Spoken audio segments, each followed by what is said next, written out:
phone back. I'm just going to try to set this so that it doesn't ever time out.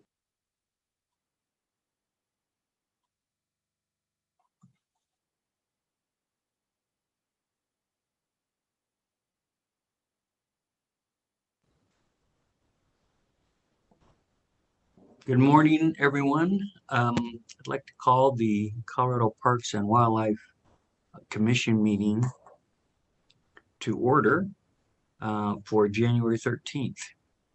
I'd like to begin with our by saying welcome to everyone. Welcome to the public as well as all the folks from the agency and our commissioners. And I'd like to begin with the Pledge of Allegiance. So, Kurt, could you cue that up, please?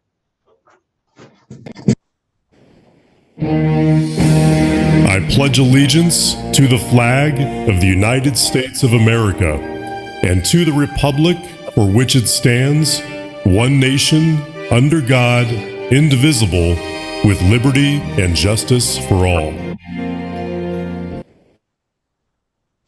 Thank you, Kurt. I'd like to begin with the roll call. So, Laura, could you execute that for us, please? Yes. Adams. Present. Blecka. Present. Garcia. All here. Haskett. Here. Hauser. Here. May. Here. Phillips. Present. Schaefer. Here. Touchton.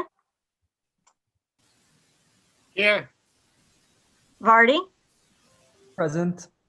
Chairman McDaniel. Present. You have a quorum. Thank you very much. Great to see all of you this morning.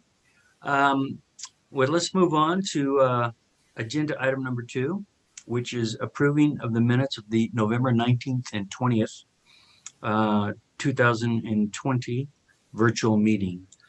First, are there any corrections or modifications to the minutes as presented in materials?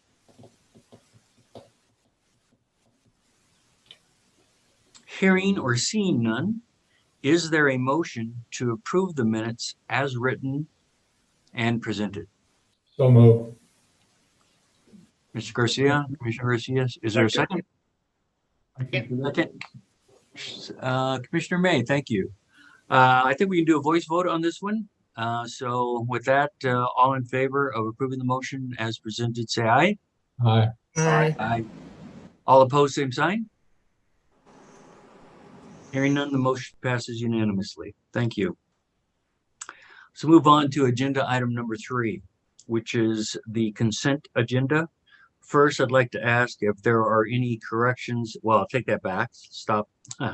Pause there. First, are there any questions or corrections to the current agenda? And I'd like to begin by making one myself.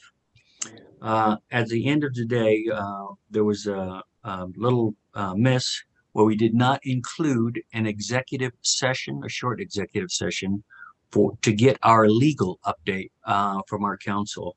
So we'll add that on to the end of today. It'll take approximately 10 minutes or so based on the materials, confidential materials that were provided.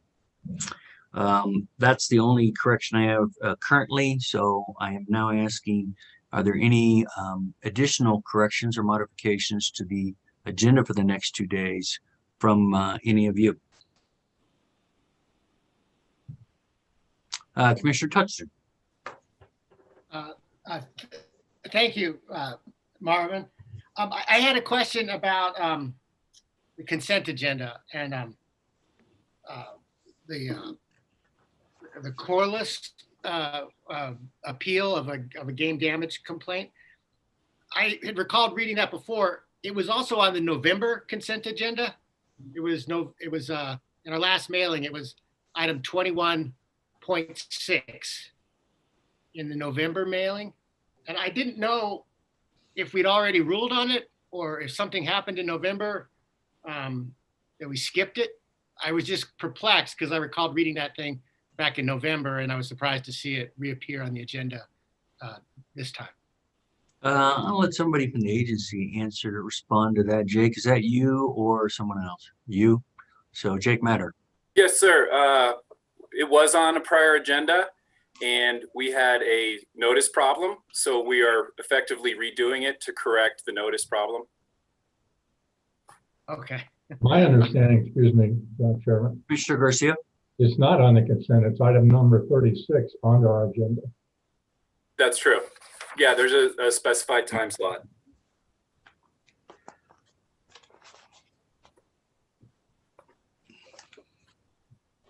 Okay, that clears it up. I just recalled reading it in November. I was curious why it was back. And you can correct me here, Jake. I mean, to both Commissioner Garcia's point and Commissioner Touchin's question, it was on the consent agenda in November. Now back on the January agenda, but not on the consent agenda, as the claimant now wants to speak to the commission.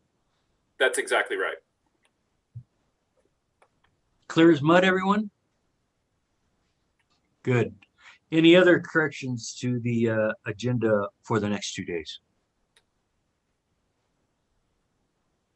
Seeing none, I'd like to move forward then to the consent agenda. If there are any corrections or requests for removal of items from the consent agenda, which will be addressed later in our meeting.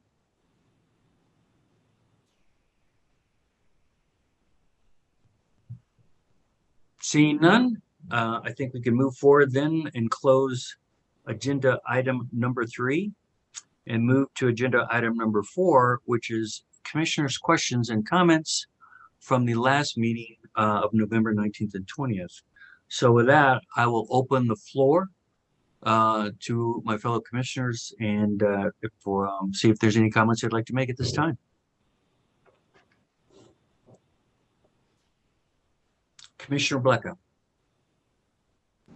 Hi, good morning. I would like to, Chairman, if possible, just to give a couple updates on the committee work that I'm a part of on behalf of the commission. Sure. Okay, thank you. I, as a member of the Finance Subcommittee, we met in December, and I wanted to give a brief update on the retail portion of our program, just like a trending like oversight, and I'm sure Justin and company could do a much better job as far as giving you the numbers, but I wanted to let everybody know that even through the challenges of the pandemic, as we all know, that the park system had seen an increase in visitation and attention, and that was reflected in the retail side of our programming. We were tracking at 10 months, we were tracking at a 12-month period with pass sales and everything else that we offered to the public. With that, when we were in like the true part of the shutdown, we relied heavily on those, I'll say, standalone kiosks that are in many of the parks, and that from March through June really carried much of our sales for us, and actually will probably pay for itself. All like that program was like a $3 million investment, and I think they'll have paid for itself by the end of the year. So there just seems to be a lot of interest, obviously, and that has been a really successful addition to our pass and retail program. And one part I wanted to add I thought was really interesting is that down in Fisher's Peak, have it being open only a few months now, it has one of those kiosks, and just one trail has generated like $2,500 already. And so that just gives you context to a lot of different things, I think, as far as interest and use, and what a great resource I think the introduction of this the kiosks are. The other thing I want to touch base on this morning is with regards to the State Trails Committee. And this, as I'm the liaison from the commission to the State Trails Committee, I wanted to let the commission know that there was a letter that was drafted by members of the OHV community, I'll say in general, sent to the Joint Budget Committee with regard to motorized OHV funding that had been allocated for us, however, taken at the end of the last legislative session. This letter does not come from CPW, but there is some overlap with that community and the interest in the signers of that letter, asking for the $5 million that was taken to be reappropriated. But also, in addition to that, the letter also asks for increased spending authority with that money.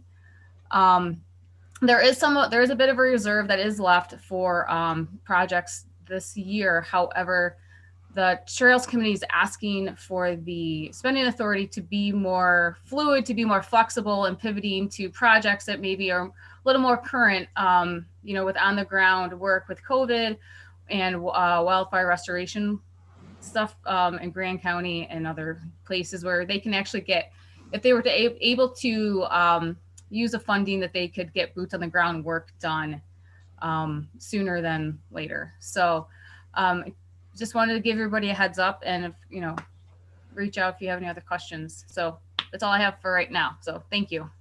Thank you, Commissioner Blanco, and thank you for bringing that request to our attention. We'll note that and carry that forward and see what might be able to be done with regards to that request on funding. Commissioner Adams. Good morning, everyone. Very happy to be with you all today. I know we have a very full agenda, so I will be quick with my presentation and updates. The first, I wanted to give an update from my appointment on the commission to the Colorado Natural Areas Program and Council. Wanted to just provide some field season highlights. Again, in spite of COVID, this program continues to engage volunteers, go out and do the field work necessary to ensure that our wildlife and plants are of greatest conservation need are appropriately protected, especially in light of the increased use of outdoor recreation during COVID. So I want to take a moment to highlight the accomplishments from 2020 and invite you to go to their website, where they have a new map, a story map, where you can now hover over and get pictures of the actual area, get information about the background of the different wildlife and plants that are being stored there, ways to engage. So really wanted to congratulate the technical team there for making this website more engaging. I'm also grateful to Raquel and her leadership on really revisiting what our volunteer program looks like,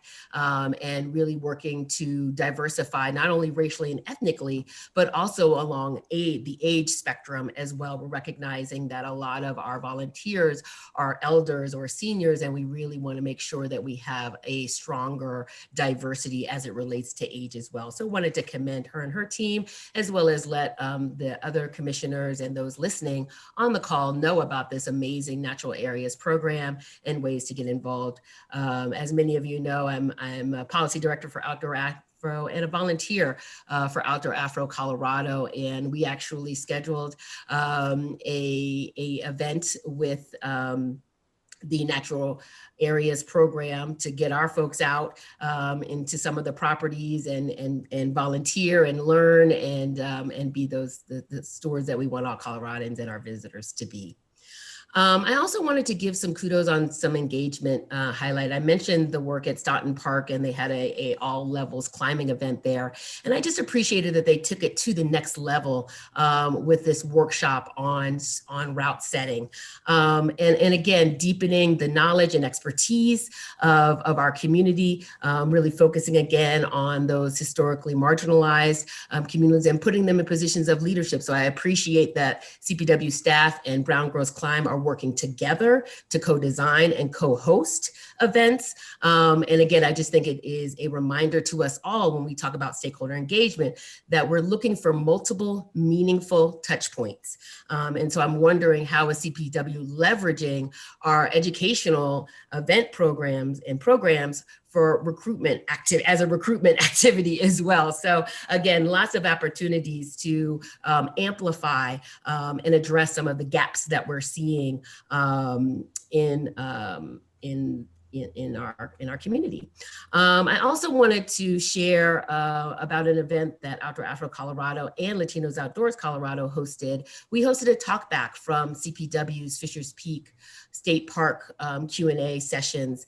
And it was really interesting to get to share this information. One ask I have is that we consider a variety of different communication levers when it relates to the follow-up for these types of events. So for example, to access the PowerPoint presentation, you have to look at a 2-hour introduction. So what I ended up doing is watching it again, doing screenshots and creating a presentation that then I was able to share with our network. I also shared it with Latino Outdoors Colorado, Outdoor Asians, Vibe Tribe, and all of those organizations that we invited to the table to lunch last year, I think around this time.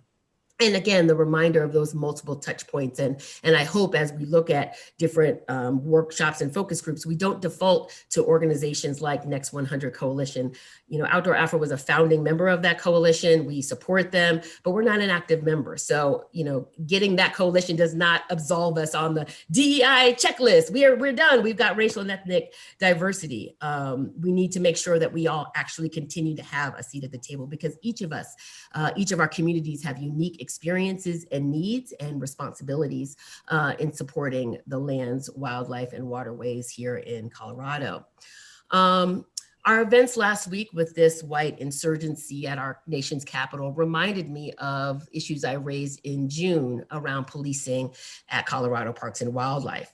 I don't want to make a false comparison across the white insurgents and those movements around liberation and really our humanity. So there's no comparison there. But I do want to make a juxtaposition around how law enforcement and the law enforcement response. And I think it was I hope it was very clear that the response of law enforcement, unfortunately, aligns oftentimes to the racial and ethnic representation of those who are being policed. And so therefore, I know that our agency has a significant law enforcement responsibility. And I think that it was important then and now for us to be, again, transparent about how we as an agency are training and supporting our law enforcement officers on building their cultural and linguistic competence. I'm also asking, again, how can CPW officers continue to build trust with community members from diverse racial, ethnic, and linguistic backgrounds? And how can the agency increase the racial and ethnic diversity of both the recruitment pool and the candidate pool? This also raises issues that I asked earlier and will continue to ask until the issue is resolved, because it's a group assignment. But this issue of racial and ethnic diversity, and I'm hoping, I've heard that we are developing a plan for many months now, and I'm hoping to hear more about what that plan is on strengthening these areas where we have significant gaps. For example, we have no non-white people on our leadership team right now. That's a gap. Are we to wait 5 to 10 years to resolve that gap? I hope not. So again, I ask us to be mindful, and the questions that I have here are questions that I am asked as a commissioner, and questions that I'm asked when I'm a volunteer outdoor recreating.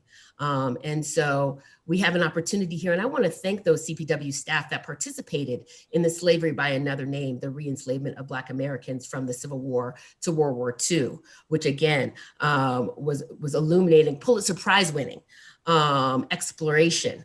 And I was reminded during that of the natural resources that were extracted. So anyway, I'm rambling on there, but my larger point is it's time for some action. And I'm really excited to continue to work with you all to get there. And lastly, I wanted to share the Joy Trip book reading project. They have compiled writers and educators exploring the intersection of the natural world and the cultural identities of the human beings that live within it. So I encourage you, I am an active member. My network at Outdoor Afro is an active member, and I hope all of you will consider to be active members as well. And you'll see here one of our books that we'll be reading, Way Out There, Adventures of Wilderness Trekkers by J. Robert Harris, a veteran Coloradan outdoor enthusiast, leader, mentor, and advocate.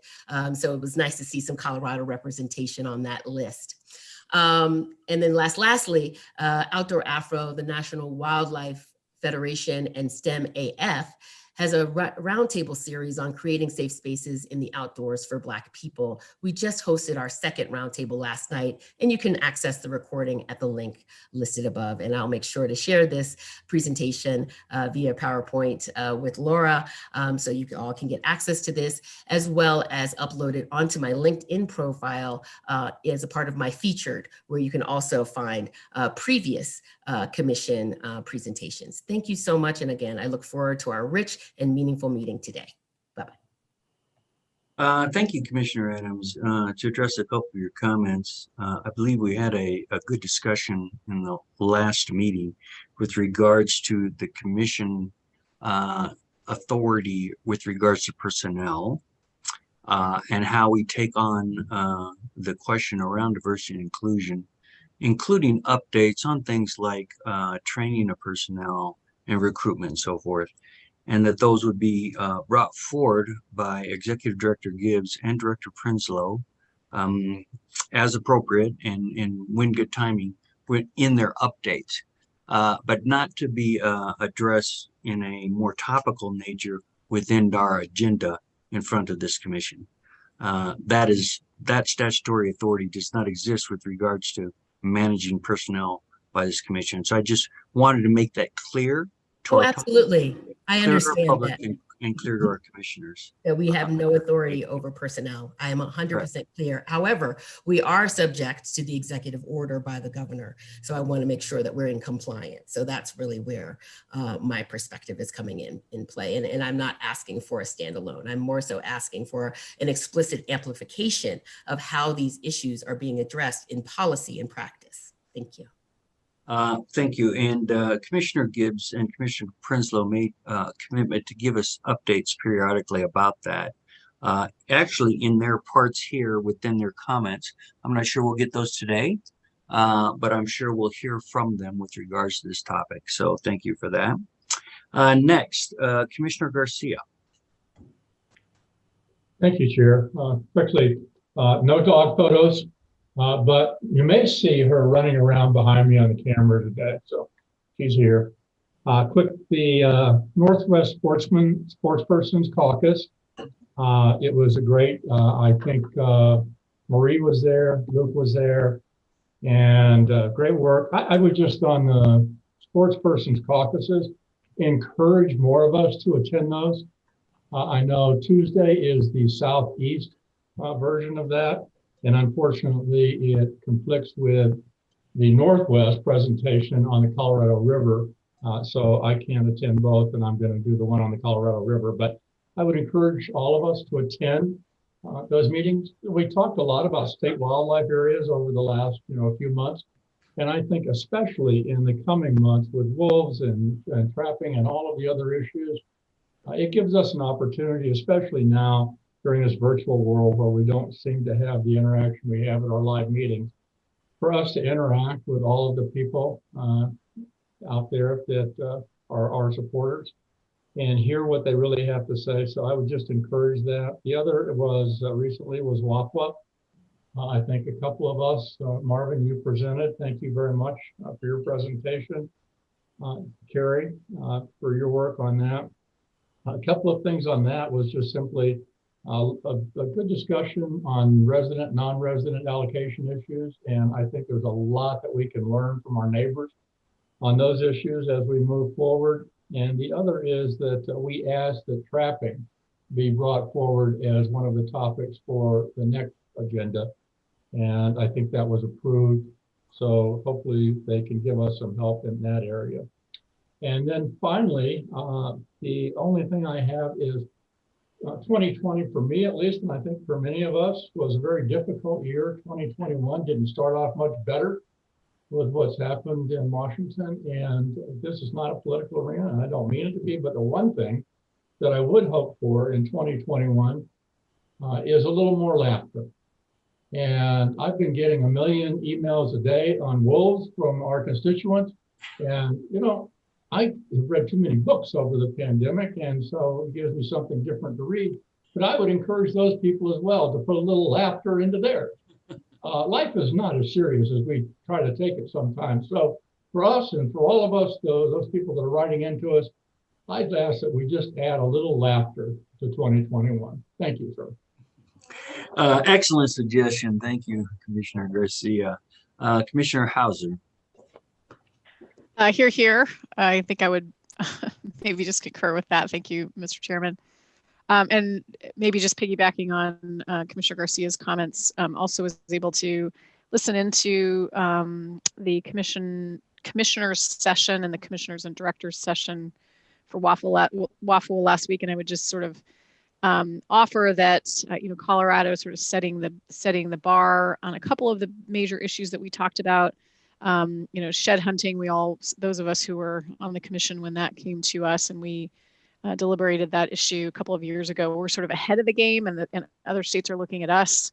On wolves, clearly there are other states that are ahead of us, and I just want to say how helpful it has been to learn from and listen to commissioners in particular who have gone through that, to learn about the costs, some of the things that just weren't well understood walking into that. And so the opportunity that we have to observe and to understand and to learn sort of what worked and what didn't work from those states, I think will be very helpful to us. State wildlife area access, I think there's a lot of eyes on us, and we've also benefited greatly from other states that have something similar. It's a bit apples and oranges for us, just given the federal sort of conundrum that we're in. So I just want to say how grateful I am. Those are always very helpful to me, and I learn a great deal, and certainly encourage other commissioners to chime in. And then I would just maybe underscore Commissioner Garcia's comment, but I do want to acknowledge just in 2 weeks, 300 emails that have come in. At least I just gave a quick skim. I'm sure the other commissioners have gotten similar ones on one issue. And in my 4 years on the commission, I have yet to get that many. What I would say are constructive emails, all pretty tailored. Clearly we always get the boilerplate emails on certain topics, but there were real thought put into those for those of you who didn't read each of them. And I just want to acknowledge that. And I don't disagree with Commissioner Garcia that a little humor here and there always helps, because we're going to walk into something that I think over the next 2 days, obviously we have a very important issue to wrestle with and continue to make sure that we implement in a really successful way. And I just want to acknowledge for those that are on the phone that those are important and that we do read those, and those don't even probably reflect all the others that have come into the commission and to the agency. So thank you to the public for weighing in and helping us understand your perspectives on the ground out in the field. Thanks, Mr. Chairman. Thank you, Commissioner Hauser. Commissioner Touchton. Well, I'll be very quick. I want to reiterate what the past two commissioners just said. I also read all those emails. They could have used a bit more levity, but I still found some good information in there. The thing I wanted to commend the public on was that many of those emails, and maybe it was from a template, but still, many of them began by saying they respected the results of the election, which in this era I found very encouraging, and that folks understand that we've been given a job to do by the public, and it's our duty to go forward and accomplish that job. And I appreciate that they understand that. The other thing I did want to mention, I don't know where else this would fit in the agenda, is given that there's such a huge appetite for public comment, and considering that we'll probably be in this Zoom world for a while longer, I have heard this, that the Zoom environment makes it difficult a bit for the public. It could make it easier in some ways. But one rule that we apparently have that's been cited to me as problematic is that we force people to choose between sending us a letter and making an oral presentation. And if the appropriate time, I'd like us to re-examine that. I don't know why people shouldn't be able to do both. You know, as a past lawyer, we always got to file a brief and have an oral argument. And it just seems like the natural course of business to me to be able to have both and not have to pick between them. I also think it would be helpful if someone takes the time to write you a letter and you read it and say they make a factual claim and you don't know where that information came from. If they showed up in front of the commission, you could ask them and get a better, or they raised a good idea you'd like to explore further. So anyway, I just think we might want to liberalize our public comment rules so we don't force a choice between oral and written comments. Thank you. Thank you, Commissioner Touchton. I think I can shed a little light with regards to that last comment. It's not that we necessarily force them to do so. We do encourage folks who have provided written comment that if they want to provide oral comment, that they don't just repeat what they wrote to us when they provide those comments. So, you know, give us incremental or new or different information, because obviously we have the expectation that all of our commissioners have read all the public comment as well as the emails that they receive with regards to this topic. And in fact, today, I think there's 31 commenters in that Wolf portion. I think 4 or 5 of those that are making oral comment today also submitted written comment. And so they are still are being allowed to speak to us directly as well. We just encourage new comments since we have both. So and maybe we're not making that as clear as we should, Commissioner Touchton. So we'll talk about that with them, make sure that they understand that they can also provide oral comment if they want to. I'll finish up with regards to comments. Just a couple more comments about WAFWA. Again, for those who don't know, Western Area Fish and Wildlife Agency meeting that's held a couple of times a year. Like many states, including ours, they talked about an incredible amount of visitation in their states for parks and trails and so forth. So they clearly had that. Some of those states clearly suffered in license revenue. For example, Alaska with regards to fishing, because they, in essence, closed down or put some pretty severe restrictions with regards to entry during their peak fishing season, which, you know, really counts on a lot of non-residents. So they had to work through that. There was a lot of discussion about the drought in the West, and specifically the impact of the fires in the Western U.S. and the impact that has on continuing wildlife management and the management of the lands that the state controls. Other than that, I did also want to second the comment that I've heard here again with regards to the amount of comment we've received in terms of the wolf reintroduction or ballot initiative 114. I too, in all the time that I've been on the commission, have never received so much public comment.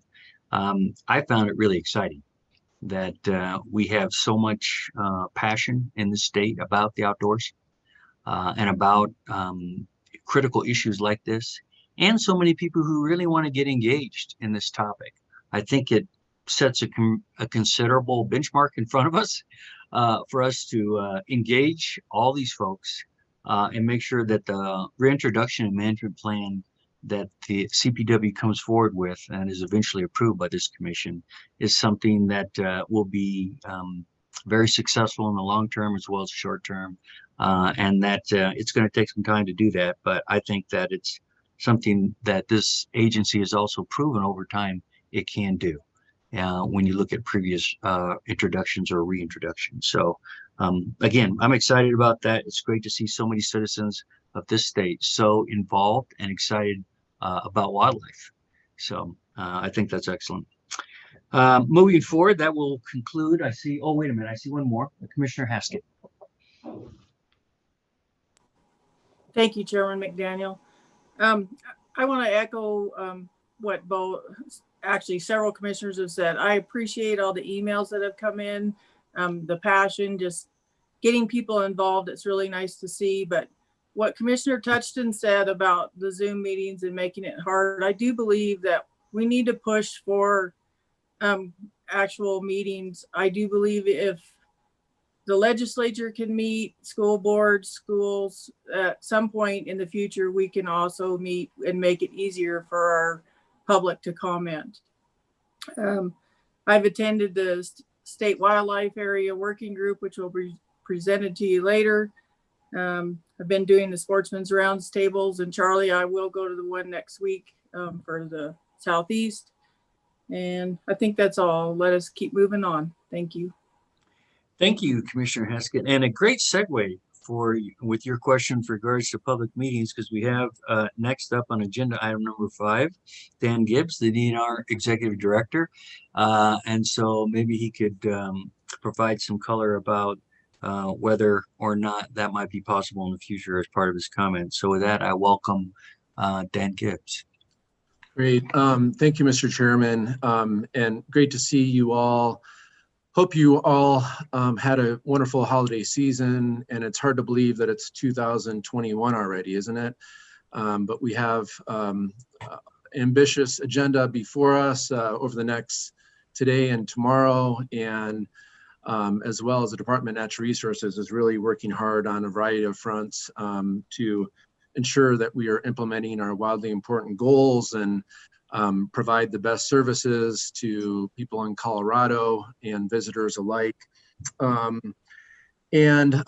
Since you all mentioned COVID and meetings, I too share your interest in having public meetings as quickly as possible. We, I get advice from CDPHE and the governor's office on what's considered safe. Right now we need to continue these virtual meetings. As you all know, the rollout of the vaccines is happening in Colorado. We have DNR staff that have already been on round 1 of being vaccinated. We are actually doing quite well nationally. Colorado ranks 11th in terms of the COVID spread percentage.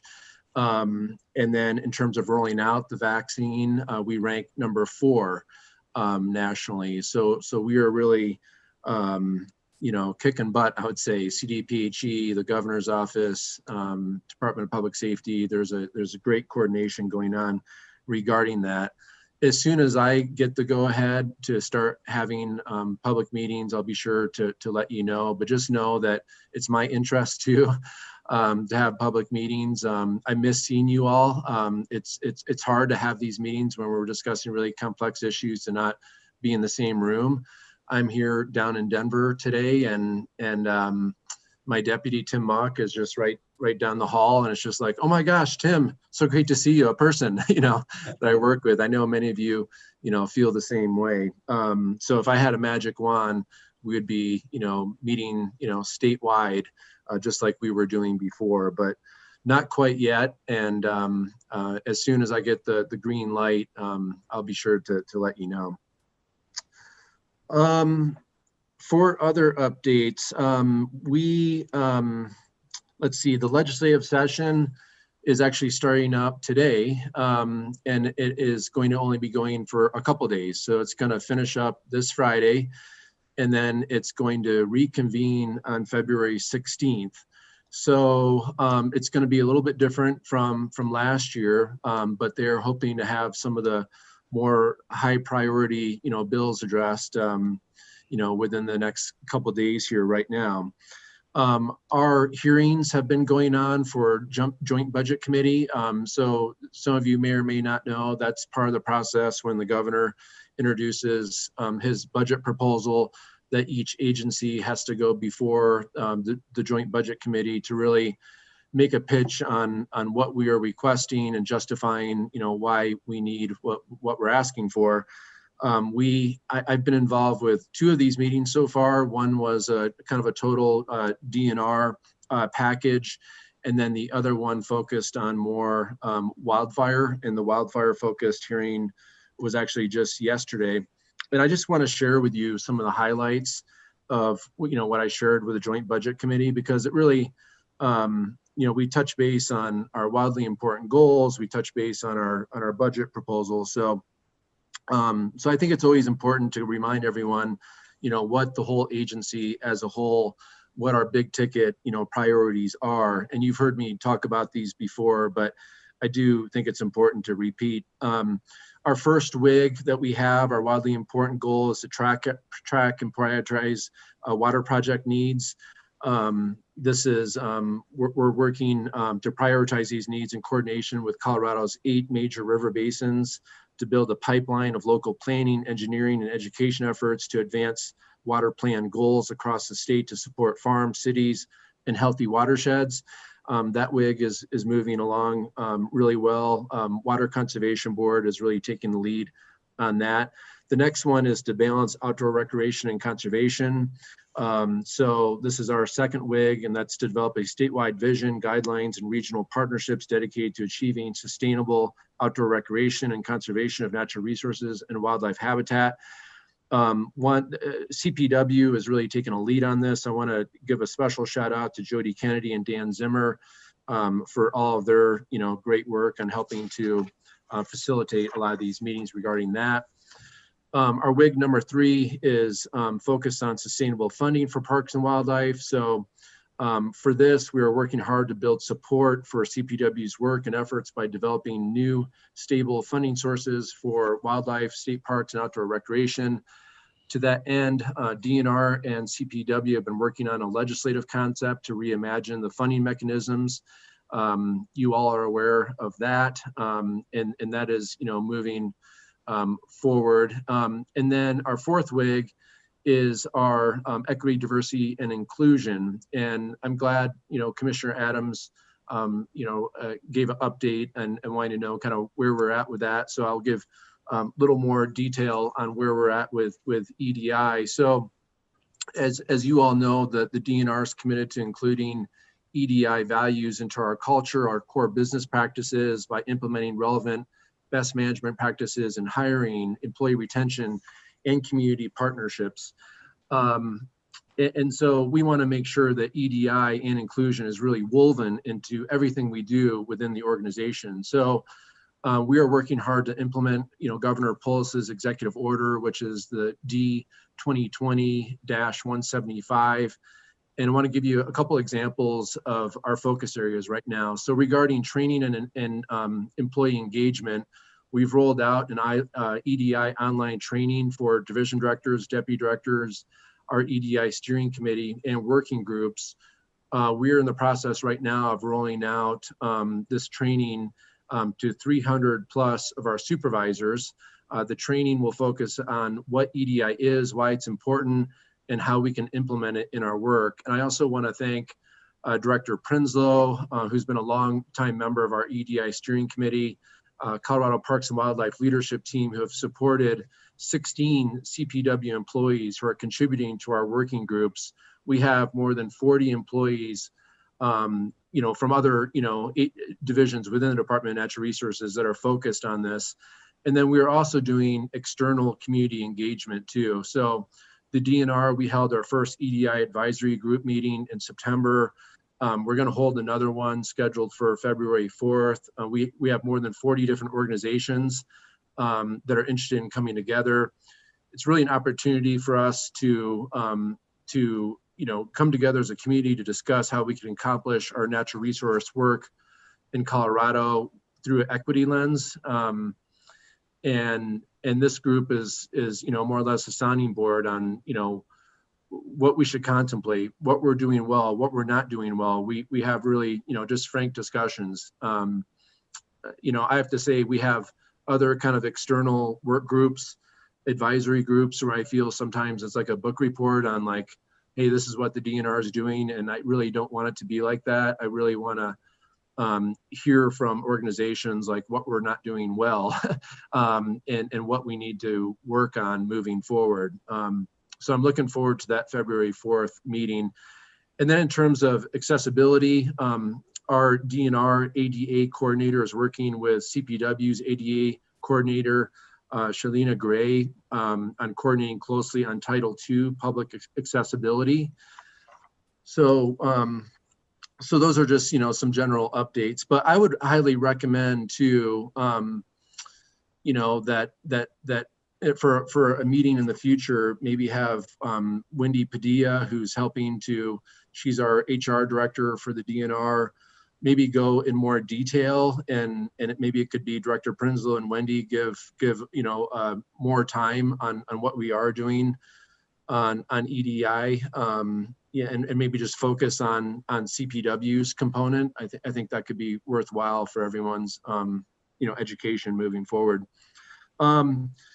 Next, our budget request for the DNR for the fiscal year 21-22 included projects that we wanted to make sure that we were protecting our high priority programs.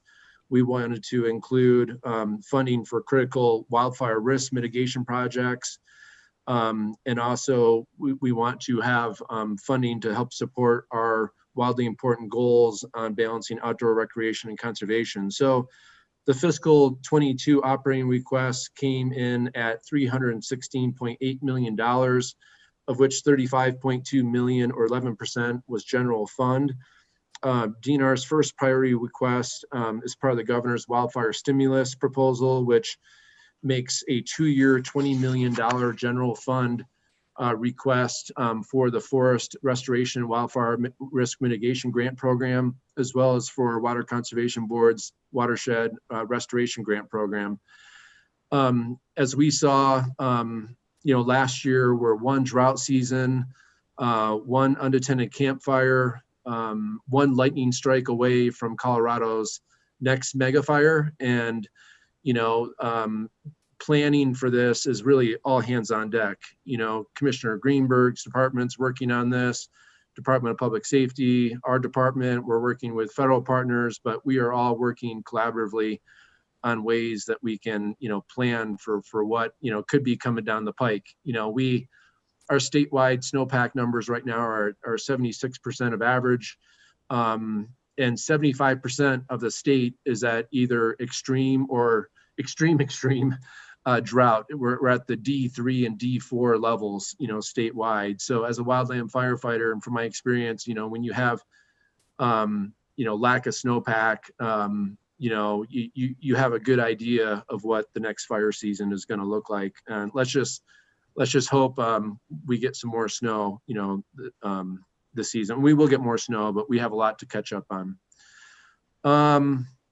Also, the governor's economic stimulus package for the fiscal year 21 had a $20 million jumpstart in capacity and expansion and infrastructure improvements for our state parks.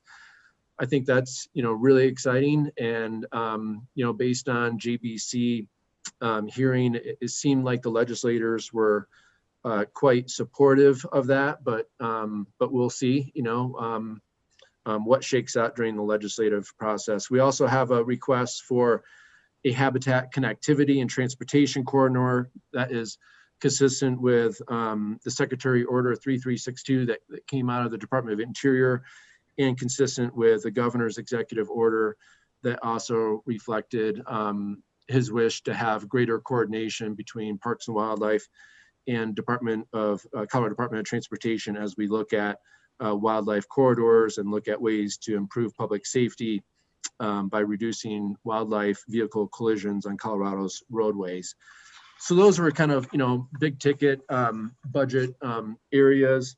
Also, we are working on work groups we have an anti-speculation work group to try to look at our current water laws and how we may be able to look at making it stronger in terms of anti-speculation on the waterfront.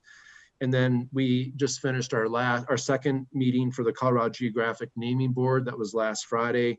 They approved the bylaws. So next they'll be contemplating what names will be reviewed for possible, name changes.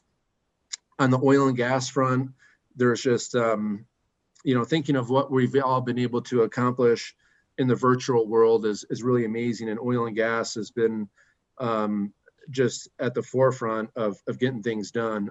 They got 6 really complex rulemakings completed as a result of the process of implementing Senate Bill 181. So they finished oil and gas. They finished allowing administrative law judges to act in making recommendations on permitting. There was rulemaking on flow lines and wellbore integrity, on mission change. And then we're getting ready to kick off the next process. We only have 3 rulemakings left, and that's financial assurance, permit fees, and worker certification.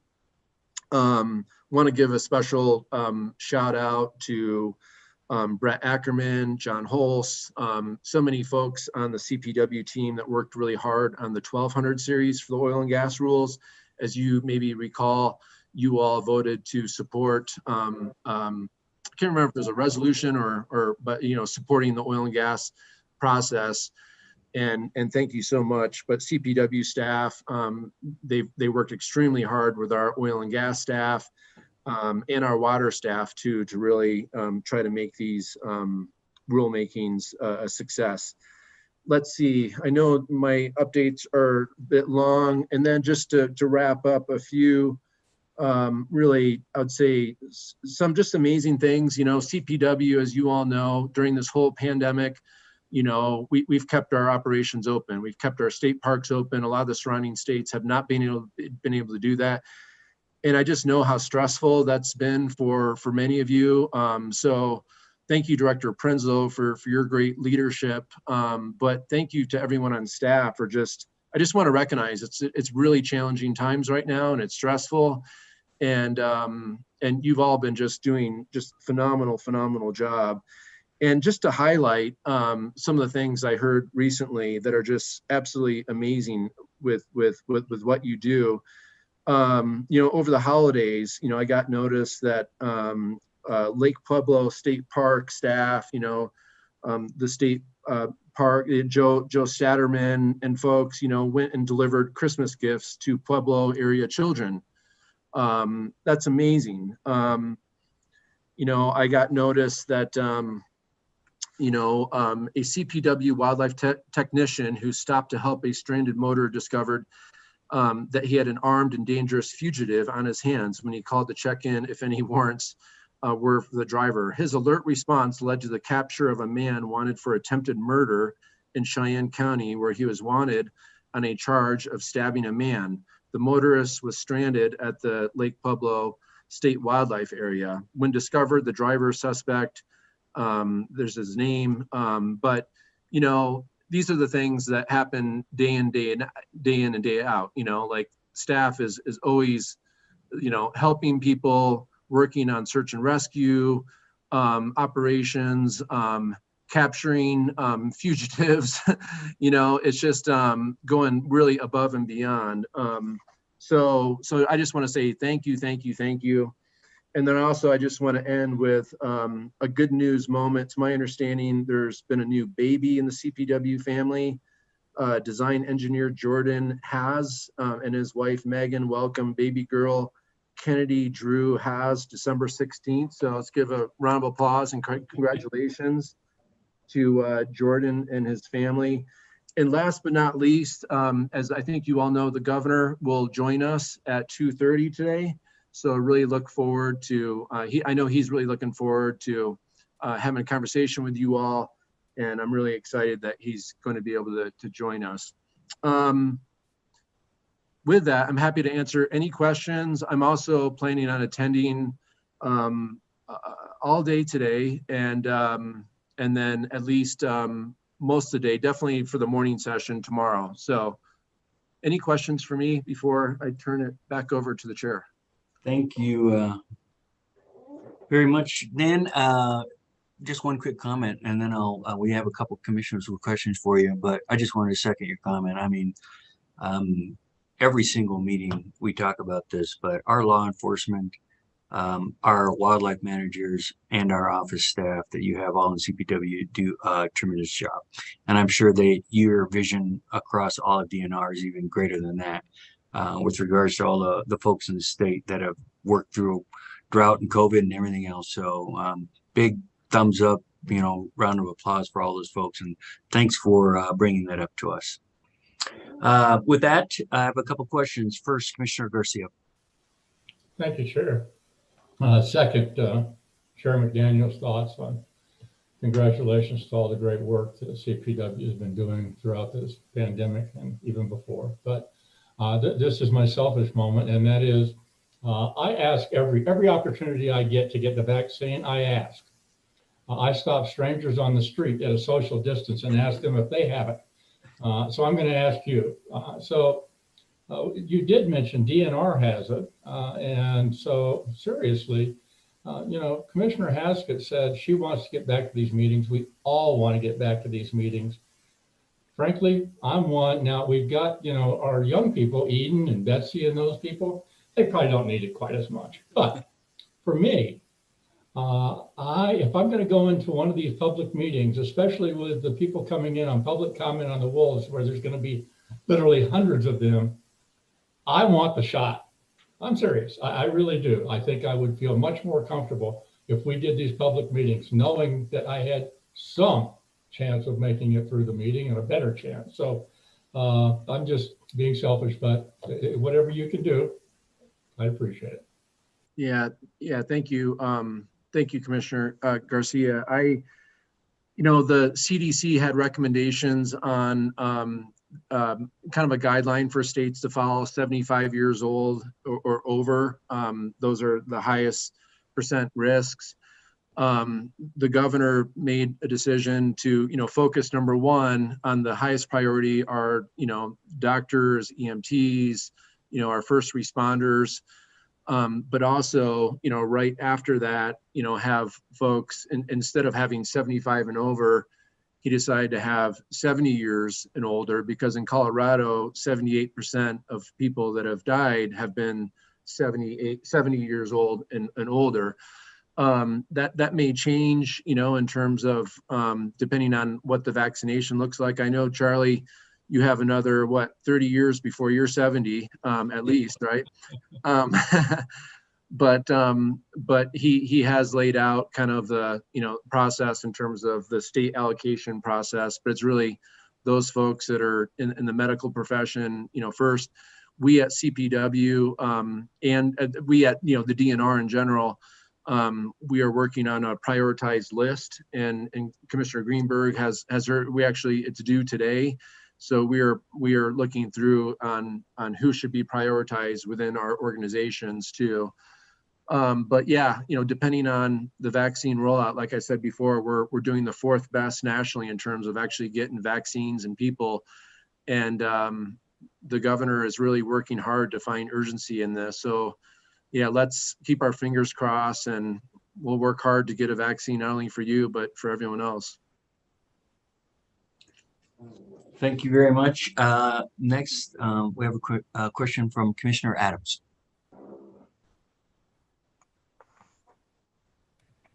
Yes, thank you so much, Director Gibbs, for those meaningful updates.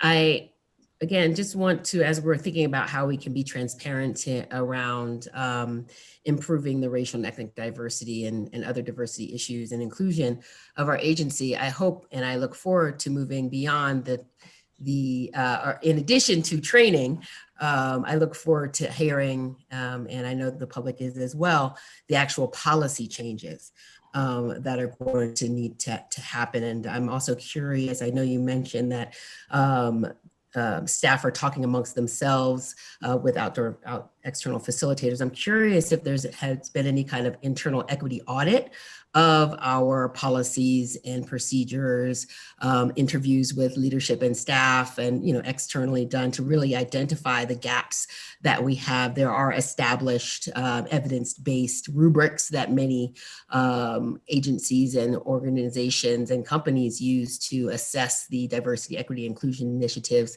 within the organization. And I'm just curious if CPW or DNR has something as rigorous as that planned or already. And then more importantly, excited to really revisit and hear more about the specific policies that will be changed, and more importantly, how those policies will be enforced and monitored.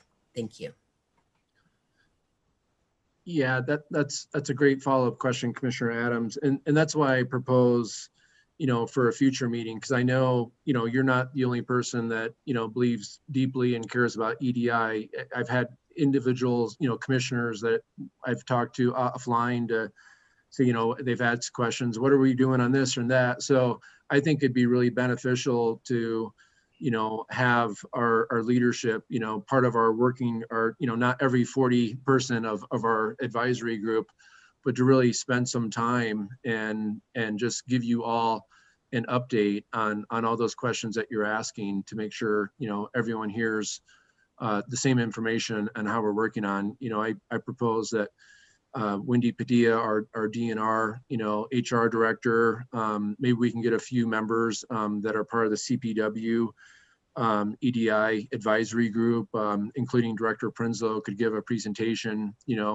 maybe at our next meeting on all the steps and what we're doing. Because it's not just, I give overview of what we're doing as a whole DNR, but we could focus in more on what CPW is working on too, which may be more relevant since you're all CPW commissioners, of course. I definitely appreciate that, Director Gibbs. And, I'm still hurting about the passage of a policy here at our agency that allowed our youth hunting passes to go first come, first served, right? Which is an inequitable way of administering a limited resource to historically marginalized and underserved and disinvested communities. So again, really getting a handle around how we're even defining these terms. Again, there's a 20-year evidence base defining these terms, right?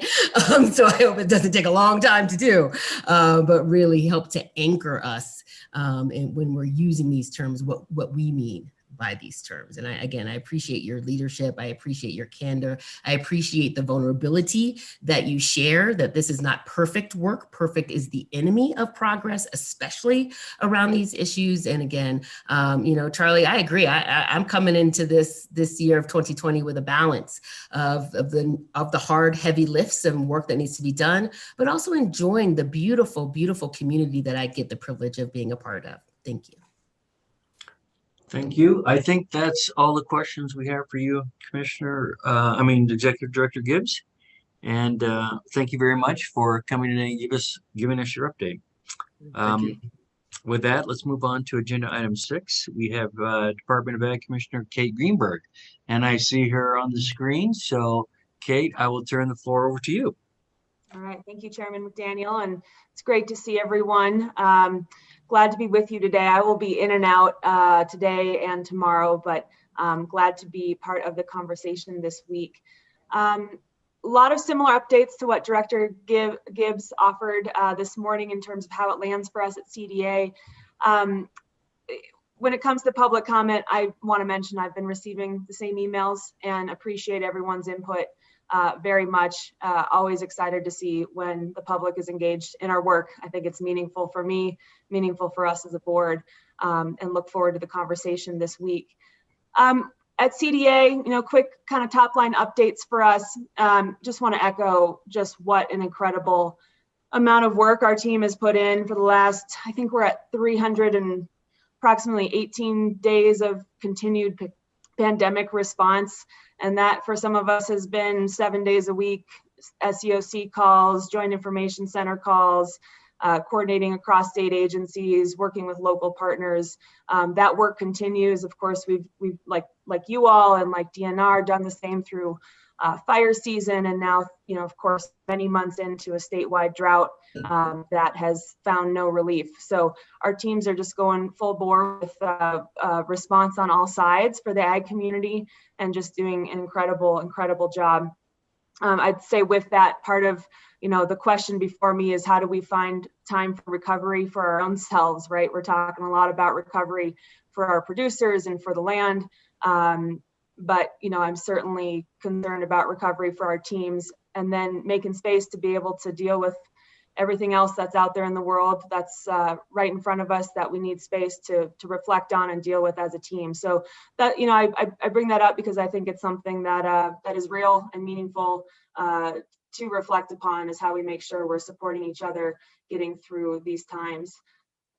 When it comes to vaccine, I'm glad that came up. I mean, that's front and center for us too.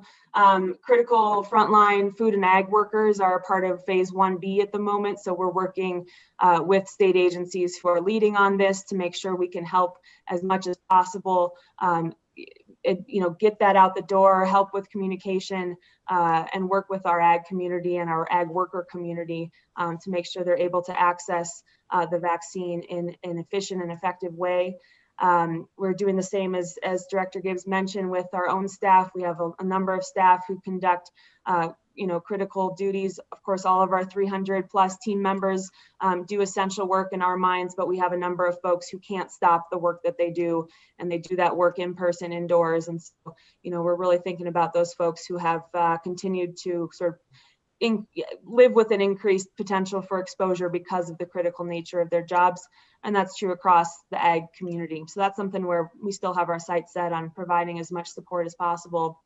And then, when it comes to relief and stimulus, that's a big deal for us. There has been federal relief, of course, for ag, 2 rounds of significant USDA payments. We've got a third one that was passed just last month. And that's going to be putting dollars into a much more diverse pots at the federal level that we are planning to bring to Colorado however we may. So that's not just direct payments, that's also investments in existing programs, dollars for mental health, which we're really excited to see, and really kind of focusing on some of those gaps from previous relief. So with that plus stimulus in mind, if we do have the opportunity to receive more dollars here in Colorado, we are excited to do what we can, of course, for rural Colorado and for ag. But even with what we have had brought our way, the governor allocated almost $2 million to agriculture. We were able to distribute grants quickly, efficiently to over 156 producers, 45 intermediaries, and 15 processors across the state. So those of you in the livestock business know very well how backed up the system is around the processing bottleneck. That has been a big vulnerability of ours that COVID made clear. And so we have been really trying to do everything we can to target resources to alleviate some of that pressure, really get some of our small and mid-scale processors more capacity, which hopefully will alleviate the bottleneck, but also supports smaller rural businesses and allows our producers to access different markets with that processing capacity. So we hope that's not the end of what we can do, but we're really grateful for the governor in recognizing the need there and for our partners in helping us get those dollars out quickly. When it comes to drought and water and wildfire, of course, that's front of mind, as I mentioned. We have been co-chairing the Ag Impact Task Force. It's part of the state's drought task force that the governor activated last summer. We are going to be releasing a one-pager for the legislature. We're finishing that up this week. It really just recounts what the high-level impacts on ag were of the drought in the 2020 year, and offers not policy recommendations, but broader brushstrokes of how the legislature can engage to help build more resilience within our ag community when it comes to drought, especially if we're looking at a back-to-back scenario this coming year. My team has also gotten much more involved in wildfire response and recovery. We're leading a emerging ag recovery team for wildfire, working with local entities to try and figure out the best role for us as a state agency. We don't want to get in the way, obviously. We just want to help remove barriers and get resources out to people as quickly as possible. So a lot of things moving on water, on wildfire, on drought. And of course, that's very true at DNR with many planning processes underway. From our perspective, we're very excited to continue our collaboration, and we've got a lot of team members who are sort of cross-pollinating across agencies to make sure we are coordinated. But of course, we're also got our blinders set for ag, and a lot going on that's put an incredible amount of pressure on our ag producers when it comes to water. So keenly aware of that. Last few stream of updates. Our soil health initiative continues on. We've got a great 5-year partnership firmed up with the NRCS. Really excited about that. We're going to be actually, I think we maybe just did sometime in the coming days, are posting a job for a soil health technician who will be able to support producers in their soil health efforts. We're bringing in grant dollars is our goal to help provide some financial risk management, and also looking at developing a pilot, which we are developing a pilot for replicating Illinois STAR program. It's Saving Tomorrow's Agricultural Resources, I think is what that stands for. But essentially, how can we help producers gain a premium on their products for the stewardship they put in on the production end? So really looking forward to that. And of course, any of the producers on the board or listening in, if you have any questions from your farmer, wearing your farmer or rancher hat, please don't hesitate to reach out. I'd love to work with you all on what we're developing here. As part of that, we have in front of the legislature a request to create an Ag Climate Resilience Office. This would allow us to combine our soil health initiative with our existing renewable energy program and allow us greater ability to work explicitly on climate resilience, bringing in, again, those risk management tools, financial incentives, technical assistance, research to help producers build resilience and gain more, potentially even market access for their stewardship. We are also launching a Hemp Center of Excellence. Really excited about this. Moving forward, going to bring a lot of research and potential for us here in Colorado to advance hemp. And again, we're working hard to tie hemp back to our stewardship goals, make sure that we build this new industry right from the get-go with sustainability front and center. Also talking a lot about equity when it comes to cannabis overall, and hemp is part of that conversation. With that, you know, I always appreciate Commissioner Adams' presentations and very poignant questions to the board, which I wear more as my commissioner hat and take notes in terms of what I need to take back to CDA in terms of how we continue to implement our EDI work. You know, I am with Dan on this being an iterative process. I feel like, you know, there's just always so much more to be doing, and we're working to hit the gas pedal. And I just think we need to keep doing more in some pretty big ways. But what we do have in the hopper now, we actually just posted a position for someone in the commissioner's office who will lead our EDI work. We did not have that capability before, but now we will have someone at the executive level whose job duties it is to make sure that we are implementing this work. We are advancing staff training in addition to the statewide training, which just, again, gets at a small sliver of the pie. But we're also really thinking about our outreach, being much more thoughtful, not just leaning on who we know, but asking ourselves, who do we not know that we serve that is not, you know, that community or those individuals are not yet part of what we do. And we need to figure out how to serve them. So that's a lot of what we're doing. We have a revamped stakeholder outreach guidance for all of our staff to make sure we're not taking for granted our relationships. Been doing more targeted outreach with Indigenous-led organizations about how we can, as a state agency, better support both tribal nations and Indigenous producers around the state. And then also working on expanding the fuller story of what agriculture in Colorado is and looks like. And we just published our annual Cultivating Colorado magazine that has a lot of stories that aren't necessarily told in sort of the mainstream ag news, and really excited to share that, and certainly hope that you take a look. So that's high level for me today. Obviously happy to answer any questions, and again, appreciate everyone's time and glad to see you all. Thank you very much, Commissioner Greenberg. One quick comment, it's great to see you, great to have you here. And, you know, maybe by design, maybe by luck, but awesome that Department of Ag is also underneath DNR, and with ballot initiative 114, it's going to be really critical to have your input. And I'm sure you'll be a critical partner with CPW here in the next few years to make this happen in the state of Colorado. So looking forward to you leading that for the Department of Agriculture. With that, we have one question for you, Commissioner Hauser. Thank you, Mr. Chair. It's quick. The magazine that you mentioned, Kate, is that something that we could, I don't know that I've seen that. Is that something that we could get copies of? Yep, absolutely. I'll Okay, make sure it's great. sent around. Yeah.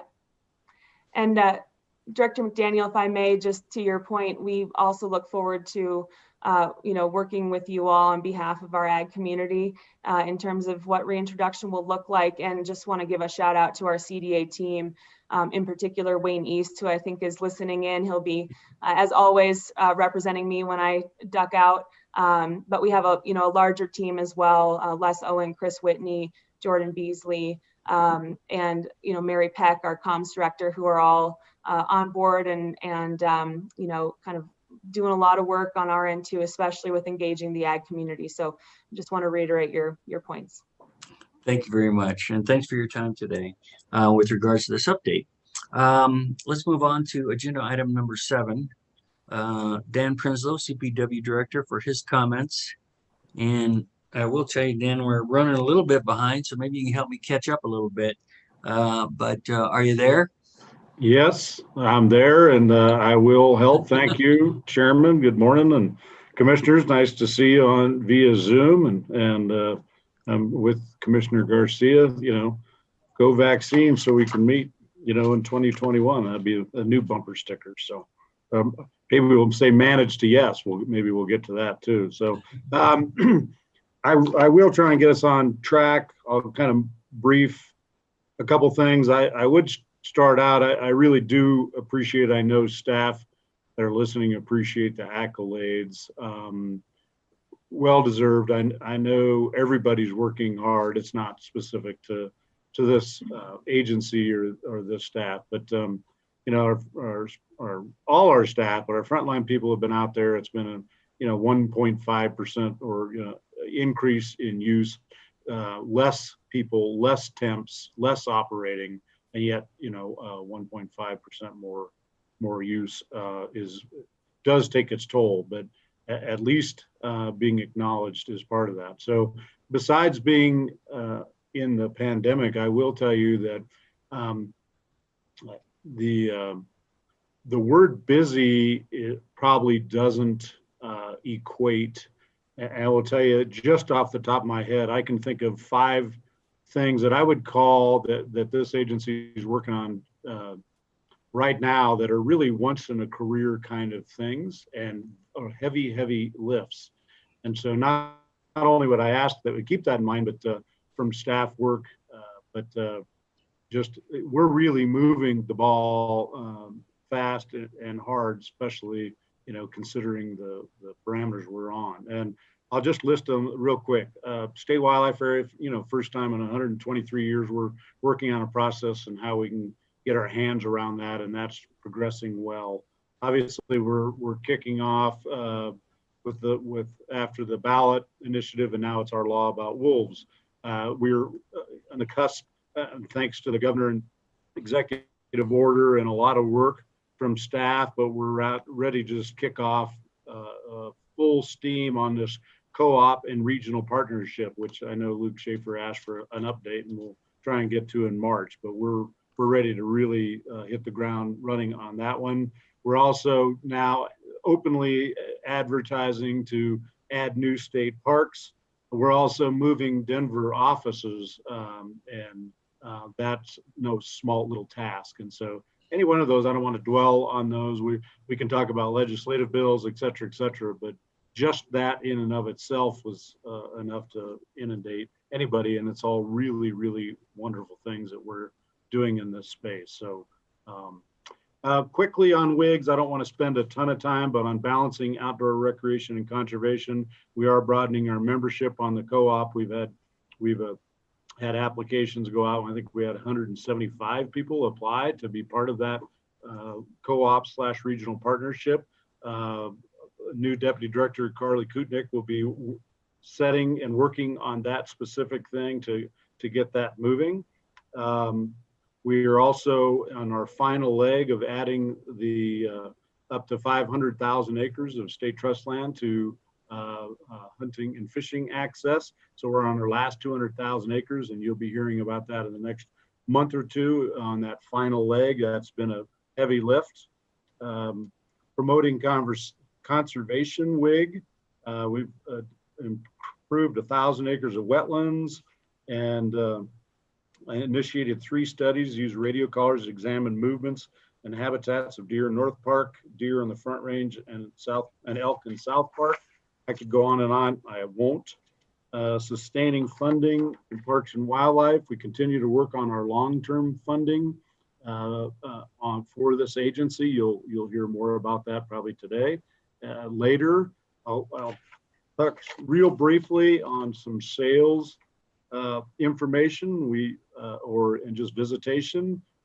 Visitation in 2019, we're still working on 2020, but numbers tapped out at 14,891,000 people in our parks. Kiosk sales for 2020 brought in $2.8 million of revenue. There's a lot of statistics and analytics, but I think are in your packet. I just thought I would hit a couple of those. I think Dan covered in totality the EDI WIG that we're working on. And I will say as quick as I can be, last but not least, and we have just started our 2021 training class. We've hired 9 new park manager trainees and 7 new wildlife manager trainees. They have started post academy and they will return to us mid-May, and we hope to have an in-person badge pinning ceremony and swearing in ceremony this June, which we've talked about before, really highly emotional, their families coming. And I'll also add that our plan, and we will get it done, is we will have a new training facility for next year's class on campus where both parks and wildlife trainees can finish out their training together and not be separate. So that I'm proud of, and Assistant Director Heather Dugan is working hard along with our capital staff. So if there's any questions, that's as quick as I can be, Chairman. Awesome. Thank you very much, Director Prinsloo. You're helping me make up some time. We do have a couple questions for you. First, Commissioner Adams. Yes, thank you so much, Director Prinsloo, for that update. I just wanted to follow up again on the co-op composition of the co-op. I know I'm very happy my Outdoor Afro co-lead for Colorado applied as well. Just curious about the selection, hear a little bit more about the selection process for the co-op and whether or not, I'm curious on the selection process and timeline. And then my second question is around our strategic plan as an agency. So I am eager to hear any updates you may have on the process and timeline.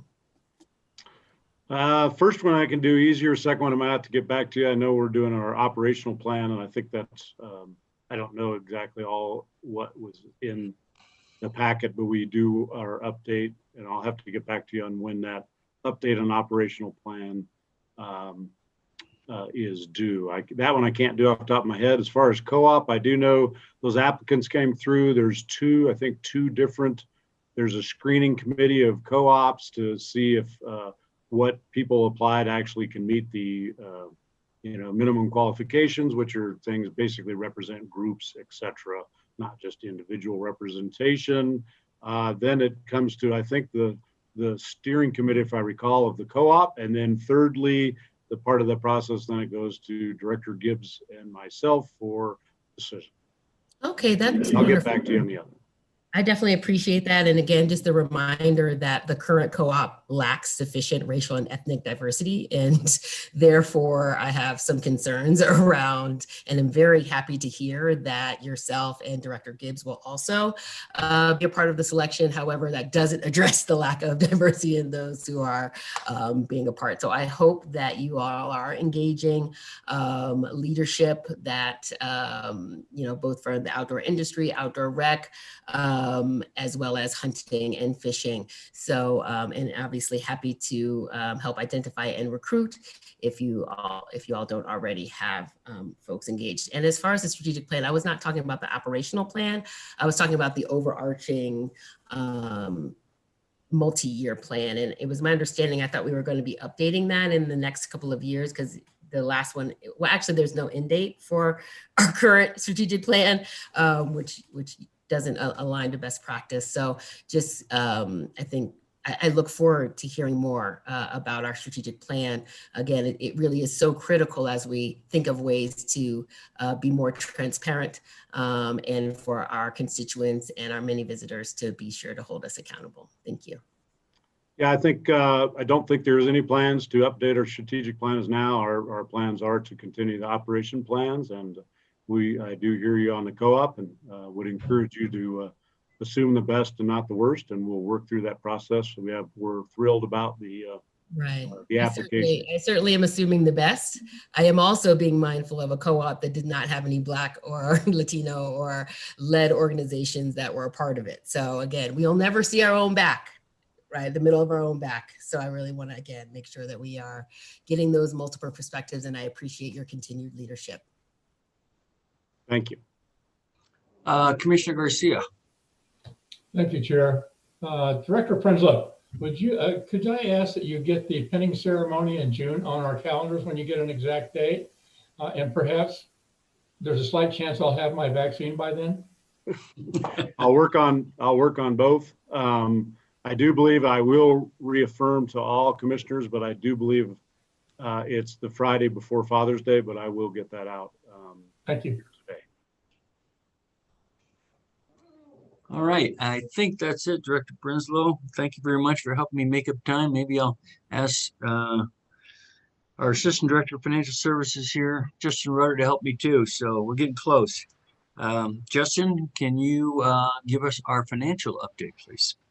Thank you, Mr. Chair. My name is Justin Rudder. I'm the Assistant Director for Financial and Capital Services, and I think I can speak even faster and get you even more time. That would be a record if you could speak faster than you normally do, Justin. So anyway, go ahead. I'm sorry. Quite all right, sir. Good morning, everybody. I do actually have a short presentation today. I think the agenda overstates the time that is needed. Hopefully you're looking at a PowerPoint slide that we are preparing for our upcoming SMART Act hearing, which we will discuss in the other presentation. So this information was compiled this morning, so I thought I'd share it real quick. This is visitation at state parks over the previous fiscal year, or calendar year, excuse me. And I think it demonstrates rather aptly that we are just getting loved rather vigorously for, at our state parks. We're up 30 to 52% year over year in visitation. The parks are just getting hammered with visitation right now, which is good news and bad news. Good news for revenues, bad news for staffing and the resource itself. But it is good to see that people are getting outside and recreating during these times. I'm gonna stop that particular share and move on to my regular presentation. So I wanted to share with you right now just kind of where we're at in the budget process. It is kind of a difficult thing to do because these are strange times in the legislature. As you know, last year they ended up recessing for an extended period of time and then finished up mid-June, which is about a month later than usual. This year, they're going to be meeting today through Friday and passing roughly a dozen pieces of legislation that they consider critical. And then they will be adjourning for the plan as a month at this time, so to mid-February. And so we're kind of off our usual schedule. But what CPW does each year at the legislature kind of falls into some patterns. We do go in front of the Joint Budget Committee for a briefing and hearing. I think the Executive Director referenced that earlier. So that usually happens in December. The briefing is where staff, JBC staff, Joint Budget Committee staff presents issues they think important for the committee to hear on our budget. And then the committee asks a number of questions in a formal written format. We respond to those in writing and then go back and present. We did that in December and it went smoothly. Most of CPW's presentation itself was focused around Initiative 114 on wolves. But the committee itself did express a great deal of interest in the park visitation and park use during pandemics. One member asked if we had increased staffing to deal with the increased visitation. The answer to that is that we can't do that really. We are appropriated a certain amount of money, and we can't just respond to market conditions like that. So our park staff has really taken it on the chin and absorbed that increased visitation and just had to make more with less. Also, part of our annual process, we go in front of the Capital Development Committee and testify in support of our request. We, in fact, are in front of the CDC tomorrow morning at 7:30 a.m. So I'll be on another Zoom call before we start tomorrow in support of our supplemental request, which is the $20 million to increase state access to state parks, which is primarily capacity projects, expanding parking lots, expanding campgrounds, that sort of thing. That would be paid for from the general fund. And so it has an uphill climb in this environment, but we will be testifying in support of that tomorrow morning. We also have our joint ag, as we call it, or joint House Rural Affairs and Agriculture and Senate Agriculture and Natural Resources Committees, which is why we say joint ag, because I stumbled over it even with it written down in front of me. They are our joint committees of reference, and they are statutorily who we give our SMART Act presentation to, which is kind of an annual check-in with the legislature.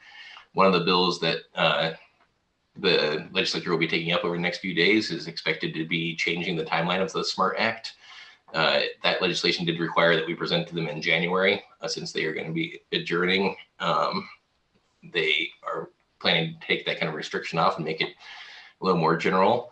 Currently, we are scheduled for January 20th. However, the legislative leadership has expressed concerns over physical safety at the Capitol for legislators going down on Inauguration Day, because it is understood that there may be some protests planned at state capitals across the country on Inauguration Day.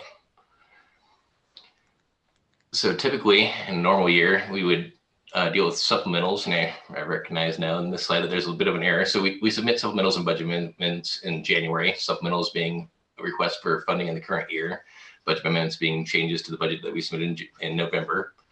But supplementals in particular are typically dealt with in January, and with legislation passing in February, so that we can spend that money in the March to June timeframe.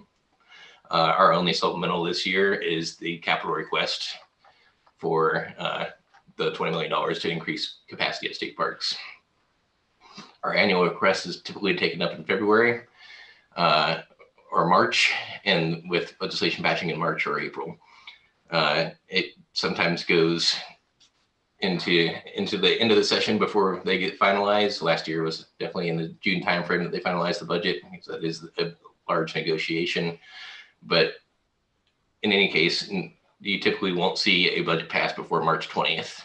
That's when the quarterly economic forecast comes out from Legislative Council staff and from the Office of State Planning and Budgeting, and they use the numbers from the March forecast to set the final allocations for general fund in particular. With that, that concludes my presentation. Be happy to take any questions. Wow, you really did go fast, Justin. Thank you very much. I do have I'm not sure it's a question or comment from our Finance Committee Chair, Commissioner Garcia. Sure. Justin, thank you. I hope everyone appreciates that Justin has put together this presentation in a format that's helpful to everyone and not cluttering us up with looking at financial statements. If anybody wants to look at them, Justin makes them available. He's always available by phone. And the only other thing I can say is Justin will arrange a meeting of the committee again, probably sometime within a couple of weeks before our next full commission meeting. And we welcome everyone's input. Justin, thank you. Thank you very much, Commissioner Garcia. I have a question from Commissioner May. Yes, Justin, I just had one question, and maybe it's not appropriate here, but would this be the place to ask for a supplemental on something to do with the proposed expenses will incur on beginning 1/14? So the time frame for it's a difficult question, sir. We are past the time frame for requesting in that supplemental. We have not made that request. I'm not sure that was the question. Was that the question, Commissioner May, were you asking what the expected expenses would be for 114? Did I miss that? Actually, it did address my main question, and that is if this would be our last chance this year to request some supplemental funding for the expenses we'll incur, whatever they may be. I know none of us know what they might be, but in order to kind of begin some budgeting on some of the things we'll be required to do to begin implementation of the plan. But this is, as I understand it, Justin, that we're just too late to insert that right now. The governor's office submitted all of their supplemental requests on the 4th, and that was not one of the requests that was submitted. Thank you. Thank you, Commissioner May, and thank you, Justin. You've put us back on schedule, and I agree with you, Commissioner Garcia. You know, the ability for us to hit really high and salient points that we need to with regards to a financial perspective versus immersing ourselves in the numerous financial statements out there before, I think it's been a real improvement. I really appreciate that from both you as chair and from you, Justin. So really getting the commission focused on the business we're supposed to be managing. So thank you. With that, I think we're ready to move to agenda item 9, which is the Parks and Wildlife Program Manager, Emily Urbanik, for our GOCO update. Emily, are you there? And if you are, welcome. I am. Thanks, Mr. Chairman. And I too think that there you are. Maybe even get us ahead of schedule. Brief presentation today. Can you all see my screen? I can. Great. Well, good morning, commissioners, director. I hope everyone found some time over the holidays to relax and head outside. I spent the better part of last year updating you all on GOCO's 2020 strategic plan and corresponding spending plan. And with those two significant milestones behind us, I'm happy to give you all GOCO updates this year that cut across a broader spectrum of topics. Since it's January, I did want to lay out a roadmap for GOCO during 2021, or at least the next 6 months and what we're focused on. At our winter board meeting, the board awarded CPW 2 resilient community grants. And this program, as a reminder, is GOCO's response to COVID-19. And it's focused on boots on the ground stewardship needs arising from the huge user numbers our public lands saw last year that Justin just showed you numbers for. We've also seen some really compelling land acquisitions tied to the booming rural real estate market through that program. CPW's awards at the end of last year included nearly $90,000 for 3 Northeast regional state parks to deploy youth crews from an organization called Teens Inc. to support, to address user impacts at those parks. And initial seed money to support the Outdoor Regional Partnership Program, which both Director Prenslow and Executive Director Gibbs have talked about today. Coming up in early February, we will have the 4th and final round of our Resilient Communities program. Those applications will be due and then awarded a few weeks later. The Restore Awards will be announced in March. And in the background of all of this regular grant making, our team is hard at work operationalizing the strategic plan. And that includes deploying staff to communities outside of Denver, which we're really excited about. We're working with partners to hire and place GOCO funded fellows in organizations throughout the state. And we're currently in the heavy construction phase of building our new program offerings. And this includes new applications, rethinking how we review and score applications, reimagining arbitrary hurdles we force partners to contend with, like match, 2-year deadlines, total request amounts, and the list goes on. And this is really a critical step for us as we continue our evolution to being a much more supportive grant maker for partners across the state who actually do the hard work. In this 6-month period, there are a few significant CPW mile markers as well. Justin and his team are hard at work drafting the annual investment proposal, And this document outlines all of the programs and projects the agency intends to use GOCO funds on throughout the year. The GOCO board will approve this in March, and I will give you a thorough overview at the following commission meeting. We're working to design the most appropriate process to allocate Centennial Program dollars to CPW's top priority projects. And we're about to launch the 5th round of the CPW Director's Innovation Fund. Those applications will be live starting early next week. This program, the Director's Innovation Fund, is the result of hundreds of conversations with park managers and wildlife officers across the state who had no easiest or obvious avenue to request small funding amounts for unique project ideas. Since the first awards back in 2017, we have funded a spectrum of projects that benefit CPW and a myriad of user groups. The photos here are all unique Innovation Fund projects, including Cash, the wildlife canine, who received funding for training and critical gear for his AWM's vehicle, hammock camping at Jackson Lake State Park. The Chuck Lewis State Wildlife Area has done some incredible restoration work that coincides with environmental education opportunities for 4th graders in the Yampa Valley. The Agents of Discovery platform that's deployed at several parks across the state. ADA compliant visitor amenities like this bridge at Rifle Falls. The Director's Innovation Fund has supported projects that receive significant media attention and user interest, like the Dark Skies Initiative at Jackson Lake State Park, the CPW podcast, the Flatwater Boating Program at Yampa River, and the Northwest Regional Hunter Education Trailer.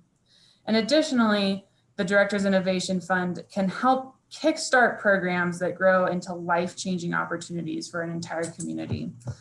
And I wanted to close today with a brief overview and celebration really of the Outdoor Wilderness Lab program out of the Grand Junction Regional Office. OWL is the brainchild of Greg Reckenbrock, a former middle school teacher in Mesa County and the Northwest region, specifically Frank McGee when he was over in Palisade. Initially, Greg took 40 lucky 6th graders to the Grand Mesa for a week-long immersion in environmental and science-based education. Many of those lessons were provided by the incredible CPW staff from the Grand Junction Regional Office. OWL was the top-ranked project in our inaugural round of the Director's Innovation Fund. And with that small amount of funding, they were able to leverage additional dollars from CPW, regular investments from the school district, and along with local donations. Seeing the benefits of the program to a small group of 6th graders from an under-resourced middle school in the community, the school board has approved the program for all 6th graders throughout the Grand Valley. And so that expansion meant that OWL was in need of a new home. And through the network of incredible partners, including area wildlife manager Kirk Oldham, OWL has built a relationship with the old Gateway School southwest of Grand Junction and is currently refurbishing the campus to host hundreds of students annually. As you can see through these pictures, OWL was able to provide outdoor experiences while dealing with COVID-19 this year. And the middle school teacher I mentioned earlier has moved into a new role with the district and is solely focused on the development of this program. The campus refresh at Gateway will be complete later this year. And currently, the OWL team is collaborating with every middle school science team to develop individual plans for each school district in Mesa County, for each school in Mesa County. Several of us at GOCO had the privilege to visit OWL at its former location a few years ago. And the pure joy from students who were coming in from soil monitoring or archery lessons was tangible. And at some point in the future, after we make it through this COVID tunnel, I know that Kirk and JT will extend an invite to the commission and partners. And that is a visit that you certainly won't want to miss. So I just wanted to take some time to commend JT and his team and the work that they've done with this incredible program and building this partnership. And I hope that all of you can see it in action sometime soon. And with that, I'll take any questions. Thank you very much, Emily. We have a couple questions for you. First, Commissioner Touchton. Thank you, Mr. Chair. Emily, this is kind of not directly following from your presentation, but from Commissioner May's question. I don't know if you saw all the wolf comments we received, but a recurring theme in there is that the West Slope would like the East Slope to pay for the implementation of this initiative. And so I'm wondering if, well, I'm assuming that most GOCO funds are generated on the East Slope because that's where most of the people are. And I'm wondering if GOCO funds are available to pay for, or could be made available if the right things fall in line, to pay for the wolf initiative implementation. Charlie's shaking his head no. Thank you for the question, Commissioner. So GOCO funds are generated by lottery proceeds, which are derived from all corners of the state. In fact, the gas station at the corner of in Ridgeway, right where you turn to head south to Telluride, is always a top producing lottery proceeds location year in and year out. So GOCO proceeds are not just generated on the Front Range. And more specifically to the wolf question, I defer to our board members that are part of this body, but I will say that any sort of conversation like that would certainly have to go in front of the GOCO board for a decision.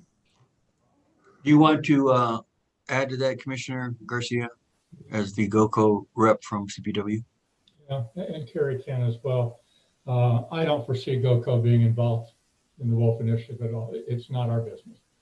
The money that we give to Parks and Wildlife is half of the money that we give, and that money is for capital projects, and it's not for operations. And everything that I see so far in the wolf frontier has little, if nothing, to do with capital projects. It's operational, and GOCO is not in the business of funding the operations of CPW. And so as I see the ballot initiative, and we'll talk about it tomorrow, it's the money should be coming from the legislature, in my view, but also the Wildlife Fund. And GOCO's money does not go into that Wildlife Fund. And I can tell you, based on my 2 years experience at GOCO, this is not something that fits within our mission. And I frankly don't see why it should be or would be. So that's my quick and dirty answer. Carrie can help maybe. And I have another comment for Emily after Carrie's done. Yeah, I think maybe I would only add, Commissioner Touchton, that I think it's a slippery slope. I think we're already in a position where this is sort of an east slope, west slope. It was a very slim margin. That was also in all of our emails, a reminder that this was really, it was a vote of the people and it was a slim margin. And so the notion of sort of thinking about who pays for what and all that, in my view, I think we need to think about it much more holistically. And we have an opportunity to try to bring the state together in how we approach that. So I would just maybe say, we have an opportunity to think maybe differently about that. I understand that the question about whether GOCO might play a role, the underlying part of your question, I think, concerns me more, and maybe we can open that up a little bit as we think about the implementation plan. Thank you, Commissioner Hauser. Do you want to go back? Well, first, Commissioner Touchton, did that answer your question? Did you have additional or other questions with regards to that funding? No, that was helpful. I was just curious. I'm just trying to figure out where the money's coming from, and that was helpful. That seems like I was barking up the wrong tree. Yeah, it's an excellent question. I actually remember it was over a year ago, we had a pretty detailed discussion about what we could use GOCO funds for. And I think Emily gave us a lot of feedback and background about that. And it was pretty difficult to cross, I'll call it the capital operational boundary with regards to GOCO funds to CPW based on the statute that created GOCO, as well as how those funds are apportioned based on that statute to CPW. It's just, that would be one pretty tough nut to crack, to move to operational. Some additional flexibility was given. I know you did a lot of great work with Justin, Emily, with regards to that, but this would be a pretty far reach. With that, I think Commissioner Garcia, you said you had an additional comment. Yes, just quickly, Emily, thank you for your presentation, as always. I just would add to that for those of you that do follow GOCO and GOCO's programs and grants, that when she indicated that we were going to be ending the Resilient Communities Program, I brought that up at our last GOCO meeting because the pandemic hasn't gone away. And so while formally, we have ended it, it's clear that the premise and foundation of that program will continue through our traditional and future grant making. So we are still focusing on the same issues and some of the same problems from the pandemic as we move forward, even though we're formally discontinuing the Resilient Communities. Is that fair, Emily? Yes, and just to put a finer point on that, the evolution of future grant programs, when we reallocated competitive funding back in 2013 for flood recovery, that program only lasted about 6 months to a year. And then once we rolled back into our more traditional grant making operations, any project that came in that was tied to flood recovery was certainly highly competitive. So we do anticipate that the nexus and the impacts of COVID, will be threaded throughout our new program portfolio, and that we'll keep responding to projects associated with it. Thank you. Thank you, Emily. I have one question for you. You talked briefly in the November meeting about the pace of lottery sales and so forth as they were closing out 2020. Do you have any just quick data as you finished 20 out? And I'm not talking about specific numbers. I was just wondering, based on that data, either you or Charlie or Carrie could tell us, are there any concerns about short or long-term funding with regards to CPW and how lottery sales ended in 2020? Thanks, Commissioner. I was, after seeing the news reports last night about both Powerball and Mega Millions, I was thinking that there might be a question along these lines. And I can certainly provide more in-depth numbers for you in March. We receive our proceeds, on a lagging basis. The year did start well for lottery. So, we anticipate, and certainly with these jackpots now, to see that trend increasing. And, despite the pandemic, we hit cap last year. We hit it earlier than we were expecting to. So I can get with our finance team and understand the projections that we're thinking about for this year and give that to you in March.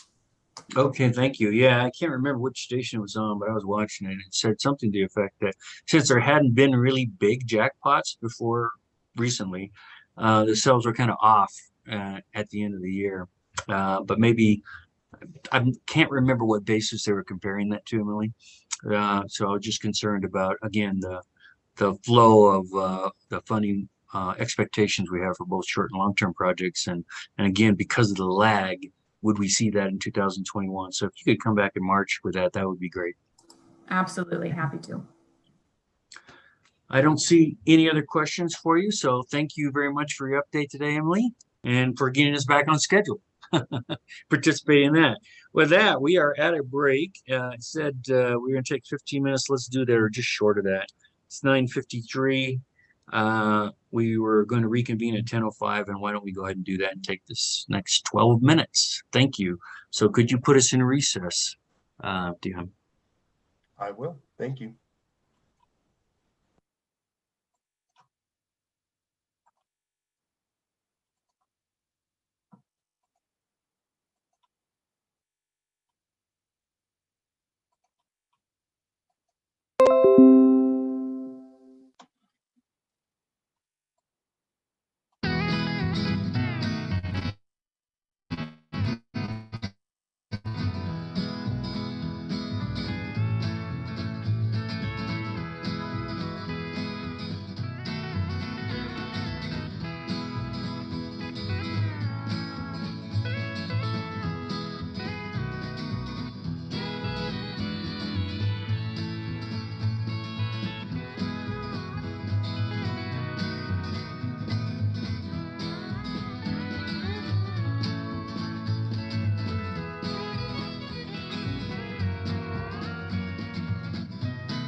Are you ready, Chair McDaniel?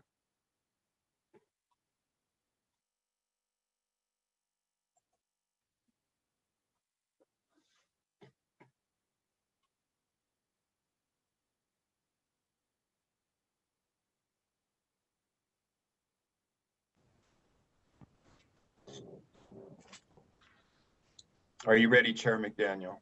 I am. Have we started recording? I'm going to do that now. Thank you. Okay.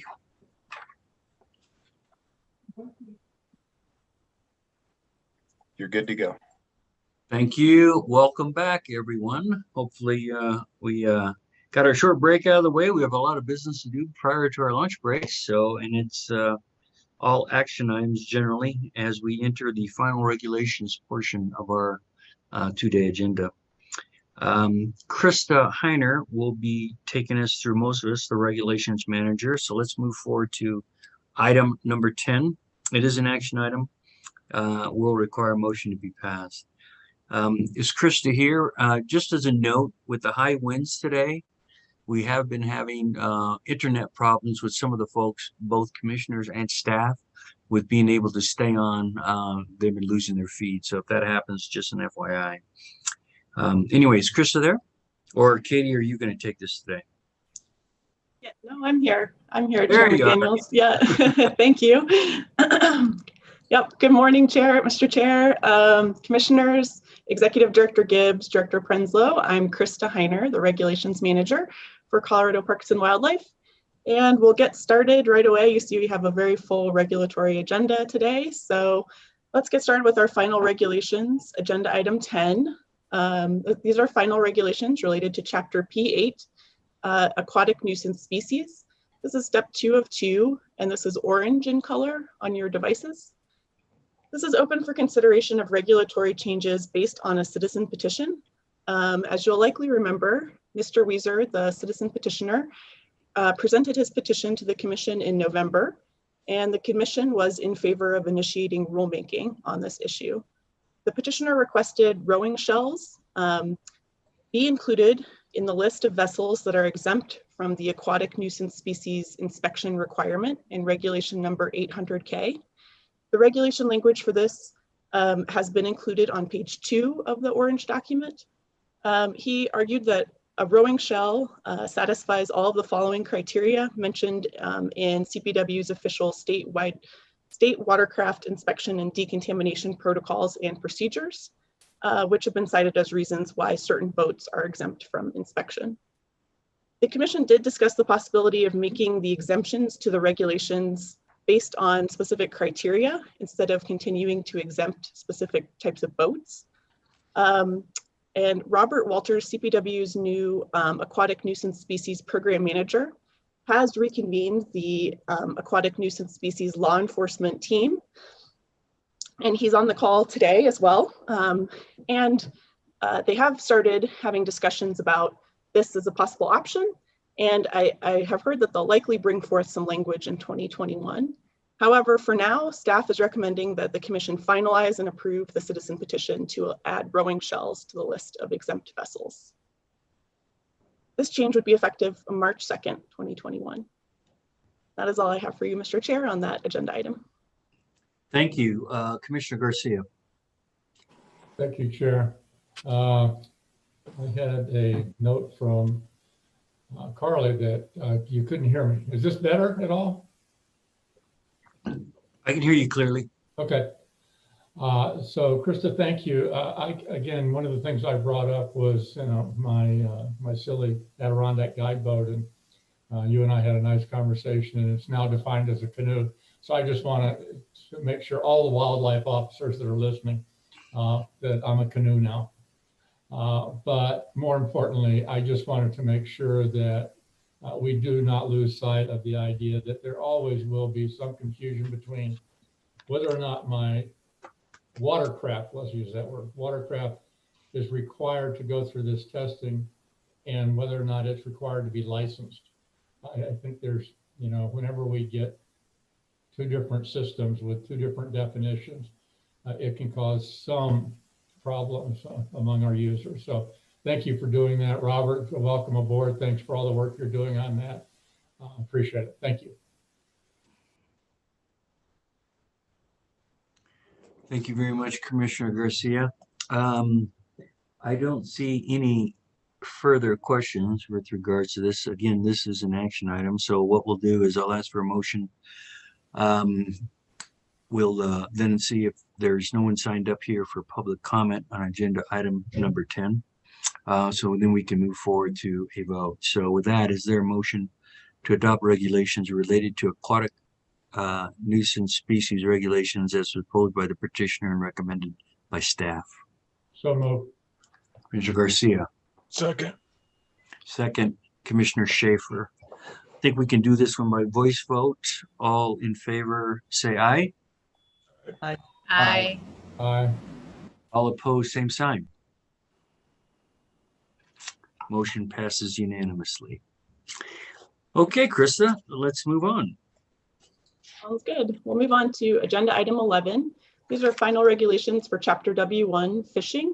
This is a step 1 of 1 change, and this is blue in color on your devices. This is open for final consideration of regulations to clarify the fishing closure dates on the Colorado River below Shadow Mountain Reservoir, including Lake Granby and the Shadow Mountain Spillway.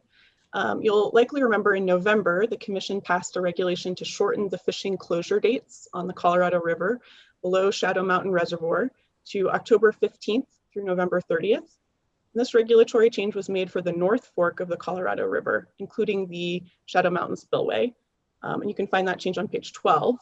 But 2 ancillary areas were previously omitted from this change. On page 29, you'll see we added this change in dates to Lake Granby and to the Shadow Mountain Spillway on page 46 for consistency. These regulations will be effective on April 1st, 2021, along with all of the other fishing regulations that were passed in November. And that is all I have for you for agenda item 11, Mr. Chair. Okay. Thank you, Krista. Commissioner Garcia. Thank you, Krista, and thank you to Lori Martin for her presentation, to the Northwest Sportspersons Caucus on this, and to everybody over in the Aquatic Division for getting this done. And not only thank you from me, but thank you on behalf of the people in Grant County. Thank you very much, Commissioner Garcia. Again, this is step 1 of 1, as Krista outlined. It is an action item. I have a motion. We do not have anyone that has requested to make public comment with regards to this item.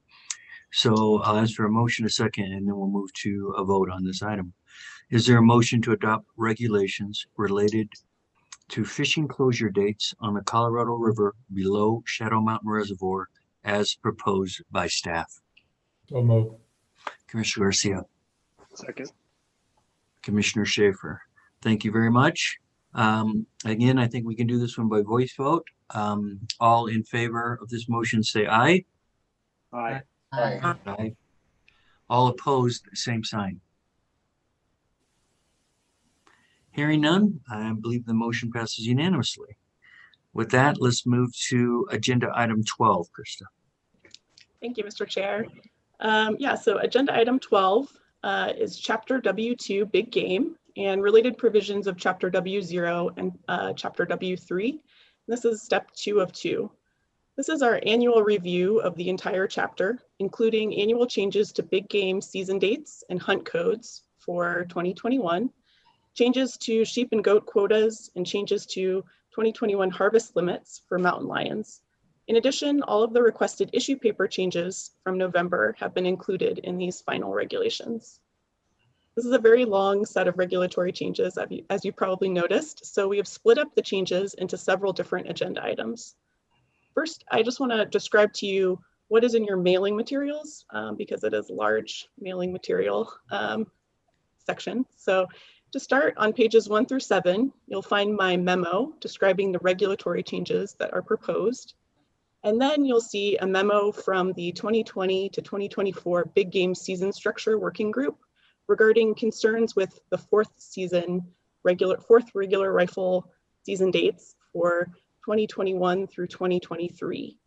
And so if now is a good time, I'd like to go ahead and walk through those changes first before we get into the rest of the regulatory changes. Does that sound okay to you, Mr. Chair? Yes, that's fine, Krista. Okay, great. let me just open up this PowerPoint.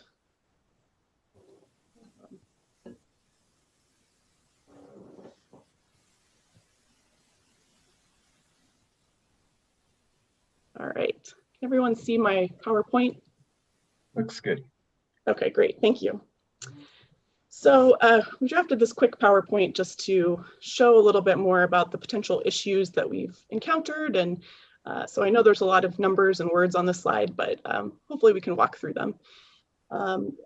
Just as a brief background, in the 2020-2024 big game season structure process, the breaks between the 4 regular rifle seasons were extended to give animals more time to rest and redistribute on public lands.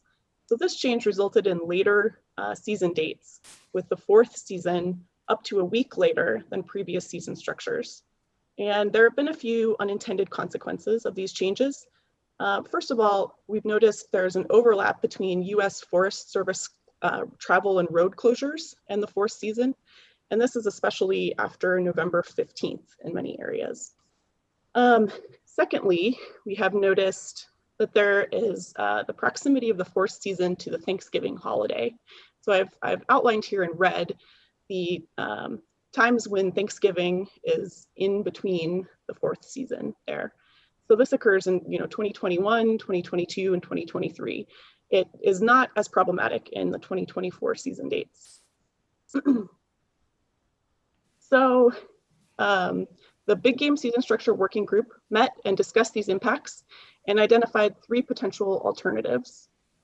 So first of all, the status quo, which is what you're looking at, would be just to keep the season structure the same as what was proposed in the original season structure framework. A second option, I guess we'll call this option 1, is to move the 4th season earlier, so it would begins immediately after the 3rd season ends.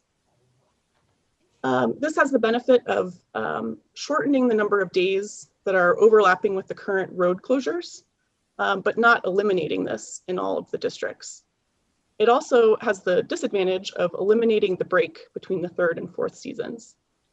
It does end the 4th season the day before Thanksgiving, but that may not entirely eliminate concerns for hunters trying to avoid Thanksgiving travel.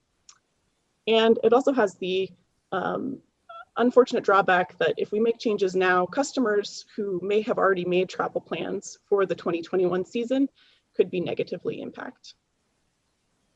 Option 2 is to move the 4th season later, so it begins the Saturday after Thanksgiving and ends the following Wednesday.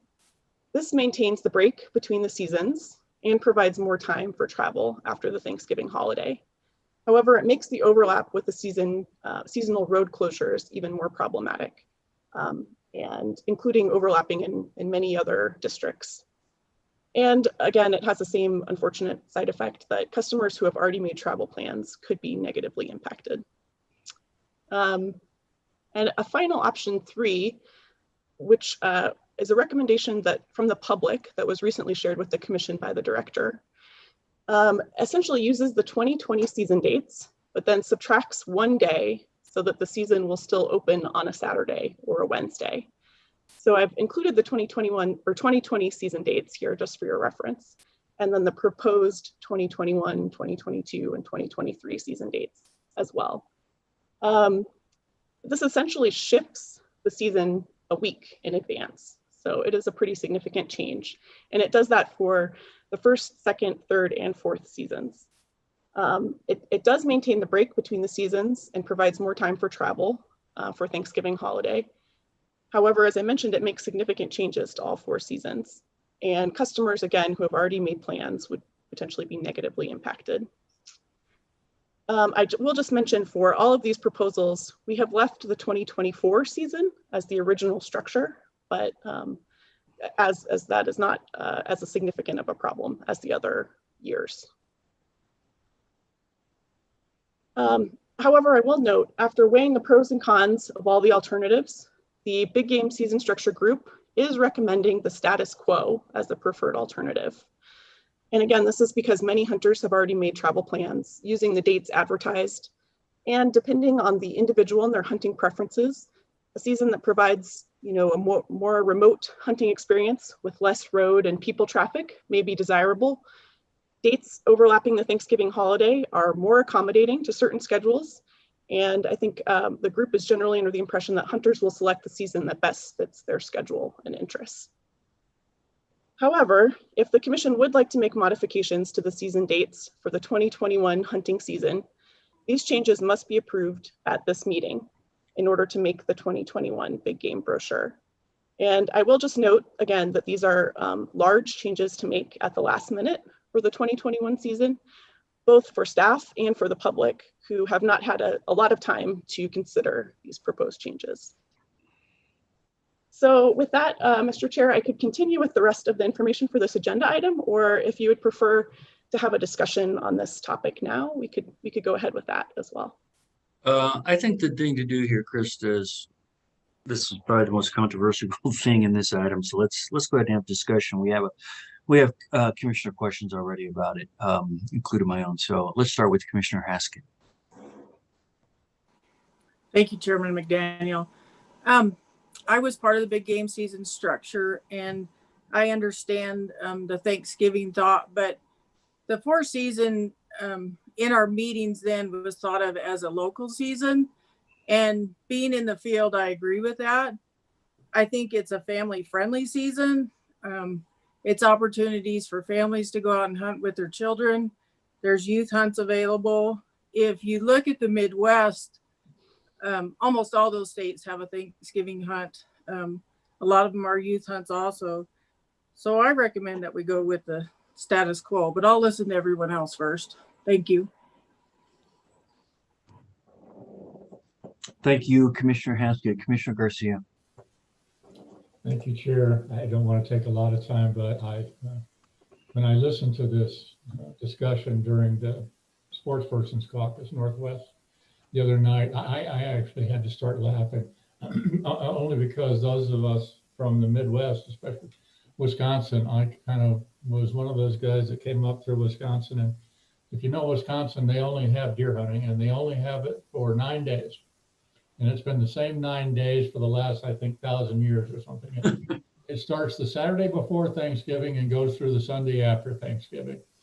And there's never been any real complaint about that. Now, I would doubt that they have a large group of non-residents. And certainly they don't have a lot of guides that, and people from Chicago maybe. But the one thing that is ironic is fishing in Wisconsin for 100 years always open on Mother's Day. And in the 70s, the mothers of Wisconsin stood up in force and marched on the Capitol to stop their husbands and sons from fishing on Mother's Day. And they were successful. So there's no longer fishing in Wisconsin on Mother's Day. But they've never been upset about hunting on Thanksgiving. And I think that's because they figure all their husbands and sons are doing on Thanksgiving, if they're home, is watching football and drinking. So they just as soon have them out of the house. But all that aside, I agree with Commissioner Haskett. I think that the dates have been set. People have already made their arrangements. I don't think we should mess with the 2021 season. Perhaps it's something we could take up when we go into the work that we do around this year to look at maybe 22 and beyond. And then we'll have a sense of what happened in 2021. There were comments during the session opposed the concern was that non-residents coming in, it was difficult to do during Thanksgiving. But there was, on the other side, people commenting that for residents, it's a good idea because they actually have more time off around Thanksgiving, not just Thanksgiving Day, but the Friday and so forth, and that there might be a preference to keeping it. So I think we would want to hear from all sides on this and probably get quite a bit more public input before we move forward. So I would recommend, again, with Commissioner Haskett, status quo for 2021. Thank you. And what would you recommend for women and girls, Commissioner Garcia, who are interested in fishing and hunting? Just saying. I'm going to remain silent. My advice of my attorney, Jake Matter. Thank you. Thank you, Commissioner Garcia. Commissioner Touchton. I was just going to say, I agree with Marie. I think we should, the working group made a recommendation. I always used to like hunting on Thanksgiving. It was kind of a better tradition than the other ones, so I don't have a problem with that. But I think it's important both to respect gaps between seasons and also the road closure. That's probably a safety thing, but also you can really tear some places up if you get out there in the mud. So anyway, I think it's fine the way it is, and I support what Marie and Charlie have previously said. Thank you, Commissioner Touchin. Commissioner Schaefer. Thank you, Mr. Chair. First, I wanted to extend some appreciation for the working group of meandering through the alternatives here and providing us with a clear recommendation. I'll echo many of the comments already said. I think the status quo makes a ton of sense for a variety of reasons. One thing I would like to see, though, is as Charlie mentioned, as it's implemented, being able to have a little bit of a monitoring check on seeing how things are going. I think in particular, I'm interested in if there is additional conflicts regarding those road closures or enforcement difficulties with the Forest Service in particular, just making sure that we're not necessarily creating a bigger issue out there. Those closures exist for a reason from Colorado as a request from Colorado Parks and Wildlife, and they make all the sense because of them. But we need to make sure that we're not having more conflicts having two seasons dealing with those closures. And so just would like to have that be a point of reference as we move forward. Thank you. Thank you, Commissioner Schaefer. I'd add my comments to those already heard here. I think it'd be very difficult to move from the status quo in the short term, as this was, thoroughly vetted through the 5-year, BGSS process we went through to get to these dates with plenty of time for input. Depending on how this season goes, if there's a request or a petition for us to revisit that, we certainly could do it. But I think in the short term, it'd be pretty difficult with folks who have already made plans for the upcoming 21 season. The only thing I'd like to add is that, we did have discussion, at least it was for me, about fair chase in the fourth season. And that one of the factors about why it was okay to have the season as late as it was is those tags in fourth rifle would be very limited. And because we were shifting it forward. I haven't seen the quota yet on those fourth rifle seasons, but I would expect that be the case. And if it is, and as it should be, it shouldn't be as big a factor with the ability of folks to hunt because it's a very limited season.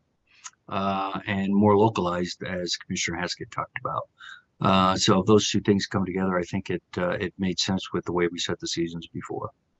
So any other input or questions or feedback you'd want to give to us, Chris, at this time? You want to go ahead and move forward with the rest of item number 12?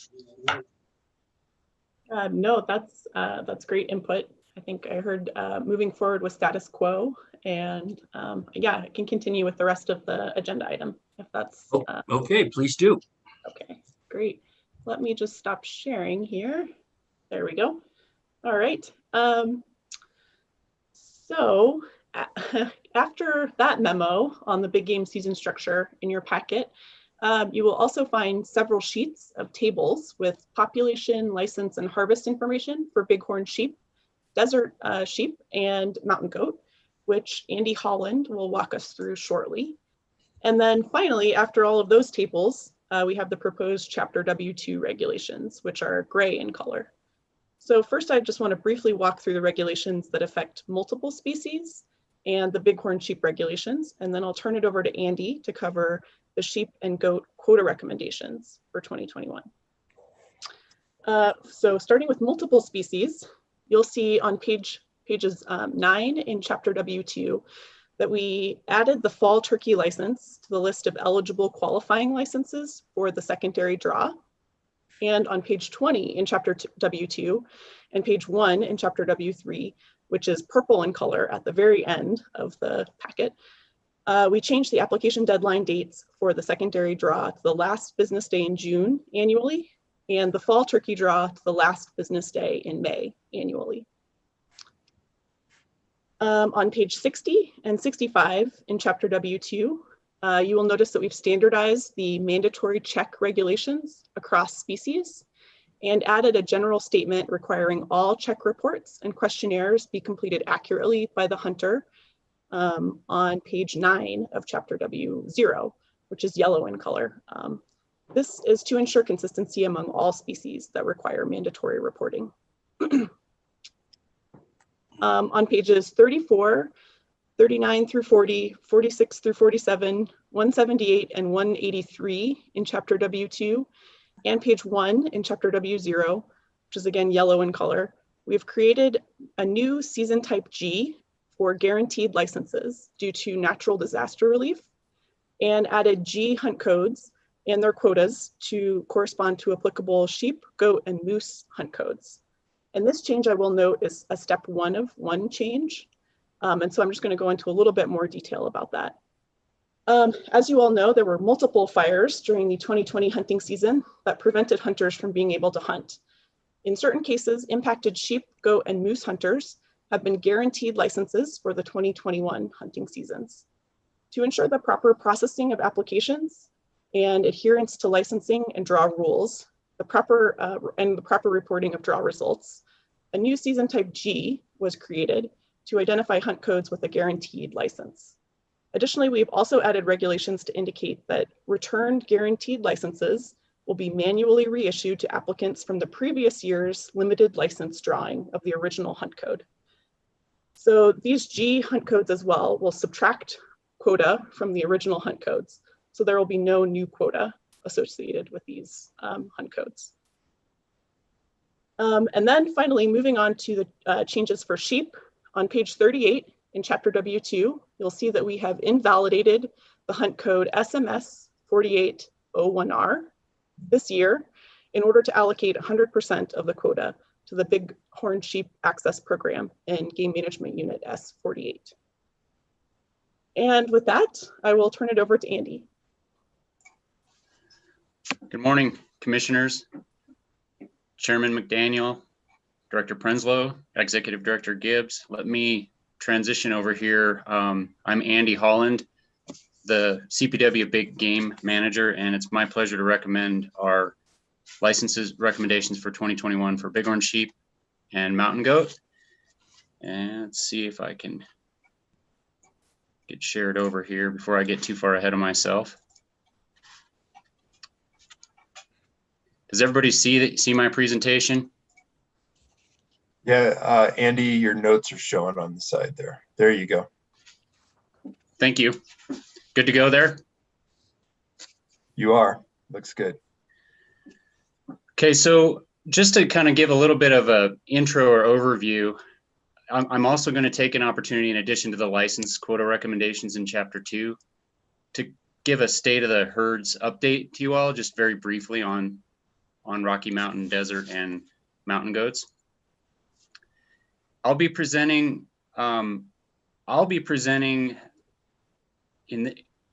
statewide population and license summary in this particular PowerPoint, but we are presenting to you license recommendations at 3 scales, if you will.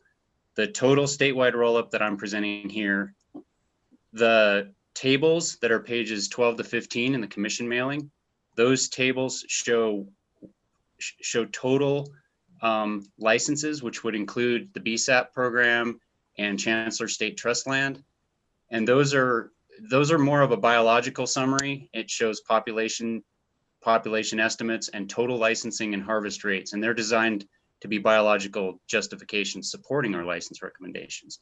Those will be posted online for sheep and goat applicants prior to the application deadline, so that they can evaluate units and make informed choices on where they apply. And then finally, at the real fine scale, we're presenting the quotas for individual hunt codes in Chapter 2, and that's the actual action item for the day.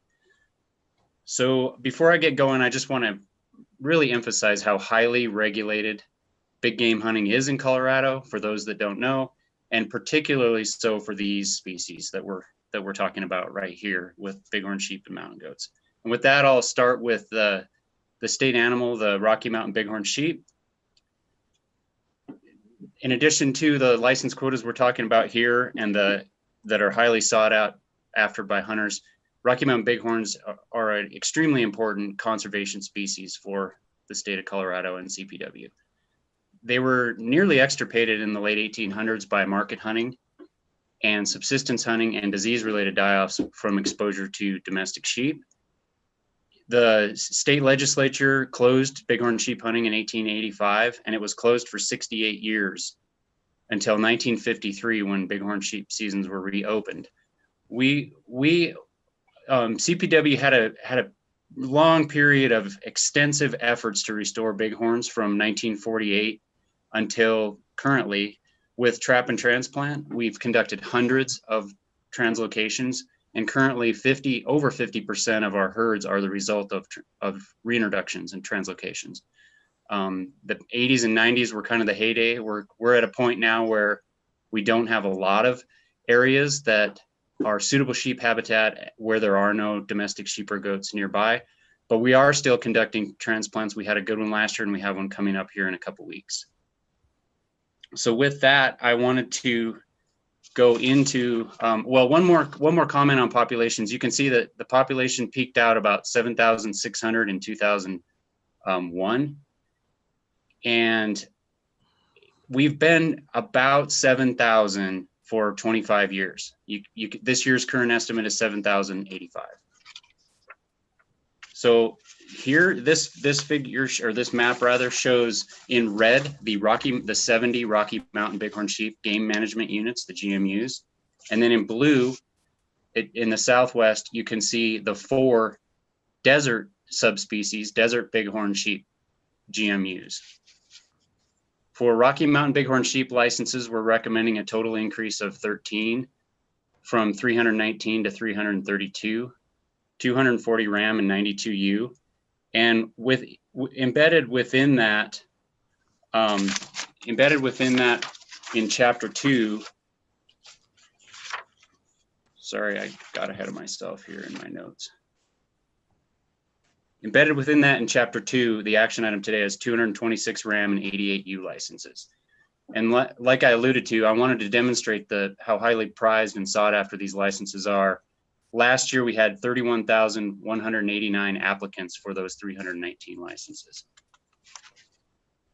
Moving on to the desert bighorn subspecies, we reintroduced desert bighorn sheep with, I believe, 12 transplants from 1979 to 2001 from Arizona, Utah, and Nevada. You can see they've done quite well, with the exception of one stretch in the early 2000s when we had a couple herds hiccup and have declines. Overall, the trend is an increase. And right now our current estimate is 550, which is the most we've ever had. Consequently, we are recommending the same license quota at 14 rams, which is also the most ram licenses for desert bighorns we've ever had. Last year, we had 4,400 applicants for those 14 licenses. And then finally, going on to mountain goat. Mountain goats were introduced in Colorado in the 40s, and from the 40s until about 1975, we did a lot of internal CPW transplants to move them to different mountain ranges within the state. And you can see they've done exceptionally well.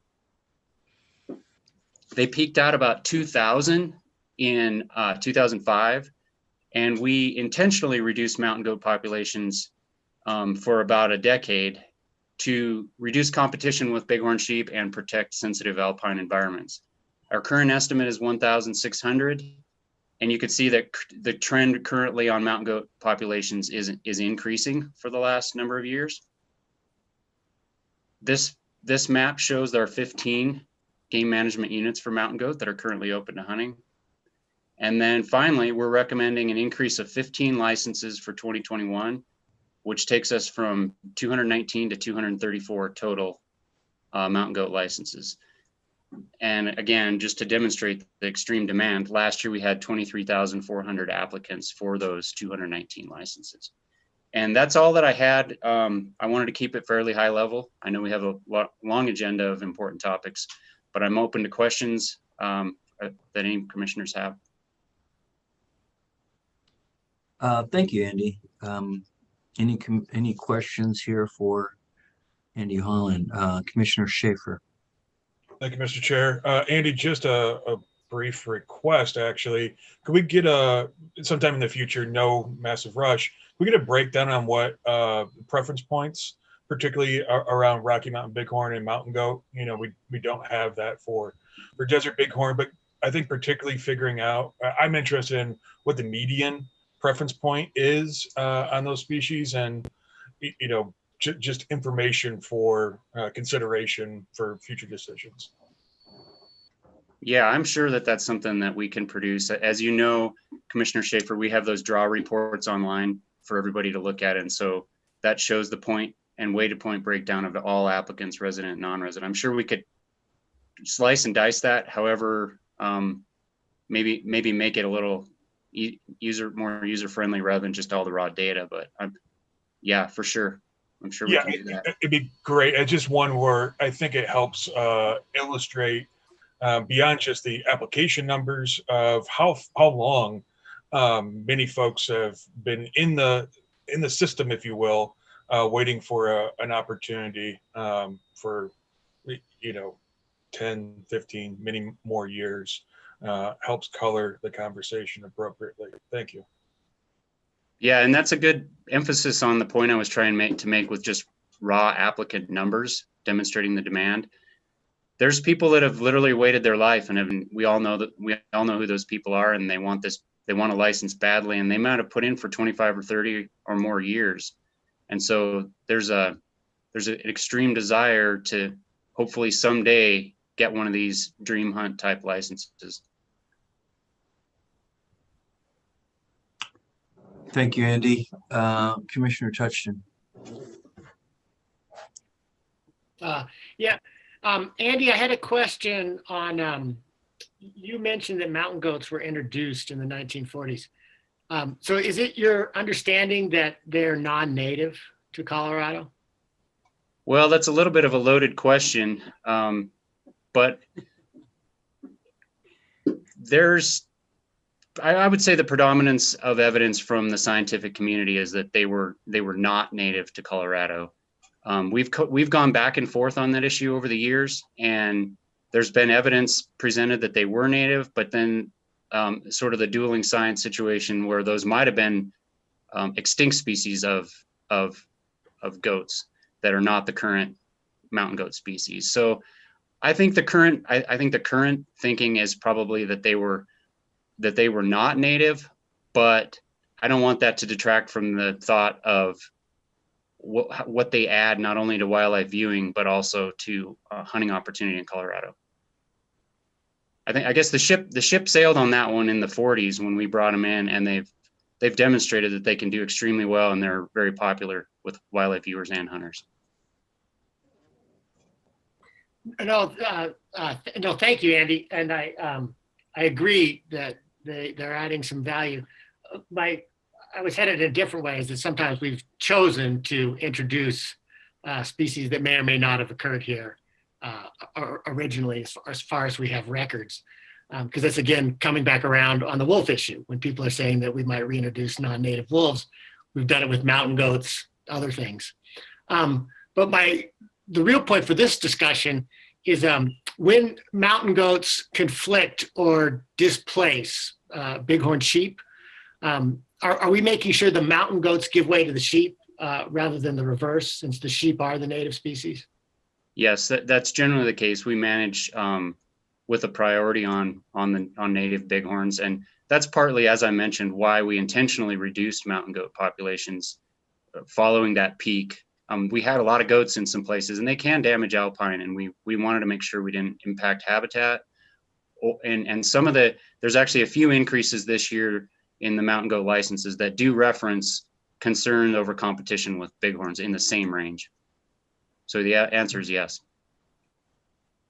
Thank you.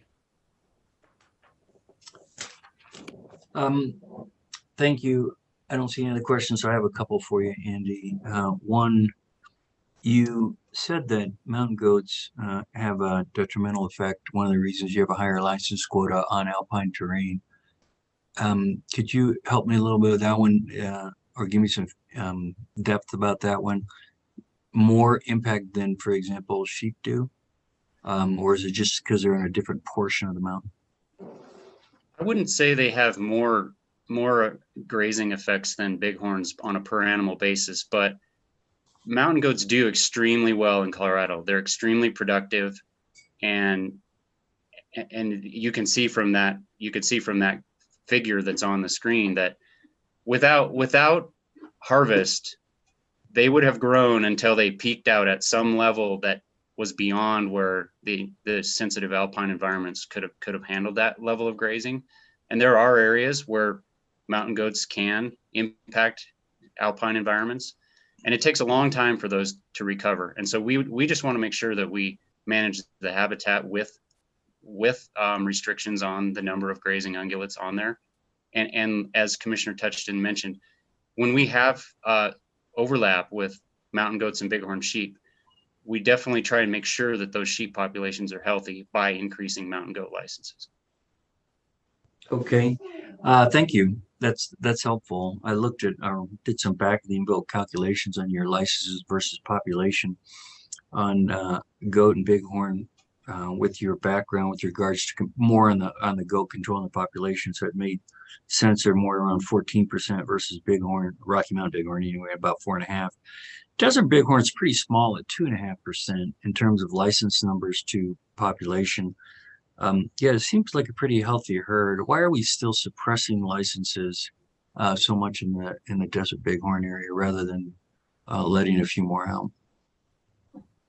I think we probably have still been allowing those, and I assume maybe we should probably unpack that into RAM versus U. But in terms of why we don't have any U licenses for desert bighorns yet, I think we're probably still letting them fill in the available habitat. And I predict that at some point when there's concern about there's too many desert sheep, whether it's from a habitat standpoint or concerns over disease, I would expect we do add U licenses. We just haven't gotten there yet with deserts, but they would be totally appropriate as when the time comes, as we have with Rocky Mountain bighorn with the U licenses we're presenting today.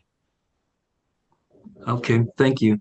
And then my other comment is not pertinent to the regulation being posted today, but I would again ask you all to consider changing sheep and goat to once in a lifetime. And I know like we have on moose. So I know there's a very small number of folks who have drawn one of the tags a second time. But as you pointed out, there are some folks who have gone a lifetime without drawing this tag. So even one tag going to somebody who hasn't drawn it versus someone who has is helpful when you have such a limited supply, versus demand. So anyway, that's what I would tell you. Yeah, consider that. As a little bit of backstory, we certainly can look at that again. I forget the exact year, Chairman McDaniel, but I want to say it was about 8 years ago. We did do an evaluation of that, and that was even before we have such higher demand, as the increase in applicants from pay after you draw. And what that analysis showed, and we can look at it again, but just so you know what we found before, was the number of people that actually drew and are back in the application pool was an extremely small percentage. Yeah, and I get that, Andy. Like I said, for me, it's like, even if it's 1 out of 300 tags or 2 or some very small percentage, that's a couple folks who, a couple of tags that could have gone to somebody who's never had the opportunity to hunt them before. And that's, a pretty rare occurrence. Ironically, within the last 8 years, maybe I shouldn't be disclosing this in the mic, but it's the luck of the Irish, I guess. Myself and my brother both drew our bighorn sheep tags for the second time in the last 8 years. And I have many friends who have never drawn it once. So it made him pretty jealous, and that I drew it, was able to draw it a second time. So I look at that and say, was that fair? Probably not. I'd love to see other sportsmen and women get a chance to draw that tag, even if it means I can't apply anymore. Yeah, you didn't hurt my case, or you didn't help my case with that little story. Sorry, sorry, Andy. As I said, it's a look of the Irish. It's or at least the half of me that's Irish. That's pretty tough to do. So anyway, thank you very much. Anything else, or can we move back to Krista so we can move this item forward? Yes, hi, Chairman. Oh, I'm McDaniel. sorry, I missed you. I just put my hands up, so you are doing great. I am just making a reminder, a gentle reminder to everyone. We're doing great. All in all, on our gender terms, I really appreciate the wholesale movement away from sportsmen and towards sports persons. I want to remind us also on the 201 version of gender terms to be mindful of non-binary terms and being inclusive of our non-binary hunters and anglers. So I encourage us all to please, if you're referring to a group of people, to refer to us as sports people, and really to refrain, unless you mean, if you're specifically speaking to men or women, feel free to be specific. But my experience with Queer Nature, an amazing organization founded by Pinar, I don't know their last name, but it was my participation in this incredible organization that has really helped me to move away from non-binary terms when I'm speaking publicly and I'm speaking about the public. Thank you so much. Thank you. I have Commissioner May. Thank you, Mr. Chairman. Andy, I just want to reiterate what Chairman Daniels has expressed, that I really see nothing but benefit from moving the Bighorns to once in a lifetime. Even though it is a small number of people that it affects, it definitely would hold with our philosophy of equity and giving people a chance, because it truly should be for the state's iconic species. It should be that we should hold them to the standard of once in a lifetime. That's all I had. Thank you. Thank you, Commissioner May.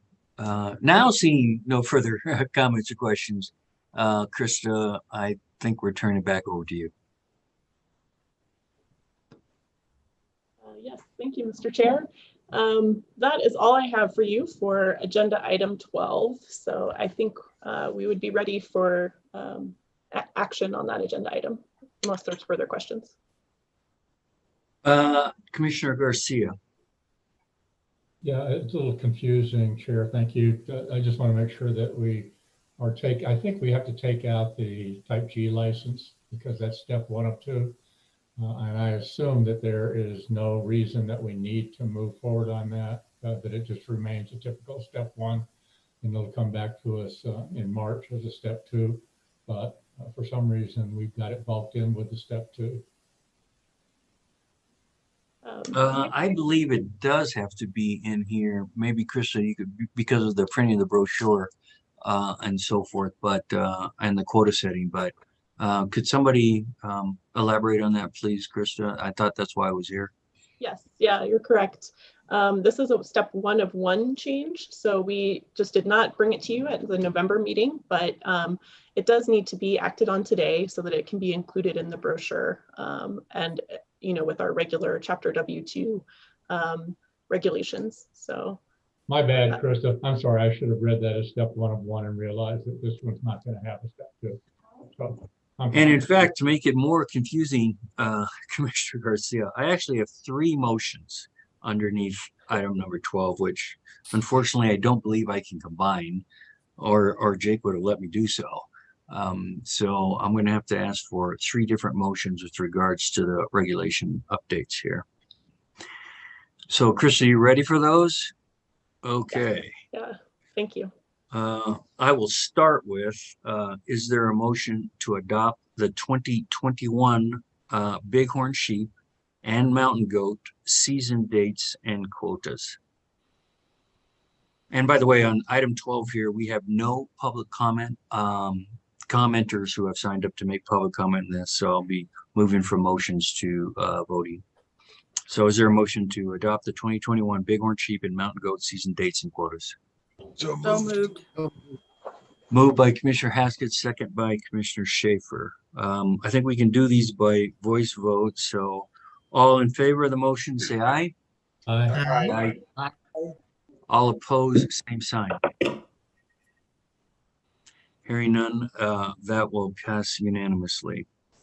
Second, is there a motion to adopt annual changes to season dates, limited license areas, and manner of take provisions for deer, elk, pronghorn antelope, moose, and bear as proposed by staff?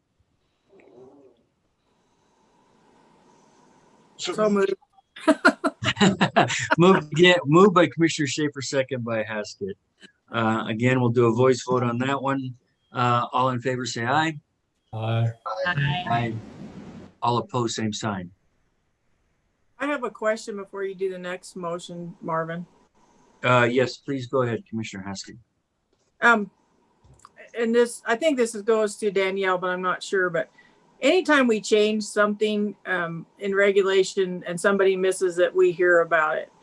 I'm wondering if it's possible to take advantage of our technology today, and for the turkey season changes applications, why can't we email all of last year's applicants so they know about these changes and we don't hear about it later?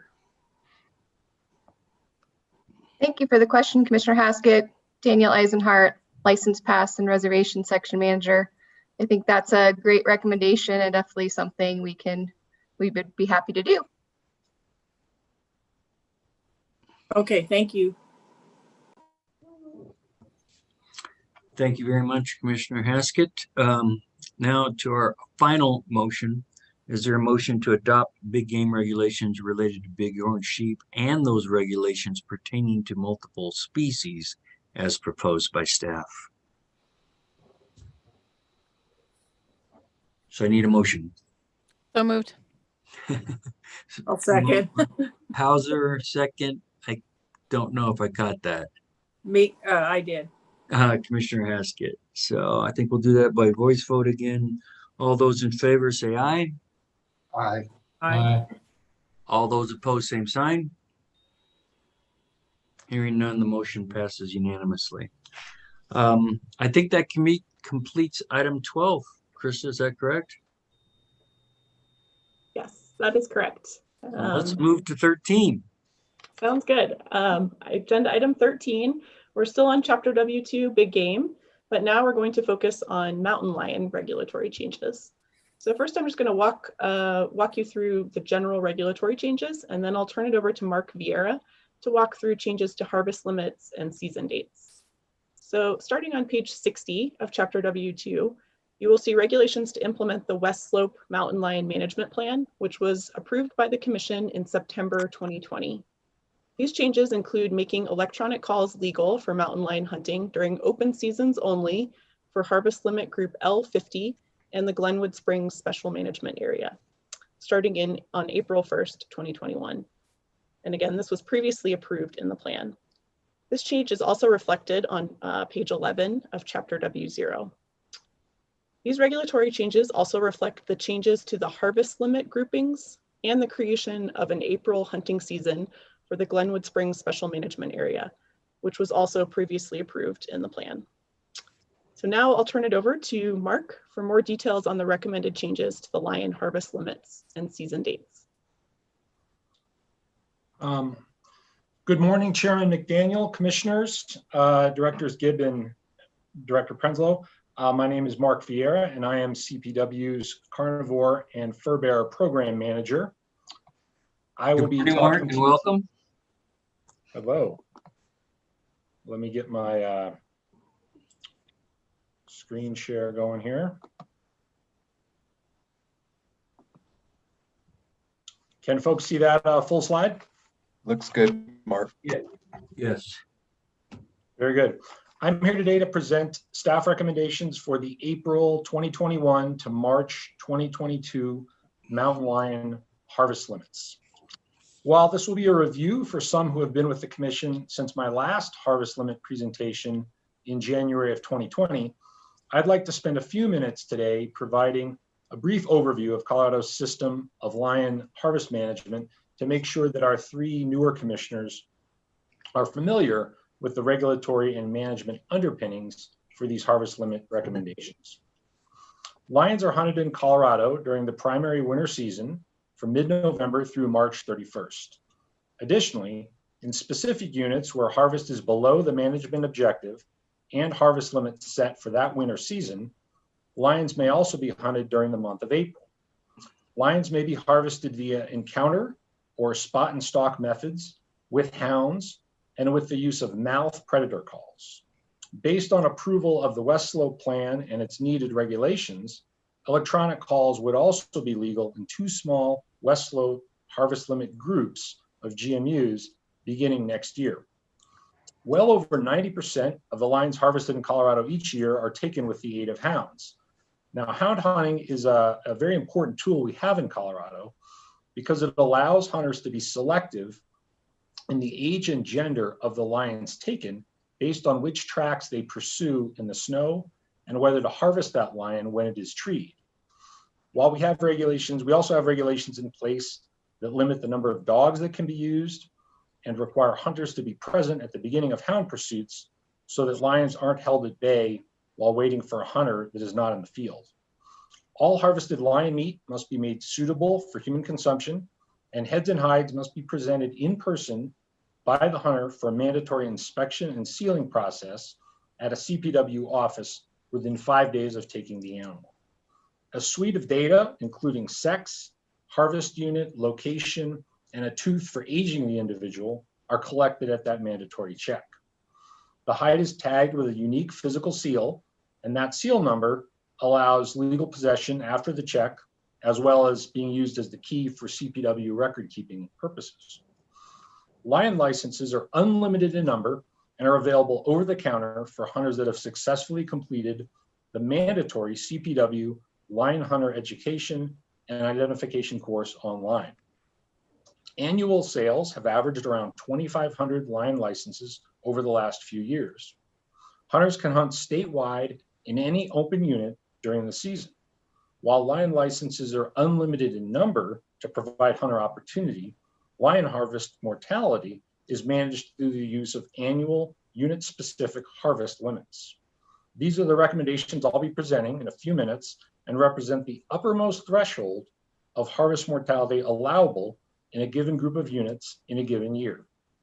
Each season, lion harvest limit groups open with a full harvest limit.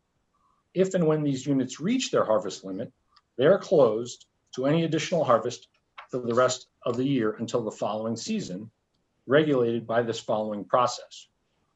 Upon harvest, hunters are required to notify CPW within 48 hours of taking a lion, and that animal is then deducted from the harvest limit in that unit.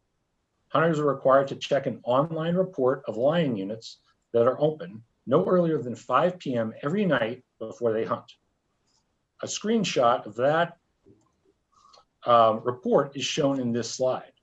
These regularly updated reports provide a current closure limit status for each unit and how many lions remain in the available harvest limit before that unit is closed to hunting. Unless there are any questions, I'd like to move from this background information into staff's harvest limit recommendation for the upcoming April and March. Seeing no questions? One question here we have from Commissioner Touchton. Could you, Commissioner Touchton, are you ready? Yes, sir. Thank you. Mark, with the unlimited licenses, what I was wondering is if, and hearkening back to this point that Dallas and the chairman just made, can one person go back and get as many licenses as they want? So one person could harvest 10 lions if they are willing to just keep after it, or are we limiting it to one opportunity per person to take? Fantastic question. I should have included that. The bag limit for a given year for a given hunter is 1 lion. So the answer is you can have 1 license and harvest 1 lion with a few very, very limited exceptions relative to tribal lands and game damage situations. So it's 1 lion per year.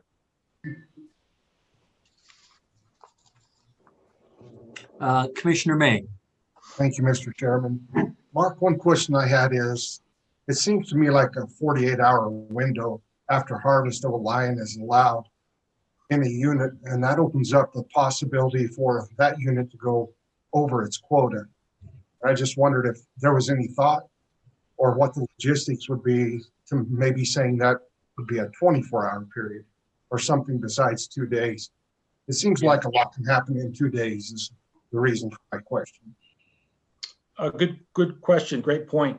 I've been, I was not involved in sort of the, I don't know what year that 48-hour timeline was selected. It's been in place for quite a while.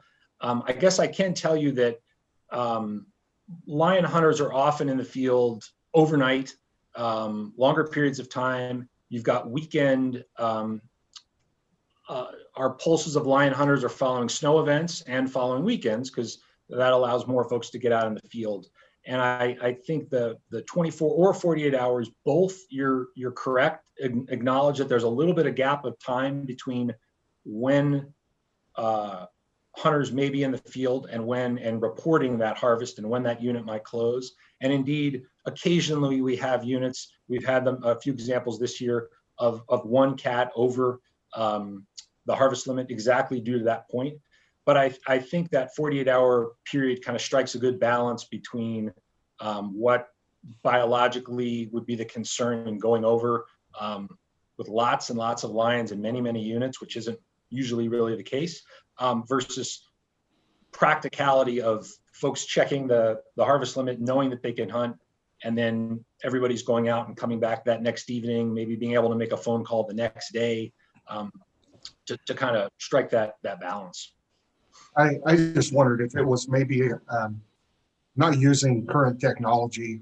It seems like if a hunter holding an open license has the responsibility to check daily if that allotment is still open, it seems like we would put the same requirement on somebody that had harvested the lion to report it daily.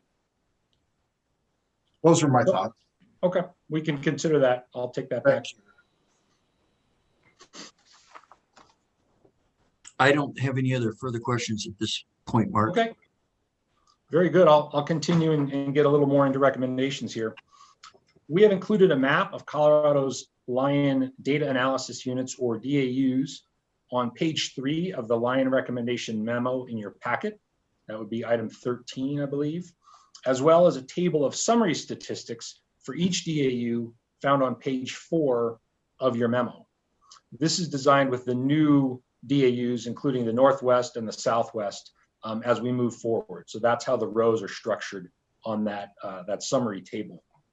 Both the current year's harvest limits and the upcoming April 21 to March 22 recommendations we are presenting today are shown on the leftmost column under harvest limits on that summary table I'm referencing.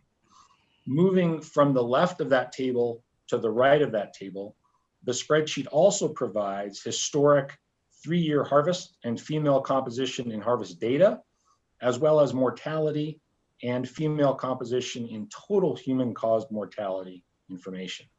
The last column shows the recommended status of the April 2021 season, with DAUs being open based on having reached, not having reached harvest objectives in the regular season.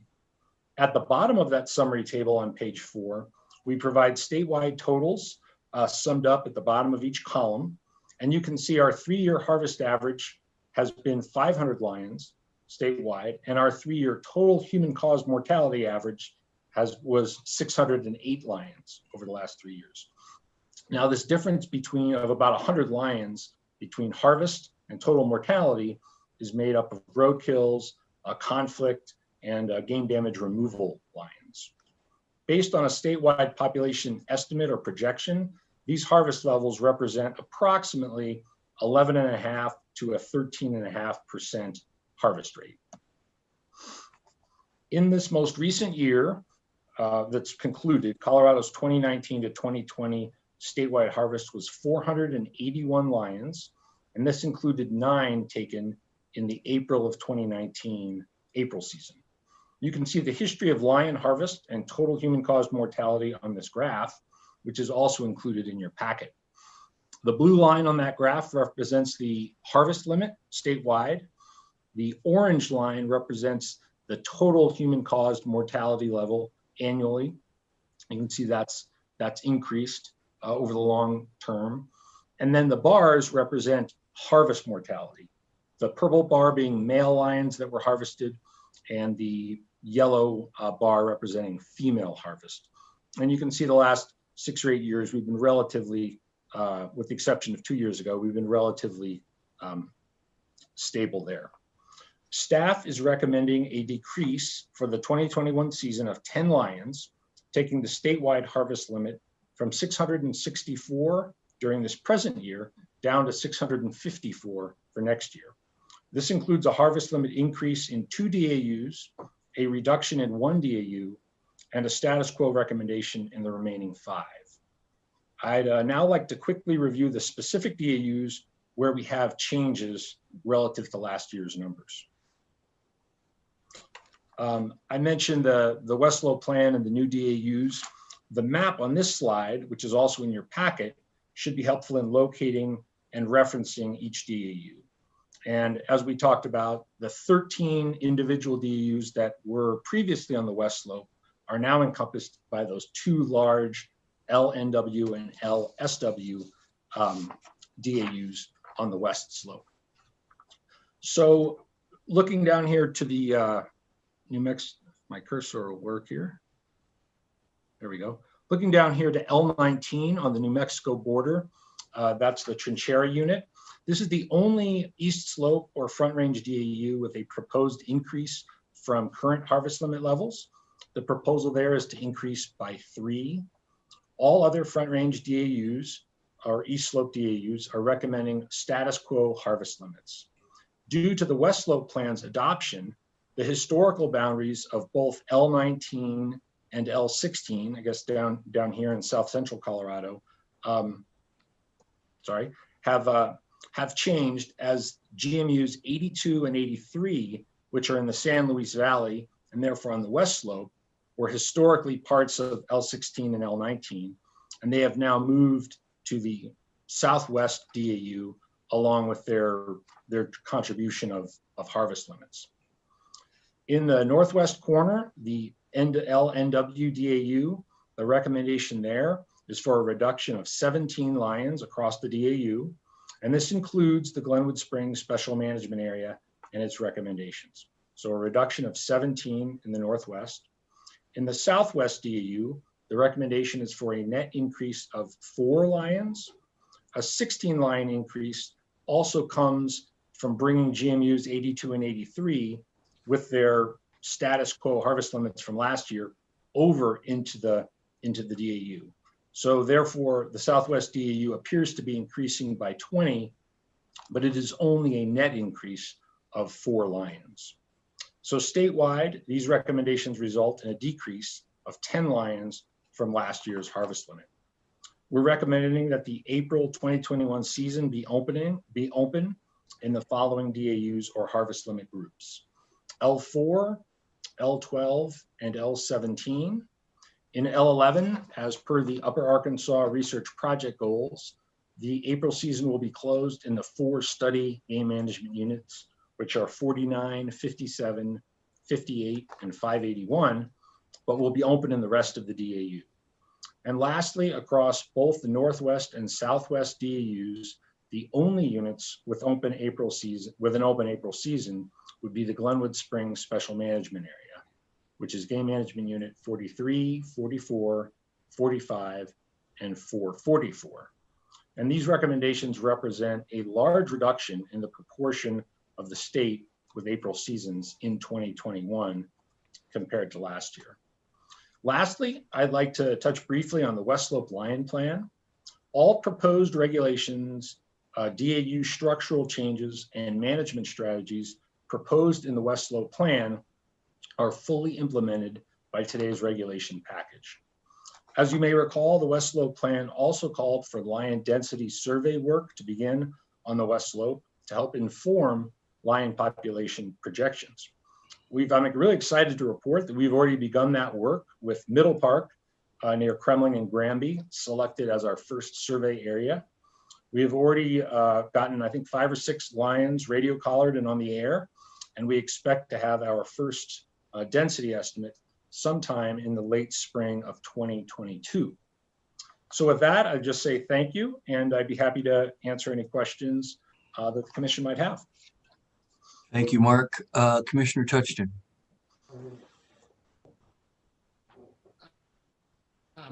Thank you, Mr. Chair and Mark. Mark, I have a couple series of questions, I guess, maybe 2 groups. But the first one on the table that was in our materials. Yep. 2 units, L12 and L17, where our strategy is suppression. And that struck me as a bit antiquated, also antithetical to what we just did on the West Slope. These are both on the East Slope. And the word suppression to me indicates we're not even trying to provide sustainable hunting opportunities in those units going forward. We're trying to suppress populations from being present. At least that's what the word means to me. I understand we might look at the East Slope mountain lion situation later, but I'm wondering if we can change these goals from suppression, or if you could explain why we're trying to not even let the population in that area, and particularly in L17, which may be one of the most uninhabited corners of the state. Yeah, I'm happy to do that. I guess I'll attempt to stay at a fairly high level relative to digging down into each specific lion management plan. As we talked about with the West Slope plan, in 2004, we rewrote and revamped our lion management plans. So for both L12 and L17, we're looking at written lion management plans that went through a public process that were approved a number of years ago. As far as the suppression goal goes, I'm not sure that I would articulate it the same way you did, Commissioner, that suppression, the goal of suppression is to, well, I can't remember quite how you said that, but the goal of suppression is not to increase or have a stable mountain lion population. But to me, it does not necessarily mean that the goal is to not have lions or not have lion hunting opportunity. In fact, in a number of places. Mark, I'm sorry to interrupt, but that's the thing that really bothers me. If we suppress every year, it seems sooner or later we succeed in keeping a population from being there. You know, I understand stable or increasing, but suppressing sounds like you're on a downhill slope where you eventually reach that goal of no population. So am I misunderstanding that? Maybe there's a better term that we can evaluate moving forward into other lion management plans that's different than suppress. But I think to break those two out a little bit, L12 is, and we can go back to the map here. L12 surrounds Denver. There are high rates of lion conflicts, lion incidents, and non-hunter caused mortality. So when you look at L12, which is actually not reaching the total harvest mortality goals in some years, a very large proportion of lion mortality in that unit is attributed to CARs and to non-hunter causes. So those lions continue to be there in numbers and in robust numbers, but the harvest level and the total mortality level selected in that plan would not be what you would choose if you were attempting to have a stable or a growing population. But we have no evidence to think that we're driving the lion population in L12 down, although it's stated as a goal that we're not attempting to stabilize it or allow it to grow. In L17, I think you're correct, and that is a lower human density landscape. It's almost exclusively private property. There's some agricultural concerns down there. So again, without drilling way down into the public process held on each of these line plans, that was also selected as a unit for providing maximum hunting opportunity and not necessarily allowing the lion population to grow in L17. We also in L17 are not reaching the harvest goals or harvest objectives that would be considered what one would use to reduce the population there as well, although we are articulating that suppressed goal.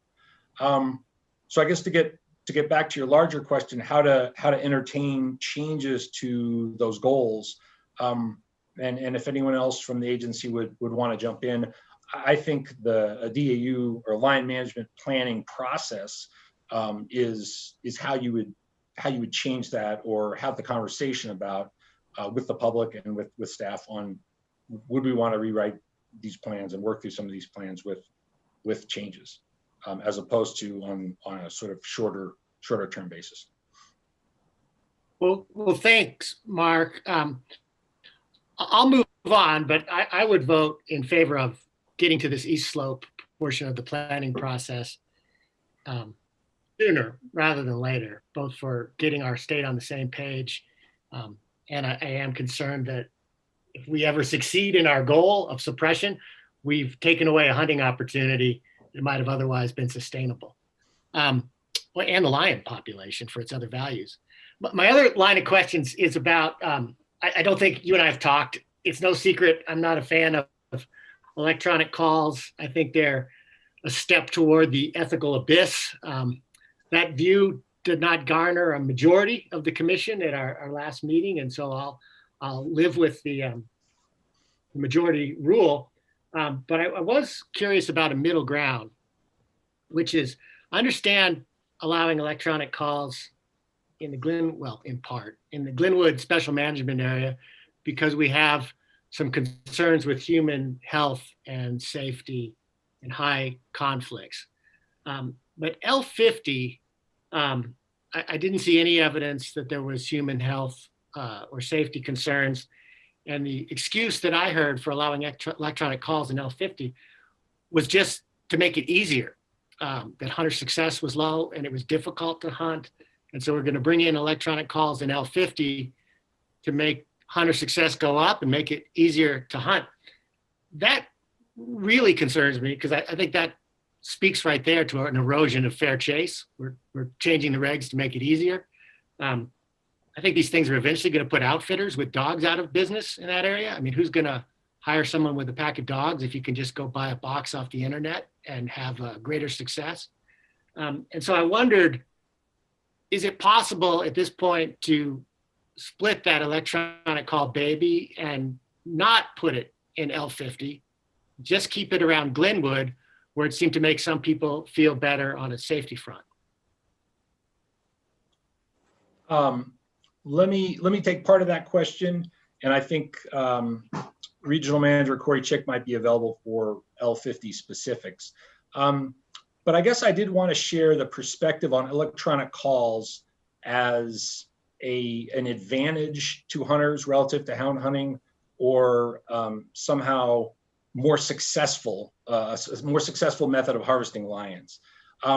We talked about in September how Colorado, Montana, and Alberta to date are the only states that do not allow electronic calls currently in part or all of their state, which means that 12 of the 15 WAFWA states allow electronic calls. So checking in with some of those managers, when hunters have both tools, the proportion of animals taken with electronic calls is small. And I would expect that that in Colorado, we should think of it more as an additional tool that in the case of L50 is going to be used based on the APHIS, an attempt to change contribution of harvest from APHIS to hunters with an additional tool, but not so much as an advantage or a tool that will allow an advantage compared to other things. It's just an additional tool for that very specific situation. And I think with that, I'd welcome Regional Manager Corey Chick if he had any comments. Corey, are you on? I am. Thank you, Chairman, Commissioners, Director, Corey Chick, Southwest Region Manager, and Commissioner Tutchin. I appreciate that. And we do. There are low harvest rates in that corner of the state, and I truly do think Mark hit the nail on the head when he talks about the use of another tool. I think for any of those that have been out in the field using electronic calls, it's far from easy, and that's not our attempt, is to make this easier. Yes, we would like to increase the harvest levels in those southern units some, but and again, I think it'll be minimal, but again, another tool that we can utilize. We're simply just right now implementing what the commission has asked us, but I do appreciate the question or comment. Thank you. Did you have a follow-up, Commissioner Tutchin?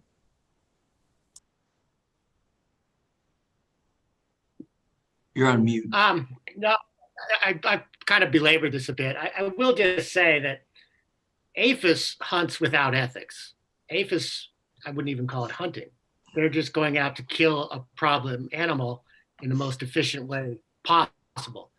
And when we start to ask our hunters to behave like APHIS, I think we're in danger of making what's already an unpopular activity even more unpopular. And I've kind of harped on this fair chase issue because we've all just recently experienced ballot box management. And if we're not very careful here, I think we'll experience another round of ballot box management over mountain lions, as other states have done. So I really encourage looking hard at putting as small a box around these electronic calls as you can and keeping them in areas where they're really protecting people through increased killing, rather than just making it another tool for hunters, which the public perceives as, whether rightly or wrongly, the public perceives them as unsportsperson-like. That's all. I'll let it go. I don't think anyone else wants to hear from me on this. Well, I'm not sure about that, Commissioner Touchton. Good points in there. I think we do have to be careful with our verbiage around electronic calls and fair chase. There's folks who stated as, fact that it's not fair chase and some that don't. I do think that there's another factor with regards to the use of it in mountain lion hunting, in that it's also tied to a total limit on harvest. Whereas, use in other game species, it may not be done that way. So there is I'll call it a self-governor with regards to it, since we're managing overall harvest and mortality limits, and especially in the Northwest, where they specifically did it for, 2 sections of that unit. So that could also be a factor with regards to the thinking about that one. The other thing that I was going to bring up, because I wanted to ask, I kind of heard you say you wanted to propose something, but then you didn't, is that, we do have a approved mountain lion management plan, and we're within, so this is really step 3 of 3 today, and taking this into regulation. So if you would wanted to change that, we would need a motion to, in essence, undo the previous approval, I think, and we can consult with Jake about that, and then take forward the rest into regulation. But I didn't know whether you said you gave up there too at the end, so I'm not sure. Do you still want to try to do something with regards to that? I want to respect your thoughts about that, Commissioner Touchton. Sure. Well, thank you, Mr. Chair. I appreciate it. Well, let's see if anyone changed their mind. I would like to make a motion to remove the use of electronic calls in L50 alone, and leave it in the Glenwood Special Management Area. But I second. For the reasons I previously. Okay, I think I have a second for Commissioner Adams. Aisha. Let me confirm first with is Jake on the phone? Yes, sir. So with regards to the motion and the second, did would that be the way that we, in essence, would, if it were to pass, that it would undo the portion of the plan that was previously approved and then not being taken into regulation? That's right. Okay. That's right. Just to excise L50 from regulation and at the same time acknowledging that the previously approved plan is effectively amended to match Commissioner Touchin's motion. Okay, and then in terms also of protocol, just for all the commissioners, we have two motions we need to do with regards to mountain lions today. This would be a third. Probably need to be the first one since it might change the second and the third one. We also have public comment today. So I won't be asking for moving forward these motions until we've heard public comment with regards to agenda item 13, chapter W2 on these particular species. I want to make sure, Jake, that's also the way I should be handling this moving forward. Correct? Okay. So with that, I'll return to Mark and see, is there anything else finally, Mark, that you'd want to add, or we would be moving forward to Krista, which I think she'll then punt it back to me and then to Katie so we can get our public comment. No, my presentation's concluded. I just be here for questions. Okay, I do have one more question. It's Commissioner Schaefer. Thank you, Mr. Chair. As a point of clarification, in the sort of regulatory tables there, it mentions that the electronic call statute, if you will, or rules would go into effect April 1st. Is that simply a sort of APA type regulatory affair, or is it being applied for just an April season? I just wanted to make certain I understood what is actually in there. Great question. It would be applied geographically beginning in our license year that starts April of 21. So it would be applied to all April and regular season hunts in those two pieces of geography whenever there was an open April season. So in other words, when the season reopens late 2020-21, it would apply in those seasons. In those two pieces of geography, correct, it would. Correct. All right, thank you. Yep. Thank you, Commissioner Schaefer. So with that, and Mark saying you're done, Krista, any final discussion from you or before we move to public comment? Nope, that's all I have, Mr. Chair. Okay, is it you that's handling the public comment, or is it going to be Katie? Did I have that right? I believe it's Katie who'll be handling the public comment. Okay, are you there, Katie? I am. Thank you, Chair McDaniel. Yeah, so I just wanted to describe for the public and the commission how we're going to be handling public comment for this session. And we looked at the time allotted for each agenda item, and so the public knows whether they have 2 or 3 minutes for each agenda item. In this case, for agenda item 13, it'll be 2 minutes. And as each person makes their remarks, I will let them know when they have 15 seconds remaining and when time is up. When the time is up, we will remute that person. And as I call people, I will call the person that's up to speak first, and then the person that'll be next, so you can kind of know if you're on deck. When it's your turn, we'll unmute you and ask if you'd like your camera turned on. Those of you that are making comment, you may need to accept on your screen that you are prepared to do that. If we will move pretty quickly, but if the chair sees hands raised and wants us to stop and entertain questions from the commission, we'll certainly do that. And so I think with that, let me see. Yeah, my colleague Sarah will be the one doing the unmuting, and I see she's back. So first up, we have Aubin Royal, and on deck behind that will be Katie Dolan. Aubin, I see you're unmuted. Would you like us to turn your camera on? That sounds good. Okay, looks like you are ready to go, so we'll start your 2 minutes. Good morning, Aubin, and welcome. Good morning. Good afternoon. Good morning, Chairman McDaniel and the Commission. My name is Aubin Royal, and I'm the Colorado State Director for the Humane Society of the United States. I'm speaking today in opposition to the proposed mountain lion hunting recommendations before you. We appreciate CPW's efforts to implement certain science-based limits on hunting in much of the West Slope through their new management plan. However, the HSUS and our supporters remain strongly opposed to the hunting of mountain lions in Colorado, which is done primarily for trophy, not for subsistence. Additionally, research demonstrates that random trophy hunting of mountain lions is associated with increased conflicts with humans, pets, and livestock. This is because hunters typically remove adult territorial lions, leaving vacancies that attract young migratory cats who have not yet honed their hunting skills. These young cats are the ones who are most involved in conflicts. We remain opposed to the management strategy proposed for the Glenwood SMA, which will result in a heavy killing of mountain lions in an attempt to respond to a perceived increase in conflicts. We continue to question why the CPW rejects any recommendations to prioritize non-lethal alternatives rather than increased hunting, when such alternatives may be more effective and have more support from the general public, including those in the West Slope. It seems as though the true goal is simply about allowing more hunting.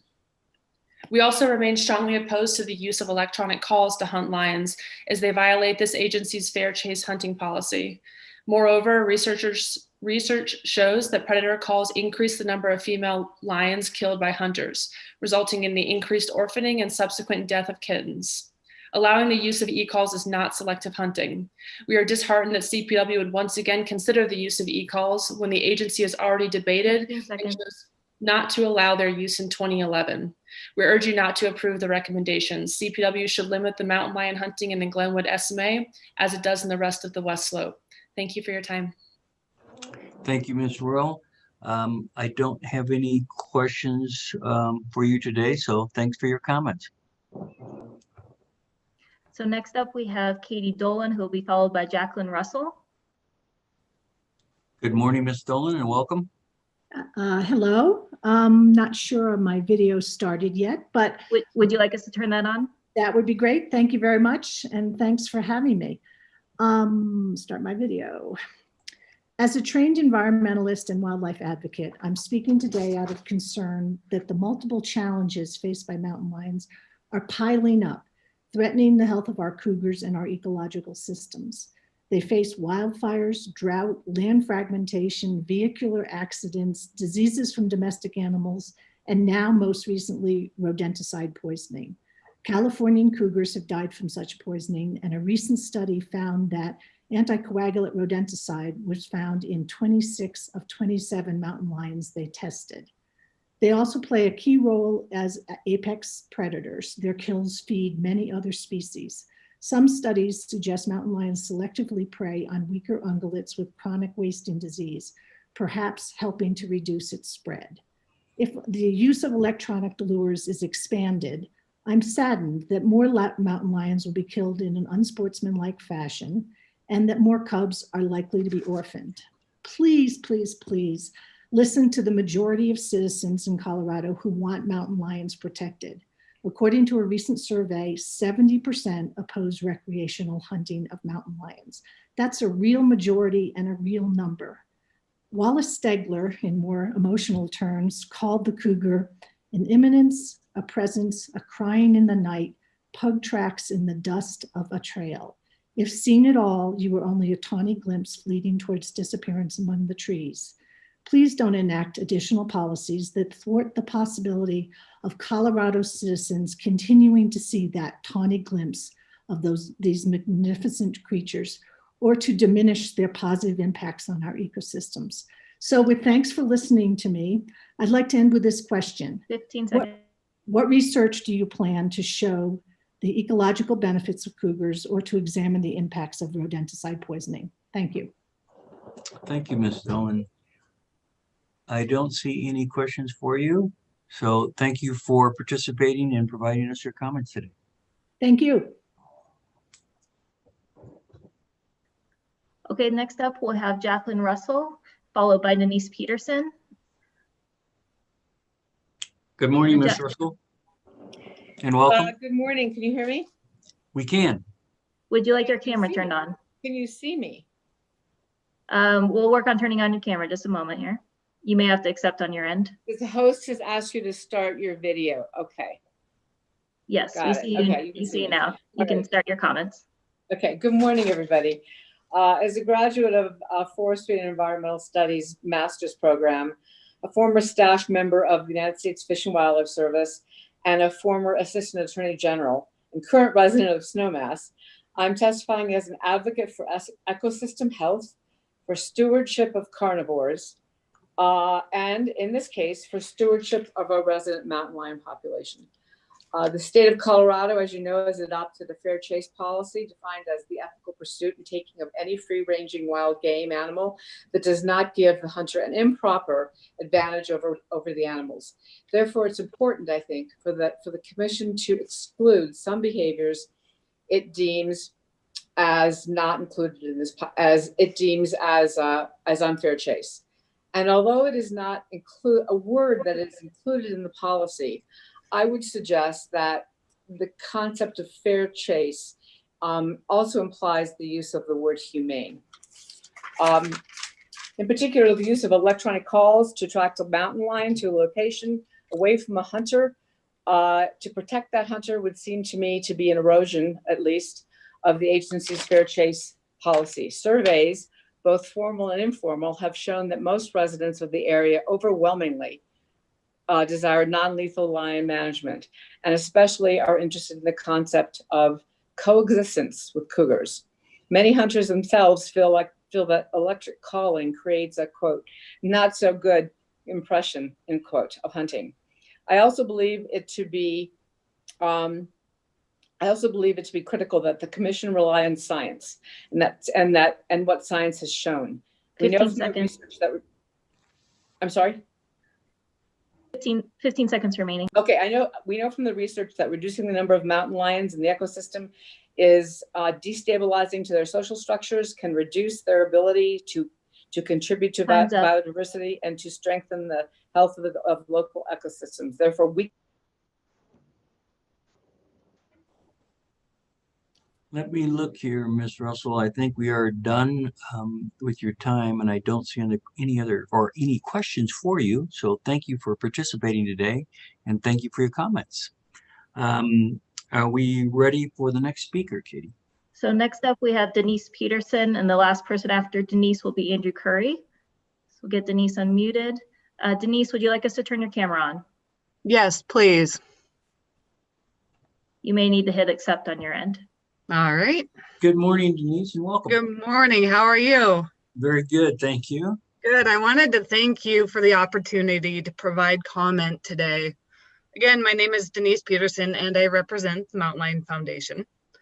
On behalf of the foundation, I ask that you not make legal the use of electronic calls for mountain lion hunting in the Glenwood Springs Special Management Area or anywhere else in the state for that matter. While electronic calls can be effective for attracting predators, their use is unethical and could lead to an increase in conflicts rather than a decrease. While the plan outlines the Glenwood Springs Special Management Area as a high conflict area, this is likely the result of human encroachment and trophy hunting. Studies have shown that trophy hunting may lead to an increase in conflicts as mountain lion social structures are disrupted. Public reports, as referenced in the West Slope Plan, do not specify the type of reports. A simple sighting of a passing lion is not necessarily a public safety threat, but may be categorized as such. Instead, reducing trophy hunting and increasing public education in and around the Glenwood Springs Special Management Area may be a more effective way to reduce human-lion encounters. Additionally, electronic calls, as stated in the West Slope Plan, are less selective, for example, than the use of hounds. Luring in any lion within earshot, including a mother with kittens, could lead to orphaning. In conclusion, I urge you not to legalize the use of electronic calls in the Glenwood Springs Special Management Area or anywhere else in Colorado. Thank you. It looks like you have another speaker who would like to join the our telecast He'd like to provide today. his 2 cents. He has bad timing. No, that's cute. Thank you. You're welcome. I don't see any questions for you today, so thank you for participating and thank you for your comments. Thank you so much. Katie? Yes, so our last commenter is Andrew Curry. We'll get Andrew unmuted here. Good morning, Andrew, and welcome. Good morning. Andrew, would you like your camera on? Yes, ma'am. That sounds good. You may need to hit accept. Okay, looks like we're good. Go ahead. Good morning. Thank you, Mr. Chairman. Hey, first, I'm excited by the start of the cougar population density studies there. Thank you for doing those. I've been trying to understand what's driving the proposal to make electronic calls legal for cougar in L50. And as I read it, that's a pretty big area, about 2,800 square miles. Because a stated reason in the plan didn't make sense to me as an amateur naturalist, but it sounds like I may need to understand why APHIS is being asked to kill so many lions in Colorado.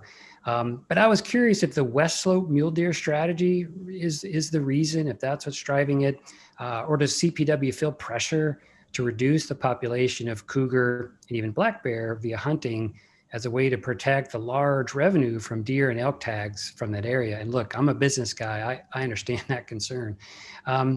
And I was also wondering if CPW is responding to the public's perception that predators are limiting deer and elk populations, let's say in L50, but CPW science shows this is not the case.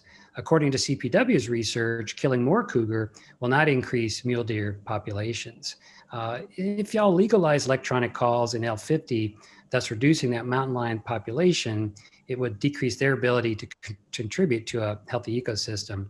I ask you to focus on ecosystem health and consider all that's happening in this L50 area. It's in exceptional drought, and this is the same area that CPW plans to reduce black bear population before letting it return to stable. This is an ecosystem struggling with other challenges. I'm also not sure how much grazing is happening on the public lands there in the midst of the drought too. We don't have CWD, chronic wasting disease, in the deer elk herds in this area. So I thought this is an opportunity to study why and maybe not reduce cougar, elk, or black bear populations in the meantime, given they could be helping. And finally, if you give me a few seconds, I'd like us to work together to grow the wildlife tracking and watching economy in Colorado, including. Thanks, Andrew. We appreciate your comments. I'm sorry, we're in a really tight time crunch today, as you might imagine, between our 2 days. Let me look. We have a question for you. And since we were right on the edge here, Commissioner Touchton. Thank you, Mr. Chair. I'll be quick. Can Mr. Curry still hear me, or is he gone from our world? He's still here. Let's get him. We'll get him unmuted again. I think he's still here. We can't stop Andrew Curry that fast. That's right. Yes, sir. Like I said, hopefully it was hopefully it was helpful too. Yeah, especially the last point about getting the wildlife watching economy ramped up there. But yes, sir, Commissioner Touchton. Yeah, Andrew, you had provided me with some comments earlier, and one thing that you struck me that's relevant to the motion I just made was, and I didn't have time to research it myself, but you said that in the past, this commission has voted down the use of electronic calls for mountain lion hunting, I think on more than one occasion. And so I was wondering if you could, for a moment, about what we did in the past when we thought this was a violation of fair chase. I wish I could throw out details on there. My understanding is, yes, from my research, that there was not once but twice it came before the commission. Previous versions of this commission and was voted down. Now that was probably before my time. There might be other folks either on the commission or probably the CPW staff who are the experts on that. Because it is a valid point as well. And I know we're taking up y'all's valuable time, but I'm sorry I can't answer the details on that, but that's my understanding. I don't know which years and how that went down. Commissioner Garcia. Yes, Mr. Curry, you were asked last time you brought this up that it had been ruled on before by this commission, and you said you couldn't tell us anything about when or where. And so you've had time since then, and you haven't looked? I don't want to put you on the spot, but I've had some death in the family over the past few months that I've been taking a lot of my attention over the past few months. And just to be clear also, yeah, my comments here today, as you heard Commissioner Garcia, were not related to previous times that it was voted down on the commission. So they were more looking for a constructive way to say, hey, how can we, given it seems to be somewhat of a controversial area, what's our way through that? What's the middle path? And that's where I was thinking about the wildlife tracking and wildlife watching economy. Thank you. Commissioner Haskett.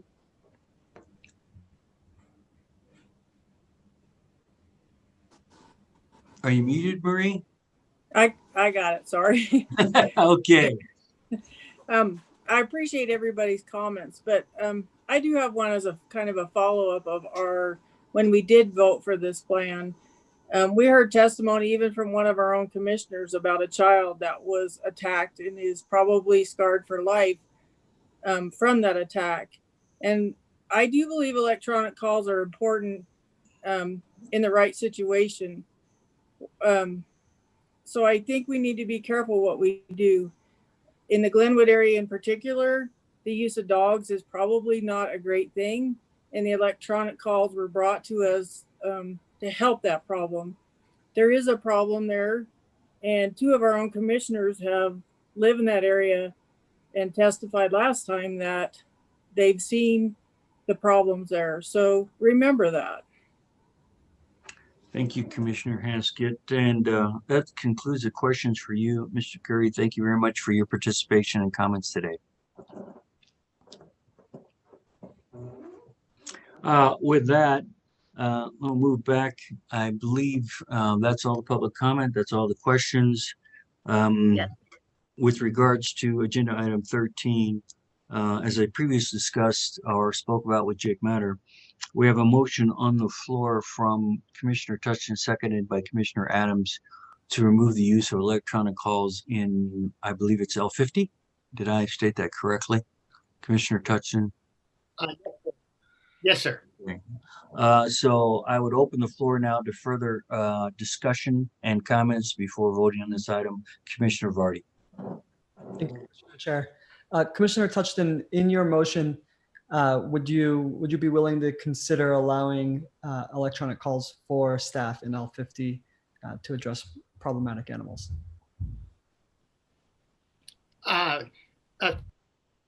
Yes, I think that is a good addition. I was trying to draw a distinction to allow the use of electronic calls where there are safety concerns, such as Commissioner Haskett just mentioned, but not allow electronic calls in areas where there are no safety concerns.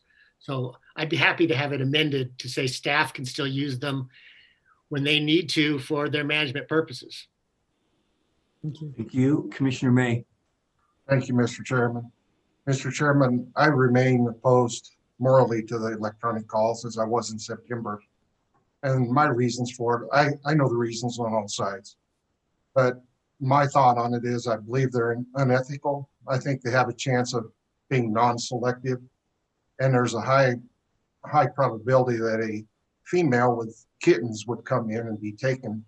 And in that case, it would be 3 lions killed instead of 1.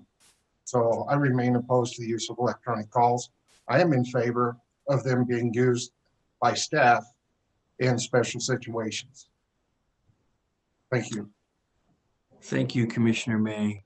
I don't see any comments at this point, so I wanted to add mine. You know, we had a thorough discussion about this in 2020, and I think the issue of electronic calls is obviously one that's kind of a flashpoint for some folks, specifically being proposed here by staff in terms of population control and trying to get harvest limits achieved for an area where we have lions and lions in essence in an overpopulation situation and in a more highly inhabited area. So when you put those into effect, I think, or areas, or unable to reach harvest limits, and since we have total harvest limit limits in place with regards to that, I think it's a mitigating factor in terms of electronic calls. And I do think we have to be careful that folks think that might be listening to call these electronic calls are this magic formula that you just turn it on and lions come running in. I'm sure Lions Hungry wish it was so, but it's certainly not the case. Me personally, I believe that, you know, the use of electronic calls in terms of what we're trying to achieve in the North American model of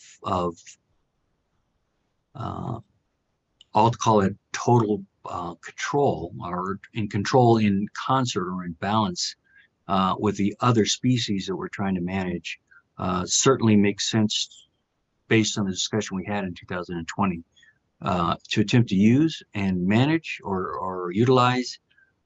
So I'm still in support of that. We have a couple other comments. Commissioner Hausen. Yeah, two questions. I guess the first one is, and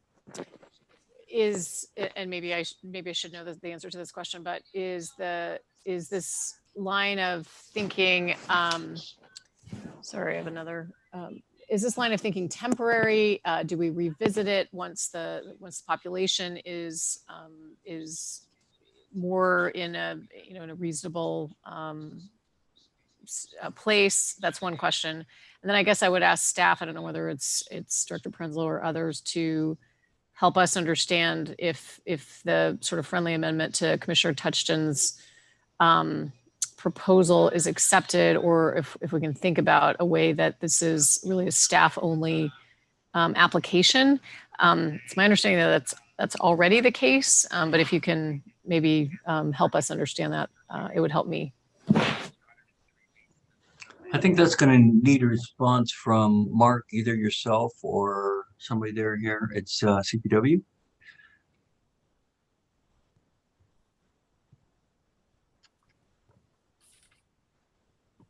Mr. Chair, this is Brian Dreyer, Terrestrial Section Manager. Thanks for the question. Hello, Brian. How are you? Good. It's good to see you guys today. So I'll start with the first one, and that was, will this be revisited? I believe, and Mark can help me here, that when in the drafting of the plan, our goal was to try and keep some of the initial kind of harvest limits and other aspects in place for the first 3 years. And then obviously then we're going to evaluate where we're going with harvest, what the harvest limits are being reached, those types of aspects. But perhaps Mark can help me if I got a little bit off course there. Yeah, I think briefly, our intent is to keep as much of the Westlow plan as consistent as possible for the first 3 years, including the harvest limit groups, the harvest limits, the methods of take. And then the commitment was that in the Glenwood Springs SMA specifically, there would be a fairly intense 5-year, halfway in review of all aspects, including how animals were taken, achieving goals of reducing conflicts, putting it up against those metrics.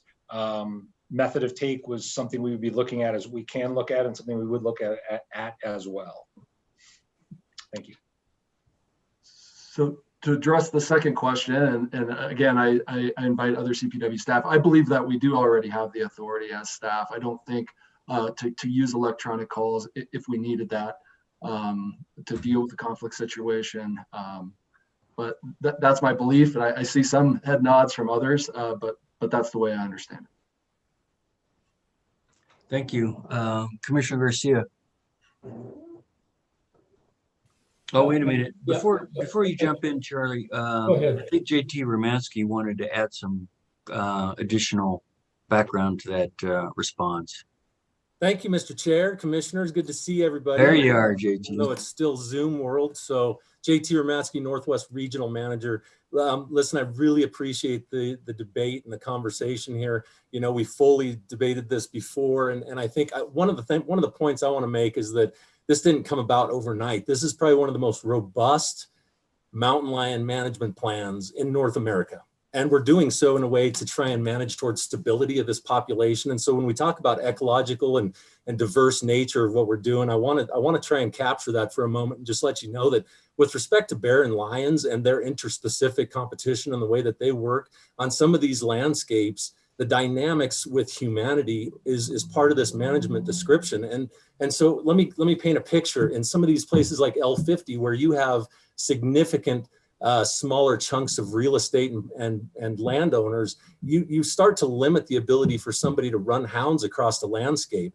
Electronic calls can be used for staff, and the reality is none of my staff would likely use them because of their ineffectiveness for taking individual cats. We work routinely on taking the right animal out of the population, not just any animal. And so, you know, we as professionals try and work really hard not to just remove every mountain lion when we have a human health and safety consideration, rather using those dogs with that right scent to get on that individual animal. And that's something that has not really been brought to light here.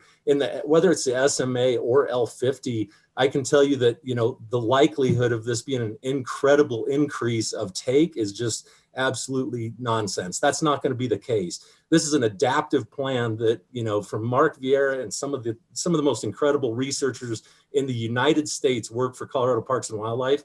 And this is going to be prescriptive over time and adaptive as well. And so, you know, and I've mentioned to some of the advocacy groups with the SMA that indeed the source sink relationship with human health and safety considerations, if I start to fail on that and we actually have more males moving into that area and thus a higher issue with human health and safety, then we ought to take action and flop that over and start doing just the opposite outside of that area. And so this really affords us the tools that we need to try and get things done on the landscape. So, you know, the discussion about kittens also, you know, we hunt these animals outside of those times. And so for us to sit here and debate that we're gonna harvest a female and leave a litter of kittens just to die on the landscape, you know, we've got to start talking, you know, about the reality there, and that's not the reality. So I just wanted to make those few points. Obviously, happy to answer questions, but you know, the e-calls was not something we took lightly.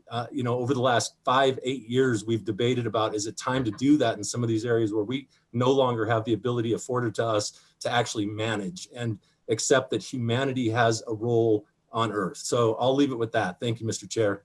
Thank you, JT. Commissioner Garcia. Thank you, Chair. So as Commissioner Haskett pointed out and others, this is not an area where we can use dogs. And so you have to have some sort of adaptive management and look at the other opportunities. I am a commissioner. When I signed on, I made it very clear I wasn't going to substitute my scientific knowledge for those that do this for a living and are very, very good at it. And thank you, JT, for bringing that in. This is what they do. And I don't think that they're going around opening up electronic calls so we can kill more mountain lions. The bottom line is this: I believe too in fair chase.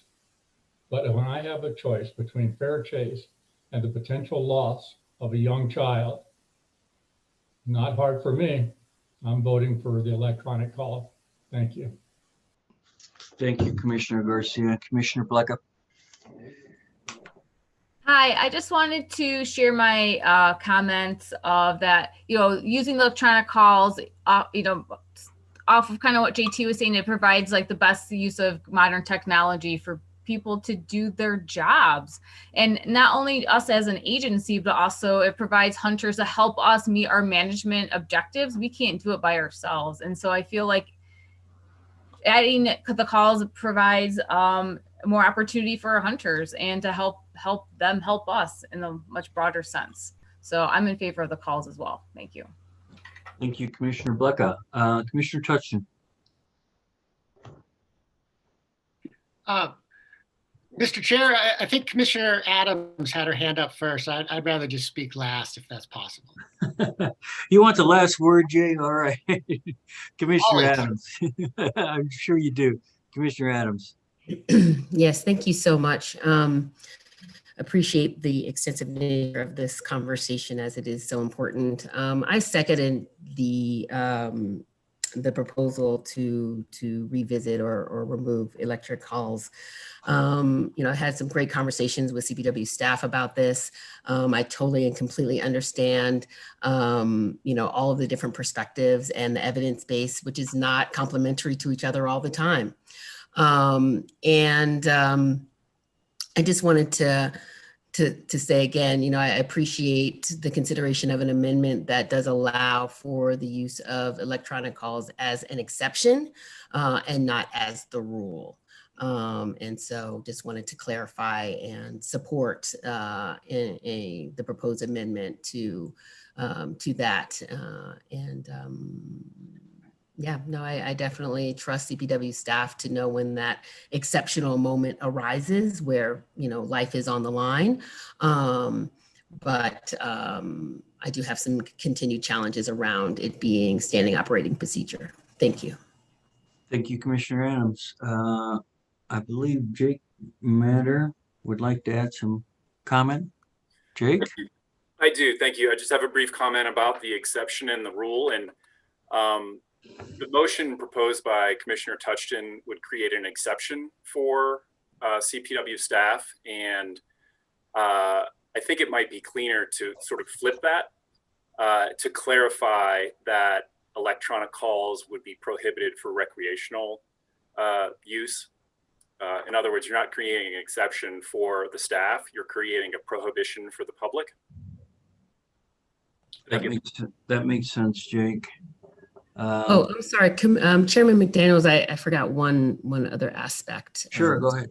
And Jake, thank you for that reminder about that. I also want to remind us all that for the last year since our pandemic started, we have not had, for any new hunter, we have had no relationship, no in-person touch point. And so again, I'm raising a flag around safety concerns if this particular strategy is allowed beyond CPW staff. Thank you. Thank you, Commissioner Adams. I got one more comment here with Commissioner Haskett, then Commissioner Touchton. Hopefully we can wrap up quickly as we're quickly running off of our schedule and need to take a couple votes on this and move forward. So Commissioner Haskett. Thank you. Jake, this is for you. Am I correct in thinking that staff has a different set of rules than what we're trying to do here? So really we need to just leave that whole thing out of there is my feeling of it's either we're do electronic calls or we don't. Staff or I'm not sure what I'm trying to say, but staff, it doesn't apply to any staff. So there's no reason to do that. Am I correct? So my suggestion was to just avoid that issue entirely, because I think certainly the current practice is, as JT mentioned, when health and safety is on the line, these sorts of things are used. And my suggestion is sort of meant to dodge that broader question. Okay. Well, then I'm a little lost here, so I can get to a vote, Jake. The original motion, as I understood it from Commissioner Touchton, was to ban the use of electronic calls in L50. You are saying ban the use of electronic calls for recreational hunting completely, which would allow them, I want to make sure I understand, it would only allow them by staff. So what, if I were to restate Commissioner Touchton's motion to reflect the comment that I just made about the exception in the rule, kind of flipping that, channeling my Commissioner Touchton voice, I move to exclude the use of e-calls in connection with recreational hunting in L50 from the previously approved mountain lion plan and the regulatory changes on the table currently. Does Commissioner Touchton agree with that language? Yes, that's fine. Yeah, I was just focused on L50. Okay.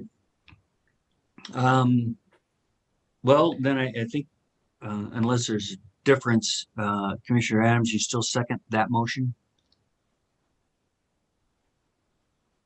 Yes. Okay. Well, then in mind, I think we're gonna need to do a voice vote, or not a voice vote, a roll call on this one, so we can move forward with the rest of the mountain lion quota, season dates, and harvest limits. So with that in mind, Laura, are you there? Any final comment or just quick final comments or questions so that we can move through this? Commissioner Touchton. Yeah. Thank you, Mark. I was trying to steer a middle ground, and maybe I didn't succeed, but some people are in favor of electronic calls, some are against. I was urging we go slow, split the baby, that we allow the electronic calls in Glenwood, which was the flashpoint and where the human safety concerns were. Do not allow them in L50, where they were just making things easier for hunters, in my view. L50 is actually a large area. It's over 2,000 square miles. Dogs have been used there in the past. Dogs are not dependent on snow. Snow makes it easier to start the dogs, but you can use dogs without snow. I'm not arguing science. I'm not arguing take levels with staff. I do defer to staff on science and take levels. I'm arguing ethics. I think this makes us look bad in the public perception, and I think it's a dangerous thing when the public loses respect for the role of hunters because they believe those hunters are behaving unethically. So that's my last pitch for this amendment. Motion. Okay, Laura, can you execute a voice vote with regards to this? Yes. Adams.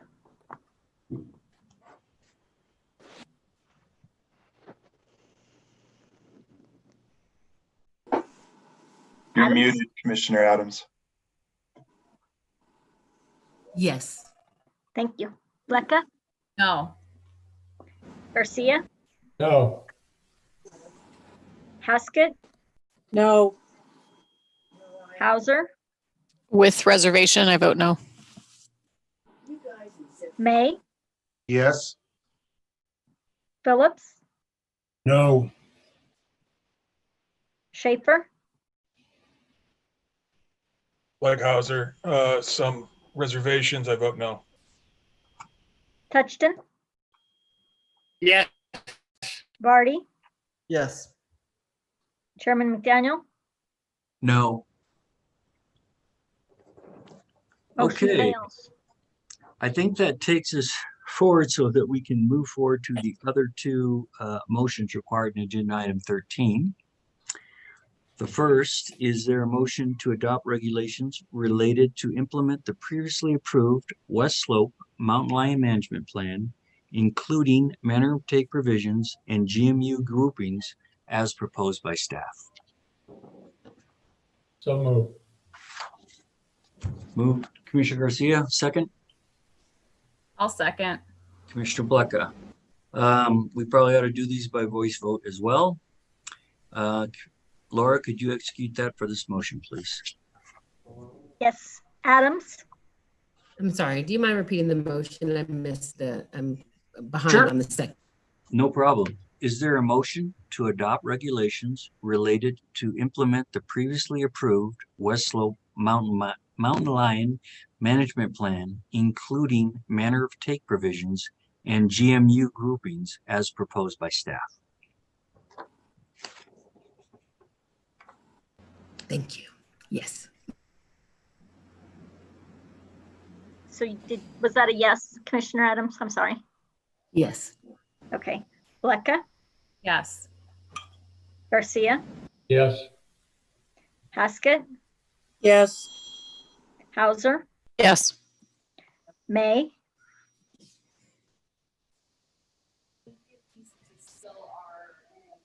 You're muted, Commissioner May. Very sorry. Yes. Phillips? Yes. Schaefer? Yes. Touchton? No. Vardy? Yes. Chairman McDaniel? Yes. Motion carries. Thank you, Laura. Finally, is there a motion to adopt annual changes to season dates and harvest limits as proposed by staff? So moved.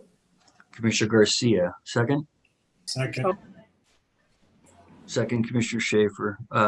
Okay, let's do a roll call vote on that one as well, please.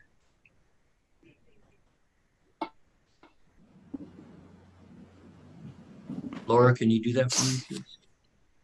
Sorry about that. Yes. I just wanted to check real Yes. quick. Commissioner Adams. Sorry, Chairman, I wasn't sure. Did you say Schaefer, or it looked like Phillips to me had a second? Oh, I'm sorry. It was Phillips. I'm giving credit to Luke, though. Okay. I appreciate it. Thank you. All right, thank you. Okay, Adams, Yes. thank you. Blecka, Yes. Garcia, Yes. Haskett, Yes. Hauser, Yes. May, Yes. Phillips, Yes. Schaefer, Yes. Touchton, No. Vardy, Yes. Chairman McDaniel, Yes, motion carries. thank you. Well, I believe that concludes agenda item 13. Krista, thank you, although I won't be saying goodbye as you're coming back after lunch to do item 14. Anyway, it is 12:15 on my watch here, so let's take an hour and reconvene at 1 o'clock. Does that sound reasonable to all? And if you could Sorry, take that it offline. you said take Under an one. hour and come back. Or up. 45 minutes, I'm Got sorry. it. Okay, thank you. Thanks for correcting my math, Charlie. So reconvene. Thank you very much. We'll reconvene at 1 o'clock. Thank you. Could you take us offline, Dion? I will.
Are you out there, Dan?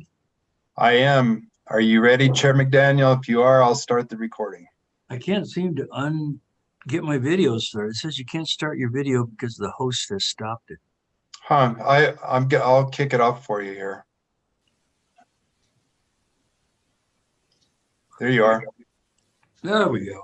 Yes, sir. Okay, here we go. I'll start the recording. Okay.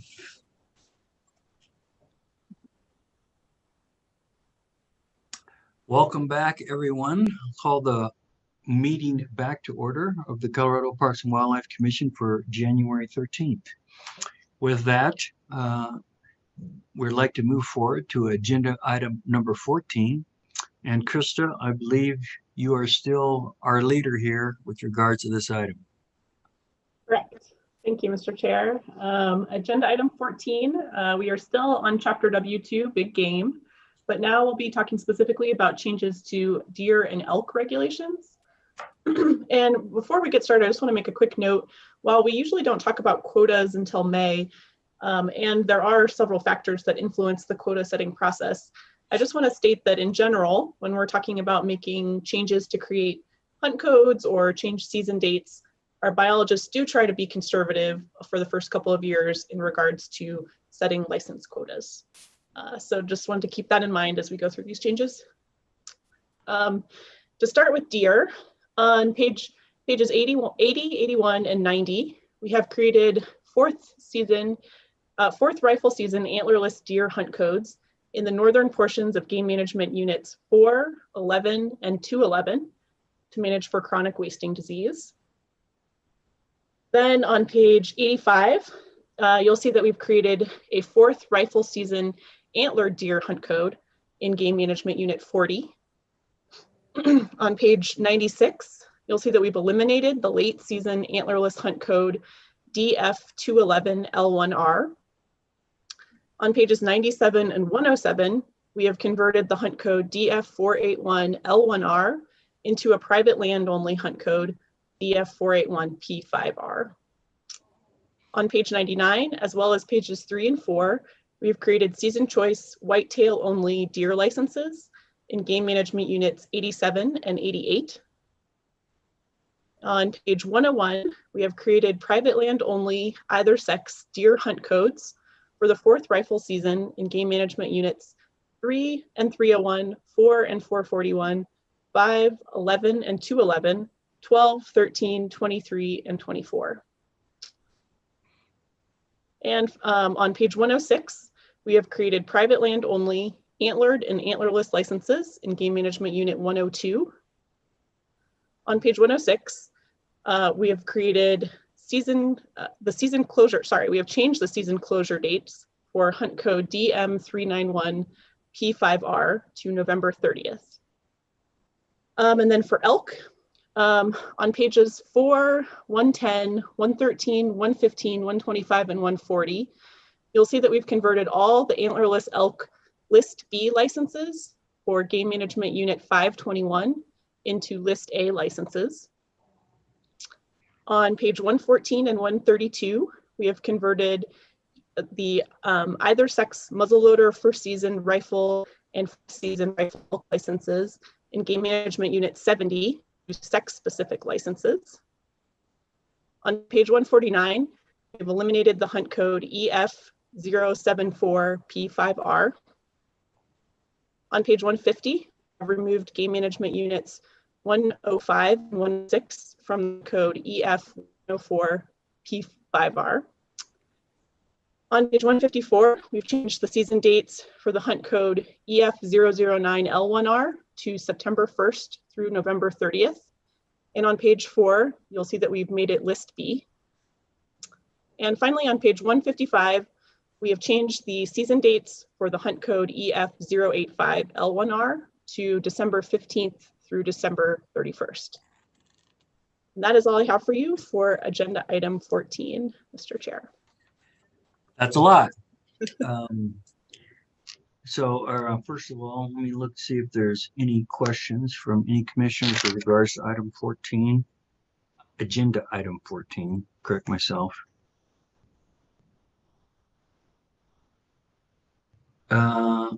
Commissioner Schaefer. Thank you, Mr. Chair. For my and everyone else's edification, could Krista or someone, whomever, explain the differences between list A, B, and C licenses so that folks know exactly what we're talking about? Yes, I think I can try to take a stab at that. So a list A license is a license where a hunter is only allowed to have one license for that species. A list B license, a hunter can have 2 licenses, and a list C license, you can have unlimited number of licenses. A hunter can have an unlimited number of licenses. Did I get that correct, Brian? Anything you want to add? Yeah, so Mr. Chair, Commissioner Schaefer, that's a great question. So list A is kind of your primary license. And that essentially, like a great example of that would be an over-the-counter second season bull tag. That would be a list A license. List B licenses allow a hunter to possess both a list A and a list B, so 2 licenses, or they can possess 2 list B licenses as well. And then list C essentially does allow a hunter to then have additional licenses beyond those 2, if that helps a little bit. But essentially, typically in our management, list B licenses are oftentimes used to help us get populations to objective, or in areas where we have difficulty, let's say selling leftover licenses, where we really do want the management to move us towards our objectives, but we're looking for additional harvest. So I hope that helps a little. Happy to get any follow-up questions if needed. No, that was great. I appreciate that. I want to make sure that folks understood like some of the rationale behind the proposed changes that certainly make a ton of sense for me. Thank you. Maybe Brian, you could also add in the sex of the animals as well, as meaning that, you know, list A typically includes the ability to shoot a male animal. List B typically not. It's a female animal and so forth. I'm trying to think of an example where you could take 2 male animals of a species. It's just really rare. Yeah, it's really rare. The only one that does come to mind for me, Chairman McDaniel, is actually a season that we have for whitetail only over the counter west of I-25, down in the southern part of the state. And that is a situation where it's an either sex license, that's list B, but it is very rare for us to offer list B licenses that are male licenses. Typically for us, our list A licenses are usually buck or bull licenses in general. But yes, you're right. Very few examples where a hunter can harvest more than 1 buck, let's say, or bull. Thank you.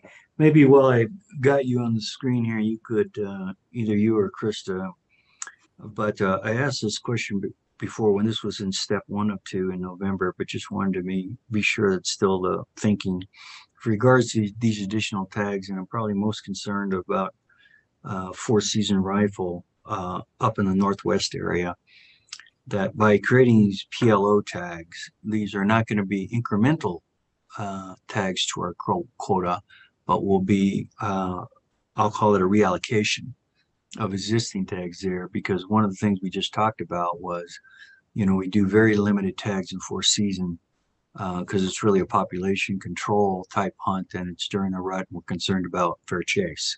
So I wanted to make sure that, and I'm giving you the example here of Northwest, but it applies to all these various, I'll call them PLO or specific tags are going to be part of that quota of animals that we're setting with regards to our seasons. Yeah, Chairman McDaniel, yeah, I'd be happy to start that. And then I see my colleagues in the Northwest have also kind of turned their cameras on as well. And so I certainly will defer to them, but I'll start just with some generalities. You know, many of the seasons that we added in Northwest Colorado in particular were female licenses. And I believe, and again, they can help to correct me if I'm wrong, we did not have many female codes up in that part of the state. And so there is a chance that those may be additive, but what I will say is that I do expect that those licenses would generally be conservative in nature. Obviously, there's a lot of things up in the air. We don't really know what kind of winter we're going to have. We're out collecting data right now. We bring that data in. You know, we've had a really difficult summer. Our winter range may not be in the best condition as we would like. for these animals. And so there's a lot of winter left that we're going to be watching these animals. And then all of that then factors into the quota recommendations that we're going to give. And before I leave, and I'll defer to either JT or my senior biologist in the Northwest, I do want to just touch the PLO licenses in Eastern Colorado. I would say would be potentially different in that the PLO licenses in Eastern Colorado are oftentimes, we add those in to try and redistribute hunters from public lands onto private. And in many instances, those are redistribution of licenses that already exist. I will say in the Northwest, there's some uncertainty because these are new seasons. We're going to have to put the seasons in place and then really monitor them to see where we want to take that for the future. So I think you really hit my two questions on the eastern slope out there. I was thinking of those more as a reallocation because we've done a pretty dramatic increase the last couple of years. More in the western slope, it's because of what we talked about earlier today. You've got a very late November season. We could have a pretty severe impact if these are all incremental licenses, and specifically if they were male, up in that northwest region in years 21 to 23, because it's right during the breeding season. So that was my concern up there. Great, thank you. I see Commissioner Touchton has a question for you. Thanks, Mr. Chair. This follows up on the question Luke asked, or the information he had you present, Brian.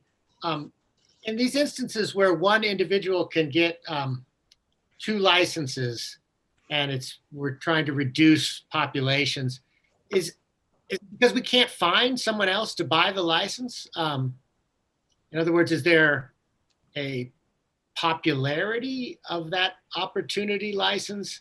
I'm just kind of curious why we can't spread it around to more individuals, that it's in our interest to let one person have 2 animals and proceed in that way. Thank you for the question, Commissioner Touchton. It's a great question. I think by general, our standard is to try and offer licenses to as many different hunters as we possibly can. But I think, what we found, and this started, many years ago, probably in the early 2000s, when we were trying to really reduce elk abundance in particular, we found that we would have a huge number of over-the-counter licenses, leftover licenses, I should say, that would go unsold. And so in order to try and meet our management objectives, but also kind of allow opportunity, we moved to this multiple licensing system. I think, and what you're going to see, and you'll see that in our regs package today, is that as we get closer and closer to objectives, we're going to switch around the list status of a license and make it so that only a single person can hold it. It's in instances where we're really trying to reduce a population to get to objective that we start to offer list B status and some of these others. And so that usually is the first thing to go as we start to approach objective, and we draw it back. But I think as a rule, our general standard is try and get as many different hunters on the landscape as we possibly can, except in some instances. Does that make sense? Yeah, thank you. Commissioner Blecker. Thank you, Chairman. I just wanted to refresh everybody's memory that I brought this up like 2 meetings ago and crabbed about it. And Brian and I have since talked. I mentioned that these licenses, when they end up in the leftover designation, I'll say pile, but designation, they've already gone through the draw. They've already gone through another available second draw. And so at that point, in my opinion, and I've since, I'm kind of still all over the place with it, that that tag no longer is actually an A license because nobody actually wants it. And so to me, I thought that, as an agency that we want to encourage people to go hunting, let's utilize all the passes, all the tags that we have available. But, in conversations with Brian regarding this, I can't remember it's a very low number that are actually available. It's not a ton of licenses. And so I feel like if you take my view as like the other side of this, the system in place, I feel the system's already in place to protect that multiple use type of thought maybe that you're having right now. Whereas I'm like, let's open it up, per se. So I just want to say that I support what the agency is doing with this right now, but I still kind of feel like maybe we should figure out a way.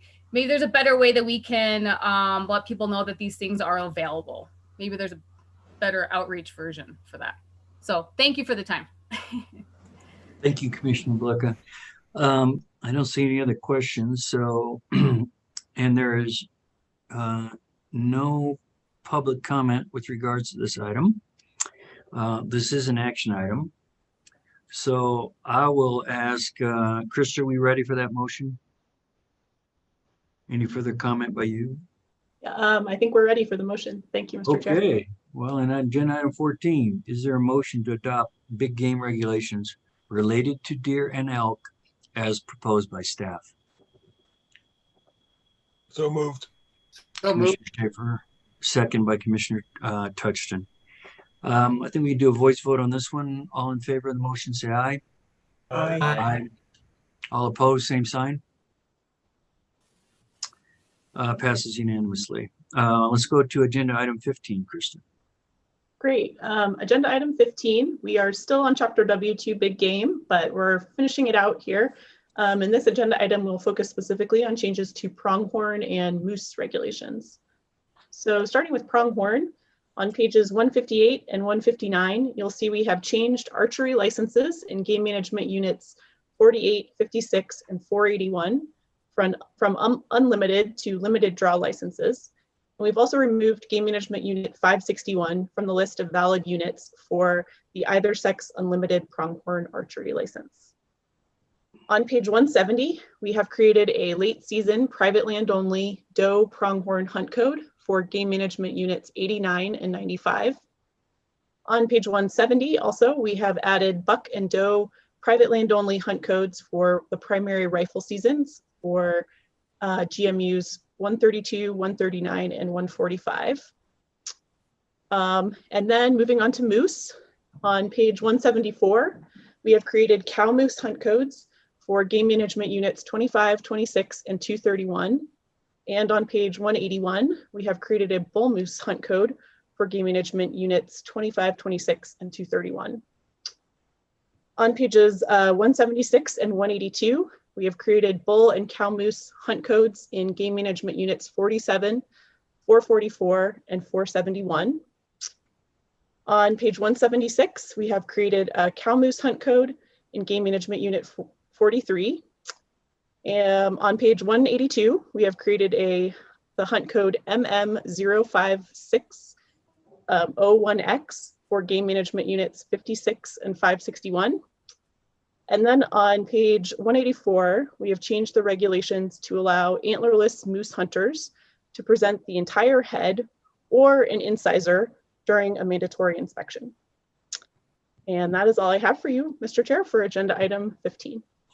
Okay, well, agenda item 15 again is an action item. Step 2 of 2.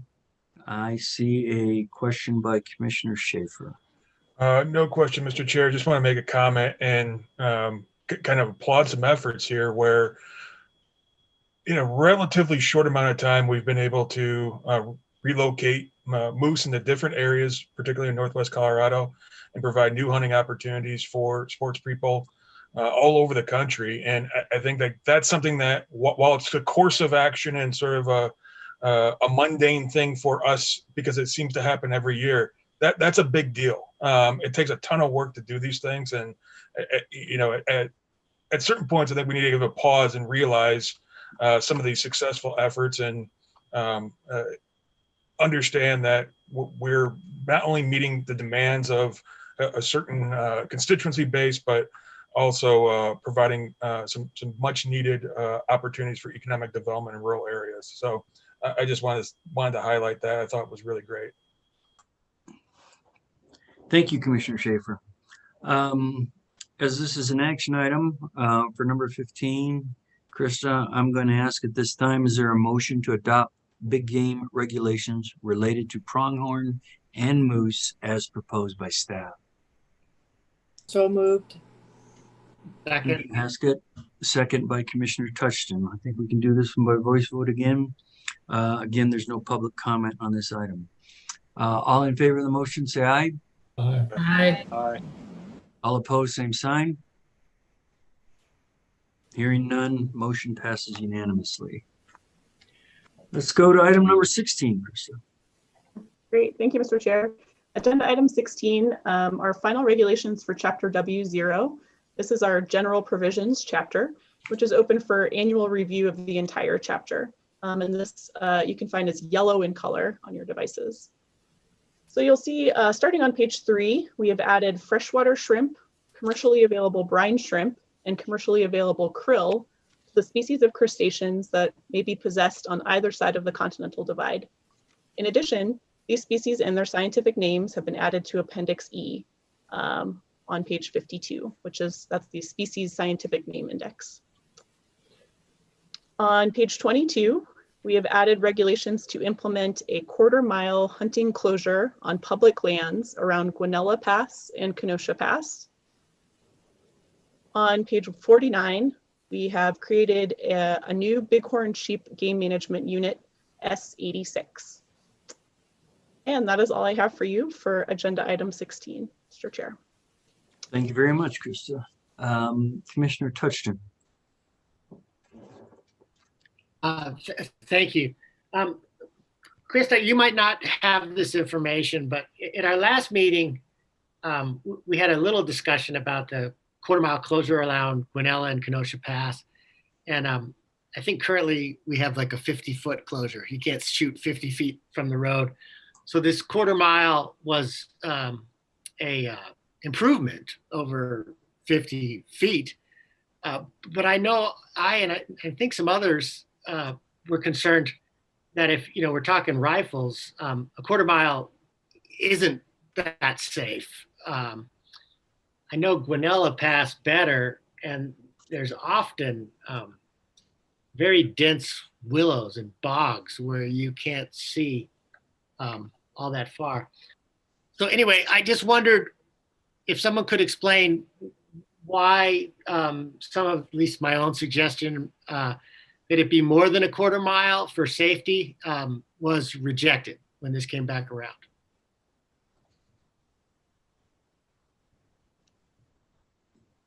Yeah, thank you, Commissioner Touchton. I think I might defer to my colleagues in the field as they're much more familiar with this specific closure. So I don't know if either Shannon or someone from the region would like to respond to that.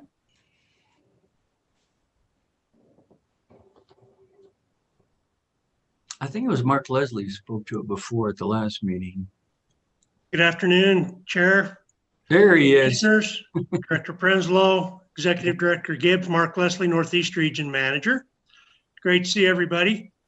Yes, and I would agree with your contention, Commissioner Touchton, that a 1/4 mile is not necessarily a safety closure, and that a high-powered rifle will definitely shoot that far and farther. The main reason that we're looking at these kind of closures is the concentration of outdoor recreation in that area, combined with the opportunity to maybe move our hunters out of the area where more people are recreating. And it's not, we haven't had any safety issues per se up there. It's to avoid conflicts and the visibility of the hunting in areas where we can.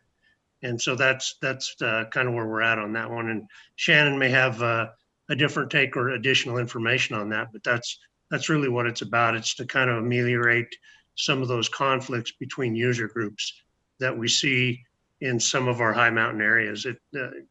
Areas like Guanella and other places where there's Bierstadt, a lot of places like that. So. Thank you, Mark. I see your hand up, Shannon. Do you want to add additional comment? Yeah, thank you. Good afternoon, Shannon Schaller, Northeast Senior Biologist. I think Mark covered, the main points as it relates to the intent behind the issue paper. And it really is directed at protecting watchable opportunities and reducing the potential for conflicts in the most visible areas, which we deem to be that 1/4 mile around both passes. And while safety is always of a concern for us and what we look after, we feel like all of the other laws and regulations that we have as it relates to hunting do protect human safety.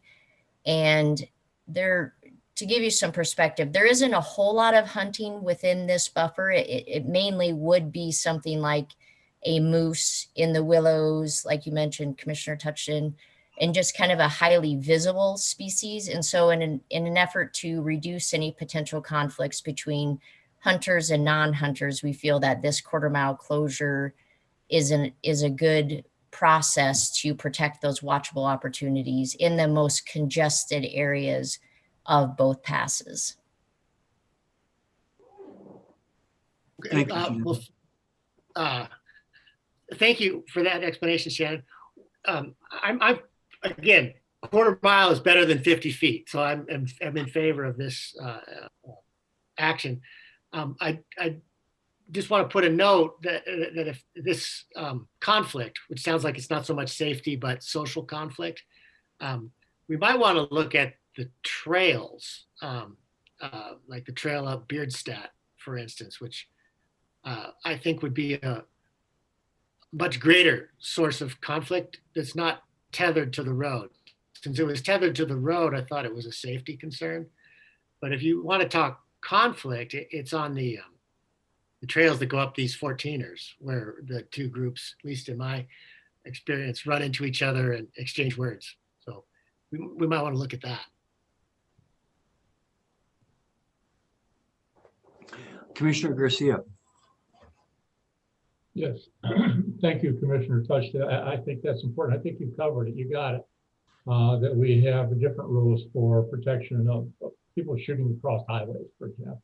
We have that statewide versus this, and maybe it's something that we could work with Betsy on. There may be other conflicts that you, Jay, or others know about like this that need to be looked at that are trail related as opposed to highway related. And perhaps that's something that the Trails Committee already looks at. I don't know. But yeah, they're completely different protection devices, if I can put it that way. But certainly worth something that we need to be looking at, not just for these trails, but potentially others in the future. So thank you for that. Chairman, if I might, I would also like to add that the Forest Service has prescriptive rules that deal with discharge of firearms around trails, buildings, developed areas, and those kinds of things too. So there are already protections in place regarding hunting near trails and populated areas. We deal with it quite a bit west of Denver and up in the Boulder area. Thank you, Mark. Seeing no other discussion, again, this is an action item, item number 16. There was no request for public comment with regard to this item. So I'll ask if there's a motion to adopt annual changes to Chapter W0 as proposed by staff. So moved, Mr. Chairman. Thank you very much, Dallas. Commissioner May, second by Commissioner Touchton. Let's do a voice vote on this one as well. All in favor of the motion, say aye. Aye. Aye. Aye. All opposed, same sign. Hearing none, the motion passes unanimously. Let's move forward to agenda item number 17. Krista, still you. Yep. This is the last of our final regulations for today. So agenda item 17 is chapter W16 Parks and Wildlife Procedural Rules. Again, this is step 2 of 2, and this is green in color on your devices. So you'll see starting on page 2 that we have updated and clarified processes applicable to license suspension appeals. And this is to better align with the Administrative Act judicial review provision. And that is all I have for you, Mr. Chair, for agenda item 17. And we have, I think Jake's still on the line. For anybody who might have any questions, I know there was some discussion about this at the last meeting with regards to the multiple, I'll call it stays that could be achieved, you know, either at the commission or in the civil court or in a combination. Any questions with regards to this item? Commissioner Garcia. Thank you, Chair, and Krista, maybe Jake. I just wanted to make sure we did. We went through all those, Chair, you're right, on this particular item. And I just wanted to make sure that, you know, we have later this afternoon, item number 20, which is license suspension issue as well. And I understand, so this one has to do with an appeal of the suspension itself outright, as opposed to the one later on, which is in the criminal law, we like to think of it as a reconsideration. You know, Judge, I know you did this, but now it's 2 years down the road and I want a second chance. So I understand the difference between the two, but I wondered if we just looked at the two to make sure there aren't any conflicts in terms of process between the two appeal procedures. You're absolutely right, Commissioner.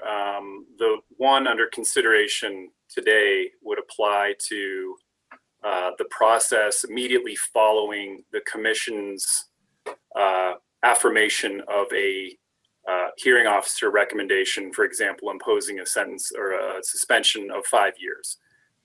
The hunter in that scenario can immediately appeal to district court, and the sort of second subset of W16 changes to be considered at the next meeting pertain to what happens 5, 10, 15 years down the road for someone to come back to the Commission seeking to have their ongoing sentence or suspension reduced.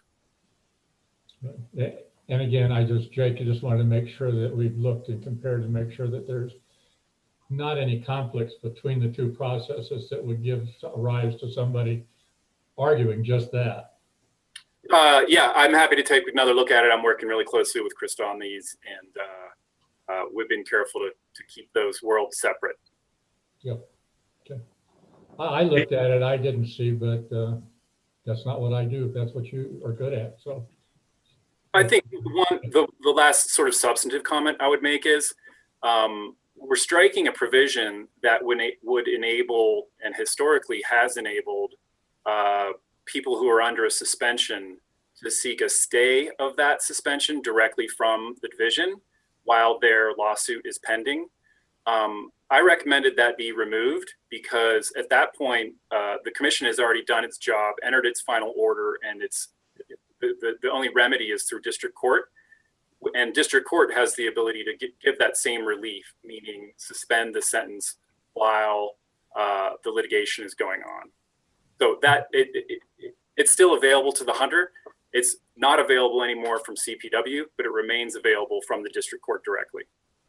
And then on the second piece this afternoon, the reconsideration, I like to call it, is there a right to appeal that to district court as well? I think so. Anytime you take final agency action, it's always an appealable decision. So you need to be thoughtful in your record and what considerations the Commission takes into account when ruling on that reconsideration petition. Thank you very much. Thank you, Chair. Thank you, Commissioner Garcia, and thank you, Jake, for that additional information. Again, this is an action item number 17. Again, there is no public comment with regards to this item, so I'll move forward and ask, is there a motion to adopt regulations related to license suspension appeals as proposed by staff? So moved. Commissioner Garcia. Second. Second, Commissioner Haskett. I think we can do a voice vote on this one as well. All in favor of the motion, say aye. Aye. Aye. Aye. All opposed, same sign. Hearing none, the motion passes unanimously. Let's move forward to item 18. We're finally in draft regulations, Krista. Yeah, we're making progress. Agenda item 18, we have draft regulations for Chapter W9, Wildlife Properties, which is blue in color, and then also related provisions of Chapter W0, General Provisions. This is step 1 of 2. These chapters are open for consideration of draft regulations related to revising the requirements to access a state wildlife area or state trust land leased by the division and creating Colorado state wildlife passes. I will just start by introducing these regulatory changes and then turn it over to Assistant Director Lauren Truitt and Regional Manager JT Romatsky for further details. So as you all probably remember, beginning July 1st, 2020, the Parks and Wildlife Commission prohibited access to state wildlife areas or state trust lands leased by the division for all individuals 18 and older, unless they held a valid hunting or fishing license. Feedback from constituents led the commission to create a working group comprising stakeholders to discuss options for creating a new pass, which we're calling the Colorado State Wildlife Area Pass, which would allow users who do not hunt or fish to access state wildlife areas and state trust lands leased by the division. Starting on page 1 of chapter W9, which is again the blue document, you will see draft regulatory language that allows entry into state wildlife areas or state trust lands with a valid Colorado State Wildlife Area Pass, in addition to a Colorado Outdoor Recreation Search and Rescue Card, instead of a valid hunting or fishing license.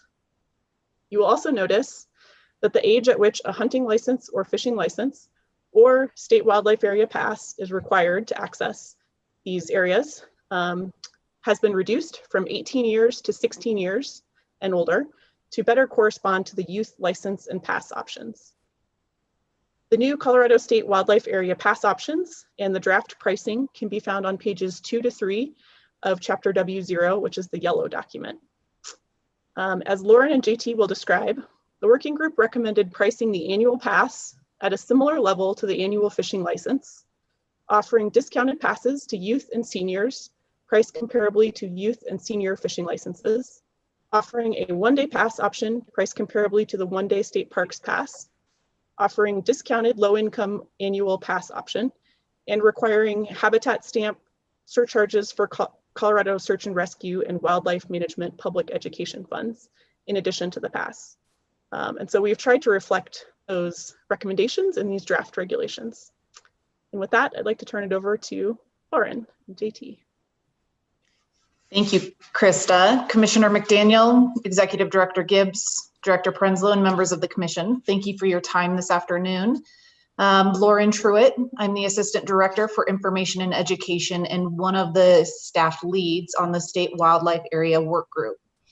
Presenting with me today is Northwest Region Manager JT Romatsky, as well as Area Wildlife Manager Mark Lamb, who will not be joining us on the Zoom presentation, but he was also assisting in the lead of this effort. We also had 3 members of this commission, Commissioner Haskett, Commissioner Schaefer, and Commissioner Vardy, that assisted as we moved through the initial phase 1 of the work group recommendations. I will share my screen and start the slideshow.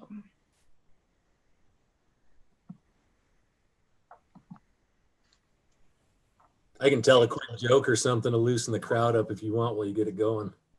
Is that up for everybody? Can you see that? It is. Awesome, thank you. JT, I will always take your road show though. Thank goodness. I'm here all week. As Krista mentioned, this is step 1 of 2. So we want to allow for ample time for discussion from the participating commissioners, the commission as a whole, as well as members of the public who will be joining us for public comment. Following a season with which we required a valid hunting or fishing license to access state wildlife areas, this work group's phase 1 efforts were to alleviate some concerns from folks that did not want to purchase a hunting or fishing license and would have rather had a product that they most closely relate to. So as we move through this presentation, we will provide you with an overview of the past recommendation for your consideration, education opportunities, as well as the proposed phase 2 of this project, which will look at the actual visitor use on state wildlife areas with the ultimate goal to reduce that use to become more compatible with wildlife and wildlife habitat needs. There were many considerations that this work group went through, including an expedited timeline to get this new pass in place for the 2021 recreation season. Our goal, if approved by the commission, is to make this pass available to the public May 1st, 2021. The work group's initial charge was to create this pass recommendation for your consideration, as well as that education and outreach plan, and participate in phase 2 as we kick that effort off in early spring, early summer. As stated, the 3 commissioners that participated, we also had a very robust group of outside users, although not all encompassing. This group covered a wide variety of impacted users, as well as communities that use these properties. The work group size allowed us to move through tough conversations in a short order, and it was the intention that the work group members would provide information to their respective networks, collect feedback, and bring that back to the work group for consideration. The work group met twice as a full group and multiple times as smaller groups to make sure that we were able to hear everybody's input and really get into the meat of the pass recommendation. The recommendation in front of you today for consideration and moving forward to step 2 is the culmination of this work group's efforts. As part of our effort, the work group finalized a set of guiding principles that would be used as a roadmap while creating this new pass. And these guiding principles will also guide our future efforts with regard to state wildlife areas and their use. As you see on your screen in front of you, these principles center on a few key attributes: that all activities and management decisions should support wildlife and habitat conservation. They should advance education on the importance of wildlife habitat conservation and how all Coloradans can play a role in maintaining some of our most valuable natural resources, while supporting equity in 3 key areas, but this is not all encompassing. With respect to the long-term investments and roles hunters and anglers have played in the conservation of habitat throughout Colorado, the reduction of barriers, as well as understanding those barriers to accessing the outdoors, while including efforts to connect proactively with broader communities who use these properties. We also need to ensure that we're meeting the legal requirements and agreements that the agency has entered into relating to the state wildlife area properties and the funding that is associated with them. As I walk through the next few slides, we will go through the various past categories that this work group came up with to include the proposed name, proposed name, pricing approach, time frame, activities to consider, how the revenue should be used, as well as some parking lot ideas to look at in the future. As we look at this, the group came up with a variety of names for this new pass, but settled on straightforward and simple is best. The pass recommendation is Colorado State Wildlife Area Pass, in tandem with developing a tagline or education program that helps tell the story of wildlife conservation in Colorado. This is really a part of the history and the future of these properties and why it is so important for Coloradans to financially contribute, but also understand how our use of these areas can impact long-term sustainability of wildlife in those areas. What Krista also went over and that you have in a draft recommendation is a pricing approach. The pricing presented in that draft regulation is slightly different than what was proposed initially by the work group, simply because of unclarity in state statute on how to apply the search and rescue fee. So as we look at this, that high price point would be $46.75 based on the sum of a base fishing license, a habitat stamp, search and rescue investments, as well as a wildlife education investment. As Krista also mentioned, the work group recommends allowing young adults 16 and under to access these properties for free without a pass or a hunting or fishing license, to create a senior rate consistent with other products, as well as a low income rate consistent with our current practices. As we've discussed in the earlier parts of today's meeting, We do want to look at, and I will take back to my team, how we administer those programs to try and find more streamlined ways to get access to these products to all folks who want to get out and enjoy. But one of the main components that this work group really wanted to make sure is that they were not creating any undue barriers to accessing these properties. Time frame for the pass is their recommendation is there's an annual option as well as a daily option to be consistent with current daily park passes at that $8 to $9 range. And then the property activity considerations include the guiding principles, but supporting the following major activities is that these properties are first and foremost for wildlife. The group had proposed implementing seasonal restrictions to ensure that we are not overburdening wildlife in some of those most critical times, including nesting or birthing seasons, as well as wintering seasons. And then having a consideration of hunting and fishing seasons that are on those properties so that we can again reduce user conflict as well as user pressure on the properties. Many of these conversations will inform our phase 2, which will get into a more in-depth conversation around the recreation use of the properties.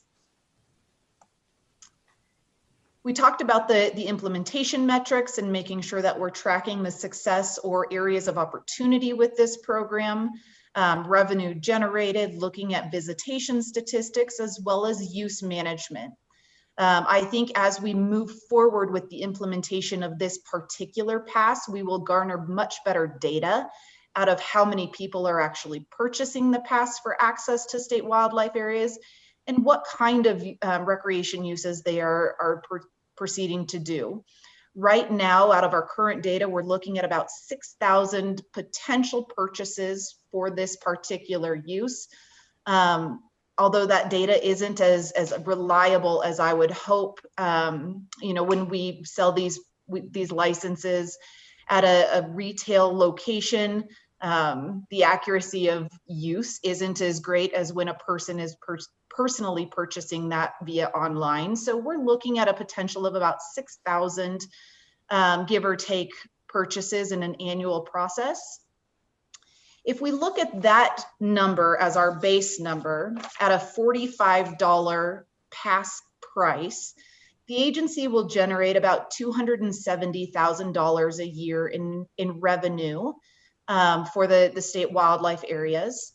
It's important to note that these properties cost the agency about $7.5 million to maintain and operate. So although not a significant sum of money, it certainly helps with the maintenance of the properties and allows Coloradans to have an investment vehicle or an investment channel to maintaining wildlife and wildlife habitat. And then, as we mentioned, education. It was a huge part of our conversation that the education of the public, anybody purchasing this pass, was a key component to its success.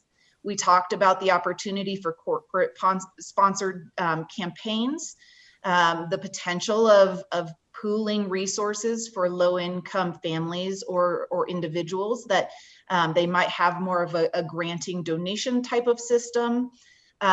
There was an idea floated around an online conservation training program, a letter that goes out with the park or the pass purchase explaining what these properties are and how they differentiate from other public lands and state properties, as well as just a general more kind of omni-channel opportunity to explain wildlife conservation and how these properties came to be.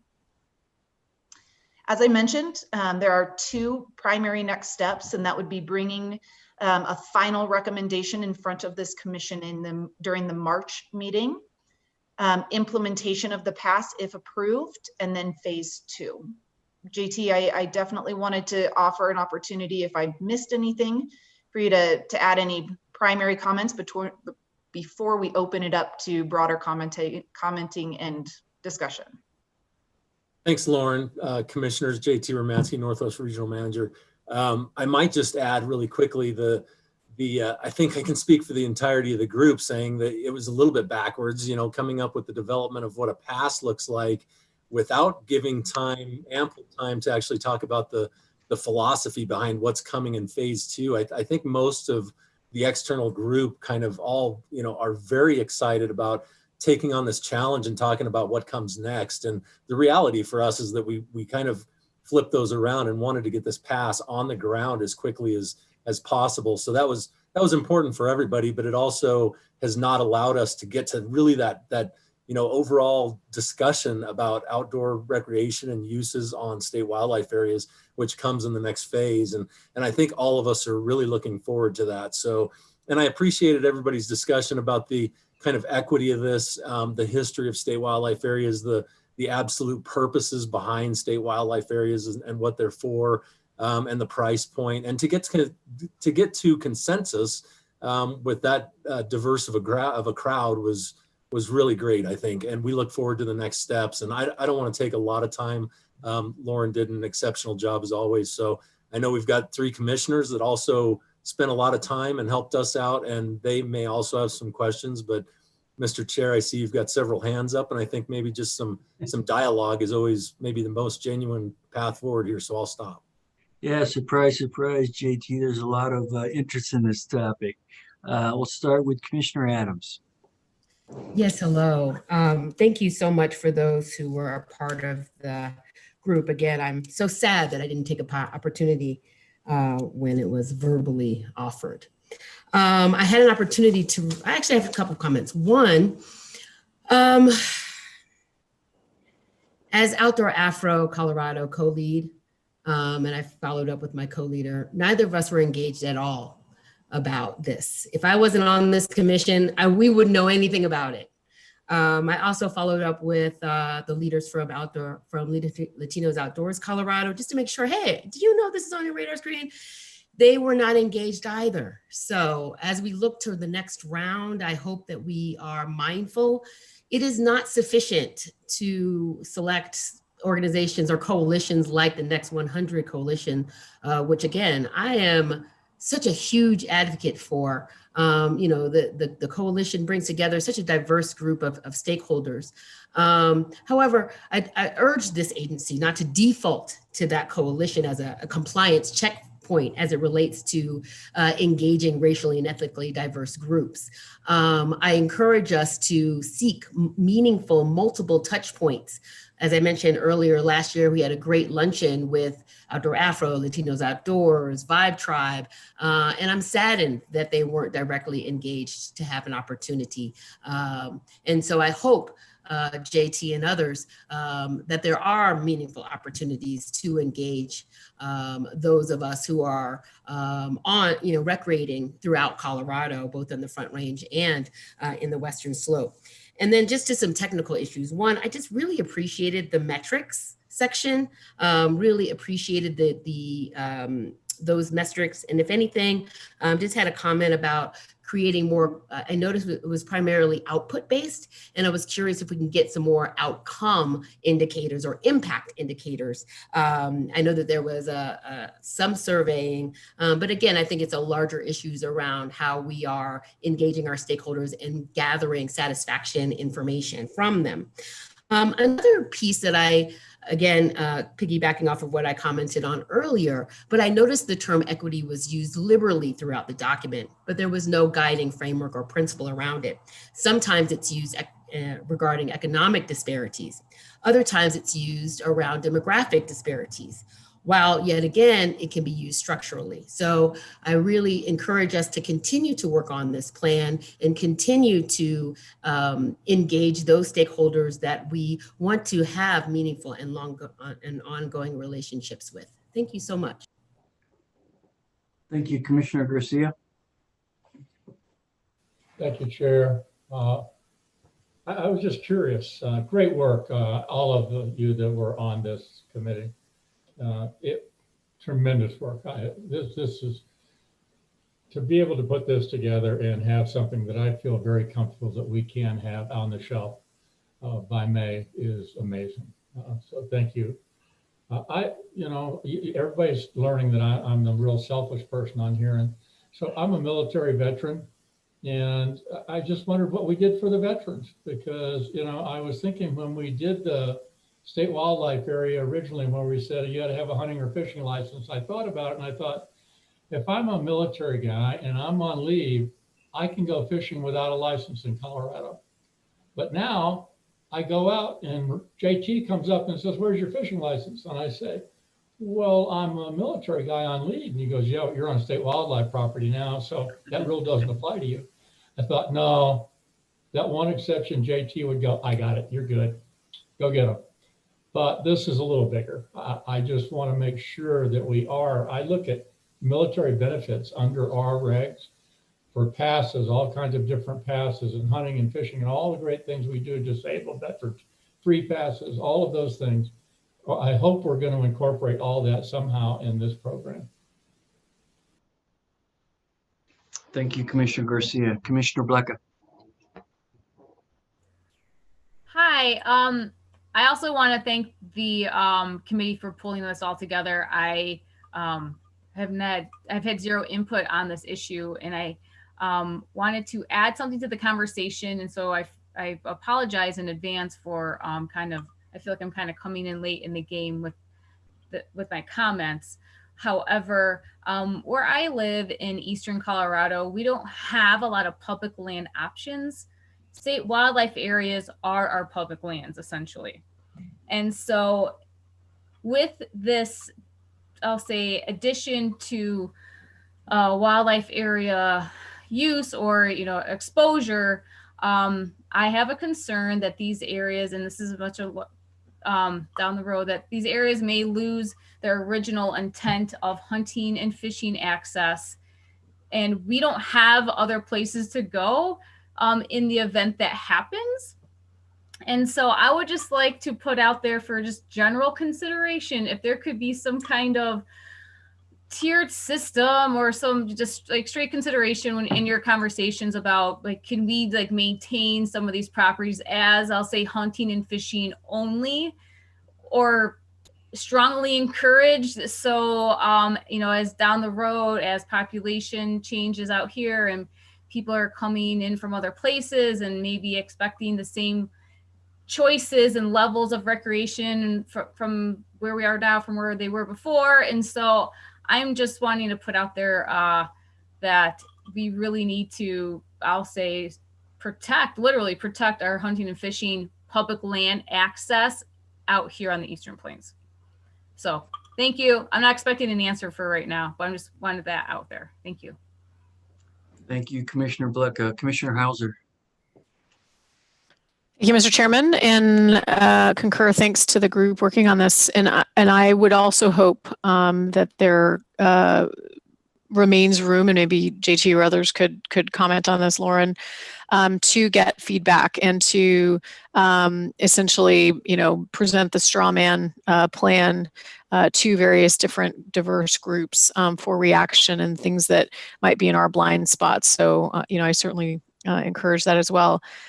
The other thing I just maybe would ask, I'm not quite sure how to ask it or present it, but maybe just something to pin, would be to think about how we just describe or brand, and I think this is all across all CPW products, the term low income, so that we're not stigmatizing, that's not a label, and to think about, again, if we're about to hear from the governor shortly, I mean, if our interest is access, but also regulating access. I mean, I think the wildlife areas, this is really a management opportunity. And at the same time, if I'm a person from a lower socioeconomic background, and we want to encourage access to state parks and state wildlife areas and otherwise, if you start stacking those expenses up on top of each other, just something to consider in your sort of formulas and your considerations. And to the public, even though I think we understand, and I don't frankly understand all the details myself, I just trust that there are it's tricky with sort of the federal bright lines, and then there's sort of the fuzzy lines, and then there's kind of the blurry lines between all this public land. But if you're if you're a layperson out there, you see the Colorado Parks and Wildlife, logo on a state wildlife area, you see it on a state park. I got quite a bit of public comment. I got some nasty stuff through my personal Facebook page, about somebody that was really upset about this, when we first initiated this, because they're confusing and confounding a state park and a state wildlife area. So for that person to sort of recognize what's the difference and why am I buying a state parks pass, and why am I buying a state wildlife pass, and what's the difference, and all that. I just think we need to think about how we explain that, how we market it. Is there something, and I even hesitate to throw this out, but is there some combined option perhaps? It's sort of like, you're upselling, so to speak. If you buy a state parks pass, but if you do this, you also get access to state wildlife areas.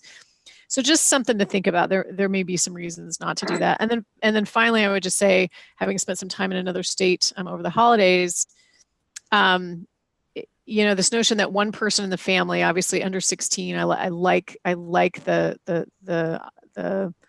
outline that under 16 is no cost. But if you're somebody in a family that is kind of the regular person that goes to a state wildlife area to bird watch or whatever, you hold that annual pass, but you take somebody with you in the same car, or a spouse or a partner or something like that.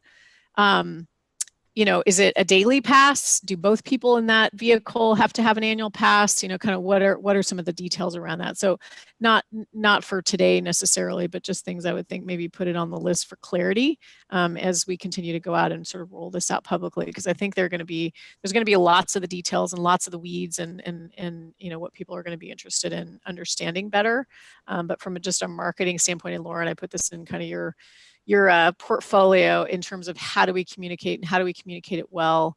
And again, I would sort of finish where I started and again, echo and chime in from Commissioner Adams' comments that how do we make sure that we've really engaged and gotten input and feedback and commentary from all of our various diverse stakeholder groups. Thanks.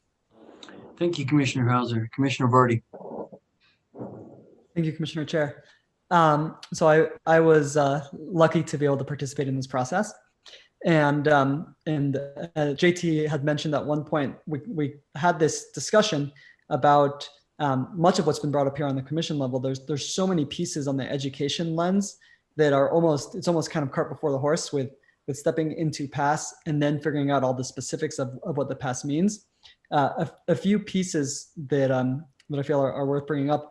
One is the word access. We actually, when we were looking at the name of the pass, we removed the word access from it because this isn't going to be a blanket access pass for everything. It's still so property specific.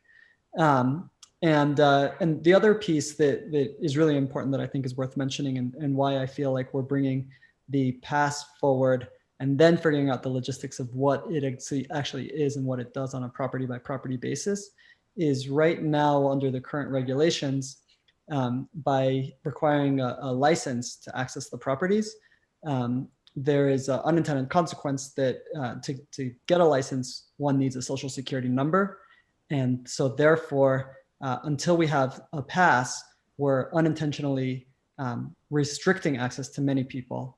And so from that standpoint, I think it's really important that we get the pass and then kind of drive into the focus on what the pass actually means from an education and outreach standpoint. So I was a big advocate for, let's get the pass available and then let's really drill into how we can actually roll out the educational component. And I see the education piece as much outreach as education. I see this as really our chance to engage the greater Colorado user community of our public lands so that we're all contributing to that which nourishes us and will nourish our future generations in terms of that which we love outdoors. And then Commissioner Hauser, to your point, something that we discussed that's probably beyond the scope of this particular pass is the idea of a wild card in the future, some kind of wild card that could cross over all the different things. But I think it's outside of the scope of this specifically because from my perspective, we want to get something approved as quickly as possible so that we're not unintentionally keeping people from getting outside. Thank you. Thank you, Commissioner Vardy. Commissioner Touchton. Thank you. First, let me say I very much support what Commissioner Vardy just said. I was one of the people who was in a hurry to fix this problem by getting an access pass out there to go with hunting and fishing licenses as an option. So I you know, and not just that people might not have a social security number, but some people who did not want to buy a hunting or fishing license, we had excluded them. So I'm glad we're moving quickly to fix the problem. Just a couple comments. One is, you know, in terms of the next step, the goal is I'd like this thing to be as easy to buy as a fishing license, you know, so that it's available at the same type of establishments that a fishing license is available, particularly if we're going to sell daily pass, so you know, any kiosk or whatnot. And then back to the issue of being inclusive. I actually thought whoever told me about this at first was speaking hyperbolically, but when I read the draft regulation, I found out that if you want what we currently call the low income option, you do actually have to show up with your tax return, which I couldn't believe actually that I thought that was, well, it strikes me as insane. People don't want to give you their social security number. I can't imagine demanding someone show up with a tax return to buy a fishing license. I just, it's somewhat incomprehensible to me. So I think we, down the road, again, I agree with Commissioner Vardy, I want to get this thing out the door, but we need to fix our system of how we determine someone is eligible for the lower cost pass. So, thank you. Thank you, Commissioner Touchton. Commissioner Adams. Yes, thank you. Thank you for raising those issues, Commissioner Vardy and Commissioner Tuxton, around the paperwork required to access certain passes. And as I mentioned, the burden, it's expensive to be poor. And so we want to lessen those bureaucratic burdens as much as possible, as well as eliminate any opportunities for shame towards folks that are in need. I just wanted to follow up on Commissioner Blecka's comment and emphasize that equitable does not mean equal. And I appreciate the reminder that all of our quadrants offer different natural resources and access to green spaces. And therefore, I 100% agree around the option as we look forward, particularly for those on the Northeast that have limited access to hunting and to public spaces because there's so much private land there. We need to be mindful, and perhaps we can even identify a formula. It could be based on acreage. It could be based on, you know, I defer to the judgment of the agency and the staff around what those metrics of success could look like to ensure that we are providing equitable access, not equal access. So again, I just wanted to take a moment of appreciation, Commissioner Blecka, for bringing that to the table. And it certainly is something I had not previously considered. Thank you. Thank you, Commissioner Adams. Commissioner May. Mr. Chair, my comment is more of an observation. As one of the new commissioners that's only been on a few months, when us three first came on, this was a very controversial subject. And as we worked through it, I thought it was going to be really difficult to reach an agreement that would be satisfactory to most people. And I think it's a comment and a compliment to the agency to come up with a plan like this quickly, for them to be that responsive and be able to address, I think, in my opinion, most of the issues that most people had whenever we began this process. So I guess all I would say is I thought this was supposed to be a difficult job, and I feel like it's much easier than I thought it was going to be. That's all I have. Thank you. Nothing wrong with being easy. Commissioner Garcia. Commissioner May, thank you for that. But I think the difficult part's probably yet to come. And that's the second piece, which is use and restrictions on these properties. Because, and I would like to hear JT respond maybe briefly to I saw him shaking his head when I talked about veterans. So I know he's got some thought about that, but on this one, I would hope that we don't just, if we are going to at the same time be looking at some restrictions on some of our properties, it may have to be property by property, who knows, but that's going to be a much tougher discussion, I think, at some point.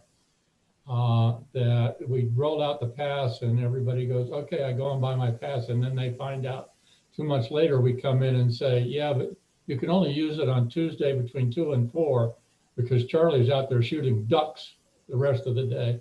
You know, that might cause some difficulties. So I don't know if we're going to be able to, in this time frame, get to that piece, or if it's going to come later. I would like to just hear your thoughts on that piece. And again, the veterans. Thank you. You want to respond to that now, JT, or wait to the end?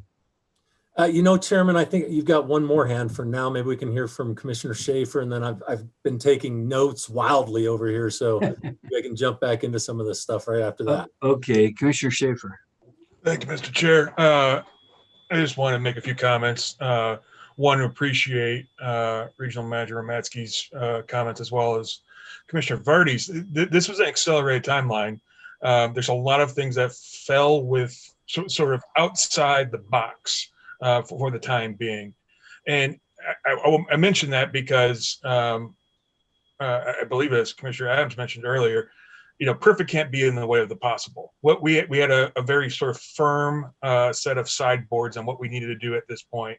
It is going to be more complicated, but in this phase 2, as we move into it, however, it's a necessary conversation to not just talk about these larger access, equity, management issues, but looking at it from a more an investment standpoint.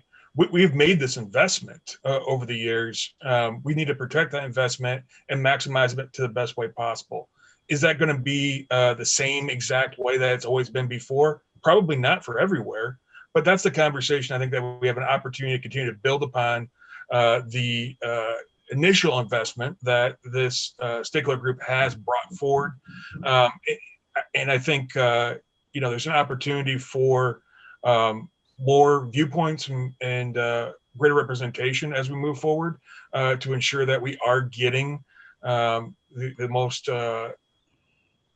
thoughts that are pertinent to this. I'm not going to sit here and say that, you know, we have every perspective that's necessary as we move forward. But as we get into this much more detailed and I think a little bit more nebulous conversation regarding the second phase, there's a lot more opportunities to address many of the points that have been raised thus far. So I also wanted to end by saying I really appreciate the time and commitment that the folks that on the stakeholder group made to really endeavor to reach a conclusion to fit this timeline. And I just really appreciate the hard work that everyone did. Thank you, Commissioner Schaefer. I have a few comments, but I think everybody has said them. There's been so much good feedback, and I just wanted to add the same thanks to the entire group that worked on this, including our commissioners who served. The speed at which it was done, the fact that it's going to be available in 2021, the fact that you all realize it was an evolutionary product, that it will evolve over time, and one that, you know, we needed to complete work but not stop putting something out to the public is just really good work. So anyway, with that, JT, you wanted to make some comments? Yeah, Mr. Chairman, I see Commissioner Haskett just raised her hand though, so maybe perhaps she was an integral part to keep me on track, at least with our small group. So you know, I'd love to. And now Commissioner Hauser too. So yeah, I'm going to stall you twice. It's so super quick. We'll start with Commissioner Haskett. I just want to say thank you to everybody that participated. I think Lauren covered this, but I'm not sure. But we started out as one big group and we split into 3 groups. And the amazing part of that to me was we all came back with basically the same ideas, even though we split into 3 groups. So there was a lot of thought that went into all of this and how it came out. And I am really impressed with the people who did this. in our group, which I was on JT's group, each commissioner was on a different group. We met an extra time, even more than they asked. And that's dedication to the people who were involved. And I thank you a lot for that. Thank you, Commissioner Heskett. Commissioner Hauser? Thank you, Mr. Chairman. And at the risk of insulting anyone's intelligence, which I don't intend to do, I assume that baked into this from the very beginning is the notion of data collection and having a better understanding of who's accessing these properties and why, to the extent that we can do that. And I think, JT, maybe you're going to get to this. It's sort of the how these passes are purchased or acquired. I think it's really important to think on the front end about how we capture that really valuable and important data. Thank you, Commissioner Hauser. Now I get to turn it over to you, JT, so you can answer the multiple list of notes here that you've made. Well, thank you, Mr. Chair and Commissioners. I honestly thank you very much for all the in-depth conversation there. I really was scratching a lot of notes, and Assistant Director Truitt, I'm sure, also is making notes of a bunch of this. And I, by no means, will try and answer a lot of this, because I think what you guys have already articulated really well is the conundrum that we were faced with these groups, is that, we really want to get to that more robust conversation about overall uses of state wildlife area, about the word conservation, about what these things mean, some of the history, some of the equity conversations. I really appreciate that. Those things, it's hard to come to something like this and jump forward with a pass without having some of that dialogue. And I think that's what's so exciting about the next steps that we're going to engage in. The parking lot ideas, and we didn't have time here today to share with you all the different ideas, just literally in 4 short meetings that came up that we intend to follow up with. And Commissioner Hauser, like this Go Wild Pass is one of those things where, it's one pass for all of it, and we're excited about some of those innovative concepts that came out of it. So we intend to do that. The Veterans Pass for sure. Commissioner Garcia, Lauren and I definitely can go back and look at how that would match with other products. We also intend that this would be readily available to, I believe, Commissioner Touchton's point about, this could be at any license agent or on the internet or anywhere else that we also sell some of those. So I think we can answer some of these questions today, but definitely look forward to how we move forward. The equity piece on trying to, this is not a license, it's a pass. And by doing that, we were able to get to a point where, undocumented or folks that don't have social security numbers or the child support stuff would not hinder somebody's ability to access our properties, is a bit of an innovative jump outside of the wildlife side of this organization that has generally sold licenses. So, that one for sure is a big component of where we go next. I did want to really quickly, Mr. Chair, just talk about what this might look like going forward, because I think this tiered system or this elevated discussion about the value of state wildlife areas and how we change some of these prescriptions across the state is going to be a unique challenge. None of these properties are one and the same. They're all unique. They all have their own individual attributes and also the concerns around them. And I think what we've done internally thus far is we've put the brakes on another process, which is looking individually at every single state wildlife area and some of those overall management prescriptions and things that we need to start working on or with external partners to deal with. And so we're going to go back with this external group and have this 30,000 foot, if you will, conversation about some of the philosophy and uses of our state wildlife areas, come back to the commission with some of that, and probably also integrated along with a multitude of additional issue papers that will talk about almost all of our individual state wildlife areas and how we intend to move some of those forward. At the same time, we're looking at other options like real estate options, or do some of these properties still fit the purposes that we once acquired them for, or is it better now for us to think about other partnerships and how we could use other people to help us manage some of these, or to remove them from our real estate portfolio if they're not meeting those intended uses.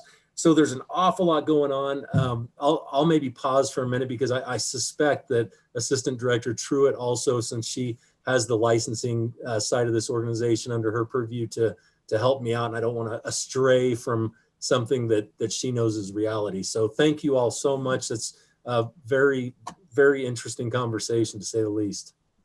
Thanks, JT. I Any appreciate. final comments, Lauren? Yes, thank you, Chair. I appreciate the robust conversation and input. Like JT scribbling furiously over here on notes, and the wonderful piece of this conversation is it's mirrored a lot of the work groups conversations and the deep thought that each one of those representatives put into this. They certainly took their responsibility and charge in careful consideration. And so I just want to echo appreciation for all participants. With respect to a lot of the conversation, ease of sale is a #1 priority for my team as we implement this new pass type, making sure that we are not adding barriers to access this, that it's available through a QR code scanning opportunity or our kiosks. There's a variety of tools that we can implement to make this an easy process.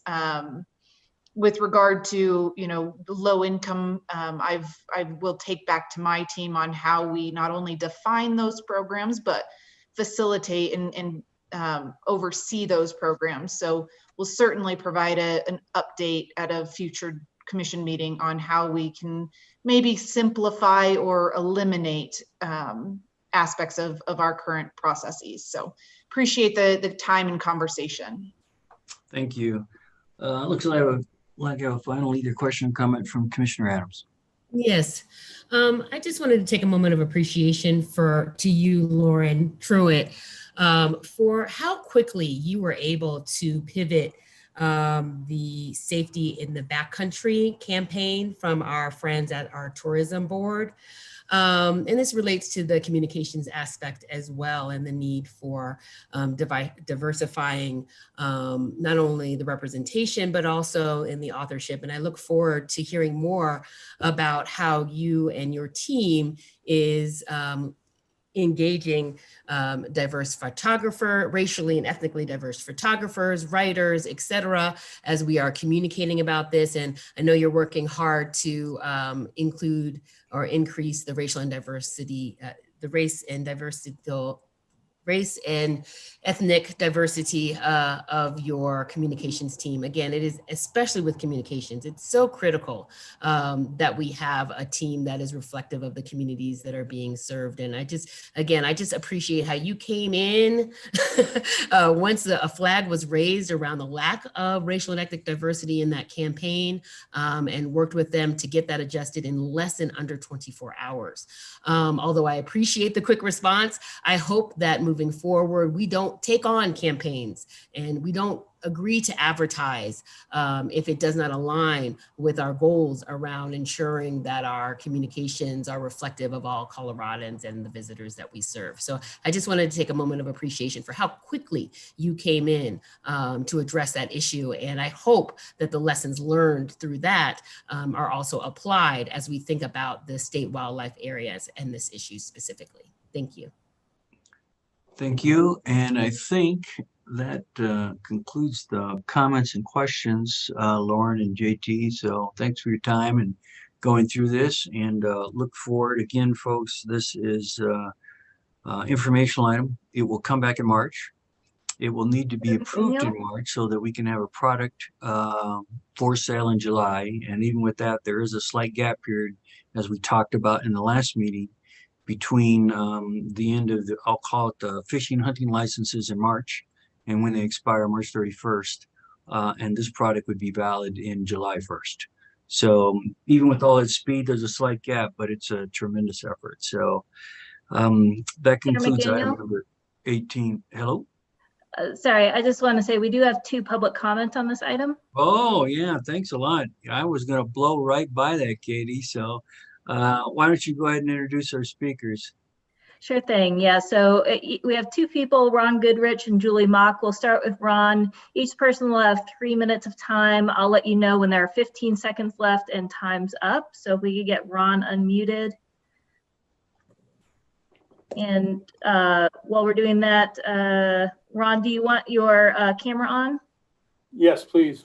Okay. I'm gonna have to hit accept on your end.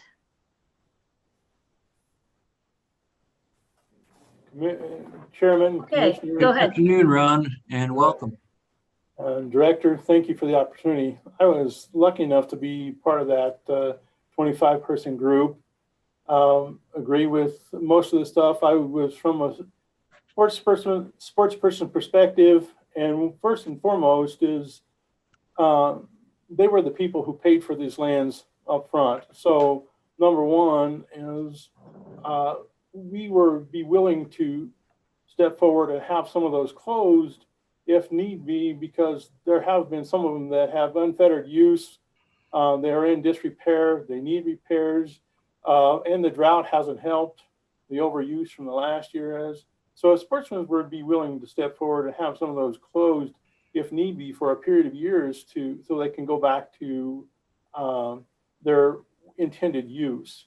And the second thing is, at the end of this, I think because I'm a CPA, I think monetary wise, if this program needs to be set out that if it doesn't pay for itself in 3 years, then the program is discontinued. I'm not saying it's not a good program, but any program needs to be able to pay for itself after a few years. It would also give the non-hunters, non-fishermen an idea, a chance to make their contribution, get more people in, and of course that being part of the education that if it doesn't pay for itself in a period of time, then it be closed down. I want to thank you for the opportunity. Thank you very much, Ron. I don't see any questions for you, so thanks for your participation and thanks for your comments today. And most of all, thanks for your participation in the entire group. Katie? So next up, we have Julie Mock. I see Julie on the screen, so I think we just need to get you unmuted. There you go. So you can start your comment. Great. Good afternoon, Julie, and welcome. Thank you. Thank you, Chairman. Thank you, Commissioners, for having me today to speak with you. It's been, I think, 6 or 7 months since I presented on this topic and have been a part of the stakeholder group, and just wanted to say thanks for that opportunity, and a huge thanks also to Lauren and JT and Mark, who I think probably took on more than they expected in facilitating that group and facilitating what was really kind of a fast and furious process to get a past proposal in front of the commission. I did submit written comments as well that go into some of these points. I'm not going to regurgitate all of those things, but just wanted to bring up a couple of points for the commission to continue to consider over the next couple of months before the final decision in March. And I think, again, that with the process moving so fast, there's still this feeling amongst our constituents, particularly from the recreation side of things, that the new pass is a little bit out of sync with some of the other funding discussions like the Go Wild Pass and things that have come up today. And so I would still really like the commission to consider an alternative solution that would either temporarily pause the implementation of the new pass or something along those lines until we can go through phase 2 of the process, really get these properties under the right type of management before we move forward with the pass. If the commission doesn't go that direction, we just, we're hoping to just have more discussion about the inclusion of the COSAR card and clarification on that. We're supportive of COSAR and search and rescue for sure. Just want to make sure that's set up correctly. Regarding the habitat stamp addition, we would like to see that purchase as optional. I think particularly from the recreation side, there's concern, and this was brought up during the stakeholder discussion by some other folks actually, that the use of the habitat stamp funds are often exclusive to hunting and fishing opportunities. And so folks may just have some hesitancy around paying into that.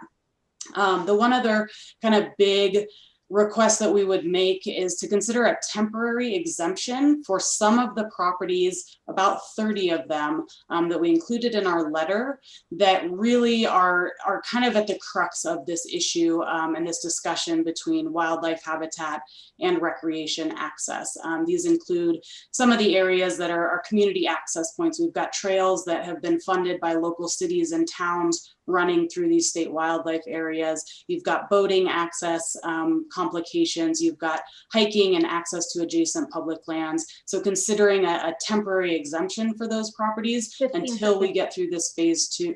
Sorry? 15 seconds. Okay, until we get through phase 2. That's the phase we're super excited about, and we look forward to continuing to be involved in that. And we really hope there's continued opportunities for public comment over the next 2 months before this final decision. So just thanks again for letting us participate. Thanks, Julie. Don't sign off too quick. I think I have a question for you. Commissioner Garcia. I know I've got 1 minute before the governor, so just real quick, Julie, just a question, the status quo and maybe even temporary exemption. If there were status quo, I mean, if you were to delay this, what you're asking, until we can do some more work, would you agree then that during that stay period that we continue with what we're doing, that you have to have a fishing or hunting license? That's question 1. Question 2, the habitat stamp. When we spoke last, you agreed that the $80 fee for this pass would be reasonable.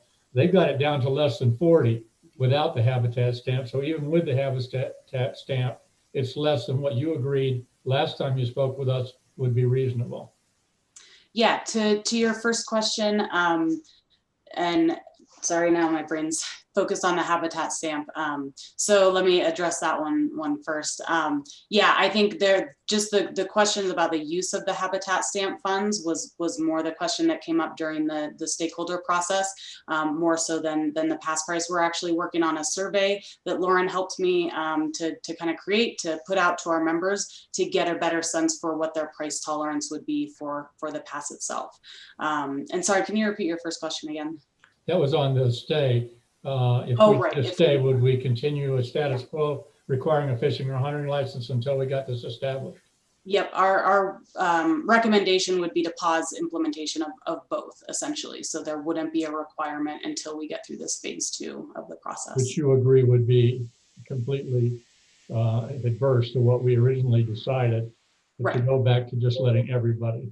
Okay, thank you. Julie, thank you, appreciate it. Thank you. I think we have the governor. Well, I don't see him yet. I'm here, Mr. Is Chair. he here? Yes. Oh, thank you. Well, this concludes item number 18, and we have the honor of having Governor Polis with us today to give us his insight around the Colorado outdoors. And so I don't know, Director Prenslow, if you want to say any other items, or we'll just turn it over to Governor Polis. Thank you, Mr. Chairman, and thank you to Dan Gibbs and Dan Prenslow, the hardworking staff at DNR and Colorado Parks and Wildlife, to really you get the honor of being charged with the the welfare of our state, the enjoyment of our state, why many Coloradans live here, our great outdoors, and obviously our federal partners are key, and Dan Gibbs works closely with them. But really our state park system, state lands, the wildlife, our healthy ecosystems. I want to touch on all of those today. First of all, this year, we have the opportunity to really give the state a great legacy. And that is a 3-pronged effort that we're working on around funding and stability for parks and wildlife, including wildlife funding, including new parks, including a funding source for equity and inclusion and enjoying the outdoors, kind of all these things as part of a 3-pronged stool. It's a bold legislative proposal. It's exciting. We've worked with Director Prenslow, we've worked with Dan Gibbs. The legislature will put their imprint on it, but we all need to be in a strong advocacy role helping to get this across the finish line. The 3 prongs are, 1, there is stimulus money that we want to direct to parks and wildlife. We proposed $20 million. We're open to more from the legislature. We believe that not only does this create a lasting legacy in building capacity and adding a new state park, but it also puts Coloradans to work with jobs. So we're calling it, shovel-ready infrastructure. Some of it is roads, some of it is bridges, some of it should be our terrific parks. And for capacity expansion, it means new campsites, new parking. For new parks, it might be everything like we're obviously completing Fisher's Peak. I hope you've all been down there, but we're ready to do the next one. I was thrilled that Parks and Wildlife put out the sort of public request. Where do you think the next state park should be? They got a lot of great ideas. You guys can go over them, but we'll be able to do a lot more if we have 20 million or more. So that was in our budget proposal, in our legislative request. This is one-time carryover money. It's a long budget discussion of how it got there, but basically there's one-time money that we have that for stimulus, meaning projects that are not ongoing, that are done in 12 months, 18 at the most, hopefully 12, create jobs, create a lasting legacy of benefit for Coloradans, stimulus. Second, what is that long-term capital solution so we can keep adding park capacity and new parks periodically without having to go to the legislature like we did for Fisher's Peak? And that ties into the lottery reforms, the waterfall there on funds, very exciting proposals there to honor the intent of the lottery, which is a split between education and capital and wildlife and parks and land, and building that in as we seek to grow that over time. So this is a long-term capital solution. It's not, we get 20 million up front. You know, this other one might be in 3 years, it's 3 million a year, and 5 years, it's 5 million a year, whatever it is, we want to grow it. We're very ambitious, a lot of great plans for the lottery, but sort of building in the direct benefit to parks and wildlife as one of the beneficiaries above the current levels. Very exciting about that for capital funding. And then finally, the biggest piece is the operational funding piece of part of Parks and Wildlife, and kind of moving to something that has had great success in other states. Montana has implemented a similar model, and that's a broader buy-in and increased access, both. It accomplishes both of these to our great outdoors, and that's an opt-out component and vehicle registration that would effectively replace the pay-as-you-go component of our state park system. Also be easy to administer, reduce lines, make it easier to go to state parks, increase stability of funding, and a very, very exciting proposal. These three in tandem would position Colorado's great outdoors to be the leader over the next decade in helping Colorado's recreate, enjoy themselves, increasing access, and preserving our ecosystem. So we're all very excited about that multi-brand. To keep Colorado Wild Pass is really just a groundbreaking proposal. It's characteristic of our leadership in the outdoors.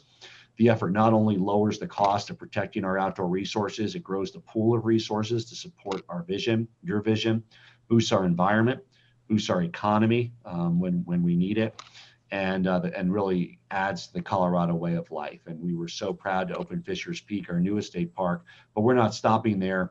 Outdoor rec is critical to our health, our physical health, our emotional health, our economic health, all of those. And so we're excited to work with you on navigating the various challenges around those three items to help make them a reality to all of our benefit. And really to help make Colorado an even more amazing place to spend time. Colorado in 2020 also saw voters give Colorado Parks and Wildlife a very specific directive to reintroduce wolves in Colorado. I want to express, of course, our strong desire, and I know all of yours, in carrying out the will of the voters, the law of Colorado, through the commission. It's my hope that we can carry out the effort to introduce wolves in a way that makes sense for Colorado in a timely fashion. The timeline was one that was proposed before the federal delisting and an unknown incoming administration. And given the outcome of both of those factors, I want to challenge the commission to fulfill the effort ahead of schedule. I think that, it's looked at as, is it 1 year, is it 2 years, is it 3 years? You don't want to be up against a deadline in 3 years. You also don't want to rush it through and try to get wolves on the ground this year. I think next year is that sweet spot where you have plenty of time. You get a plan out this fall. You socialize it. We'll be able to do in-person meetings in this fall. I mean, the COVID thing will be out, so they'll be able to do listening sessions. There'll be comments on a plan. It'll be refined, amended, probably early the following year. We can get it done. Look, Colorado Parks and Wildlife has risen to this challenge time and time again. The Canadian lynx is a broad success story. Black-footed ferrets, they're working on now. We hope it's a success story. We don't have all the data yet, but that's very important. Another one on the horizon is wolverine that we're very excited about. And we want to do that. Again, it's easy to do. wolverines and wolves. They're not related. Their names sound the same. They're totally different. Wolverine is more like a ferret. But they are easier than black-footed ferrets and Canadian lynx. So they're you'll hear from your own biologist. Wolverine's very solitary. They're in the high country. Don't really bother folks. They'll be an important part of that ecosystem, largely scavengers, but not a great population density. They have huge ranges that they cover. And wolves, which largely take care of themselves. There was even a draft plan from a number of years ago, but they've had success in similar ecosystems in Montana and Wyoming, in other areas. So these are not difficult. They're not as difficult as what you've successfully done before. Canadian lynx, black-footed ferret, we hope successful, pending, but very, very exciting work. So I'm excited. We've done it successfully. Other states have done wolves successfully, including some of our neighboring states. I talked to the governor of Wyoming. They're happy to send us some wolves when we're ready. I think other states are as well. So, that's the law of Colorado, a clear directive from the voters. We're ready to do it. Those are just a couple of notable initiatives. I mean, the funding initiative and the ecosystem restoration initiative, which includes wolverine and wolf and also black-footed ferret. We will leave all of our systems in a healthier place because these are parts of our ecosystem that have always been here for thousands of years before we were here, right? Our Native American brothers and sisters might have been here, but in small numbers, but there was not this kind of level of human population. And our ecosystems lived in a healthy balance with these legacy species, which were only eliminated because of human activity in the last century. The last wolverine in Colorado was 1920. The last wolf was 1940. And I think it's very exciting to Coloradans, but also to biologists and those who value the health of our ecosystems that these are coming back, along with the black-footed ferret, a linchpin species. One of the reasons that prairie dogs are out of whack is because of the lack of black-footed ferrets. So these all fit together in a way that nature, that's wiser than all of us, has administered for millennia. And we're doing our part as our generation at this moment in time to help that come back into balance. Look, our outdoors, our wildlife, our natural resources are foundational to everything about our state, why we live here, our brand, our economy, and the work of Colorado Parks and Wildlife is the cornerstone of that foundation. So I want to thank you for all of your amazing work on this commission, your service to the state, and your assistance in this bold agenda, the Colorado Wild Pass, the funding solutions, the stimulus, the capital, the lottery, and getting that done so that ourselves and our future generations will enjoy the benefit of that work that we're doing now in the years ahead. Thank you. Thank you, Governor Boland. Do you have a moment to answer a few questions? I'd give you one. First, I just want to really thank you for your passion about the outdoors and your passion about Colorado and our wildlife. It is really appreciated by this commission, and it's really significant that this commission gets as much vocal and outspoken support from you that, quite frankly, we didn't get from previous governors. So it's a real difference maker. This commission, and I think I can speak for all of them, and I'll let them speak also, but we're excited and eager to tackle this topic about ballot initiative 114. It's controversial. It's going to be a tough one for us, but it is the will of the people, and we do need to tackle it. I'd ask a couple things from you. One that you, and you've expressed it just a few moments ago, trust this agency and this commission that we're going to do an expedient, but also thorough job at it, and we'll do it right. And you've also made a previous commitment about trying to get us more funding, because that's going to be critical as well, between those two things. And I can tell you, as a commission, we're getting pressure, Governor Polis, from relitigating this in front of this commission, which frankly and I'm sure this commission will not allow. We're not going to allow relitigation of this topic. At the same time, we need a thorough reintroduction and management plan so we know that the ultimate reintroduction will be very successful. And to your points, there's a sweet spot someplace in the middle. I'm not sure what that time is. You know, I'm not the barstool or bucket biologist, but I think that this agency with its experts that work for you will tell us that we're doing a good job, and they've done such a great job with previous reintroductions like moose, like some of the other like the Canadian lynx and so forth, and been very successful. So really appreciate all your efforts there, and your three-pronged strategy around funding really gets me excited. So thank you very much for all that support. Commissioner Garcia, I think has a question for you. Thank you, Chair. Good afternoon, Governor. Director Gibbs' word, I'm going to ask you for a vaccine shot, but I'm not. How old are you, Charlie? You're close, aren't you? I think you might be eligible. But I do want to talk quickly about Wolverines. And so, you know, University of Wisconsin, their largest alumni association outside of Wisconsin is in Colorado, and we're Badgers. And so, you know, Badgers don't like Wolverines. And so I just want you to remember when you're talking to your fellow governor back there in Michigan, I know she's got her own issues right now, but the University of Michigan Wolverines need to understand as well as the governor. Do you know how many Wolverines they have in Michigan? 0. So if for us to step ahead of Michigan on Wolverines is really a jump, but we'll do what we can to help you. So you're saying I should use that as bragging rights with Governor Whitmer next time I talk to her. I'll get those. Well, yes. Thank you, Commissioner Garcia. Commissioner Touchton.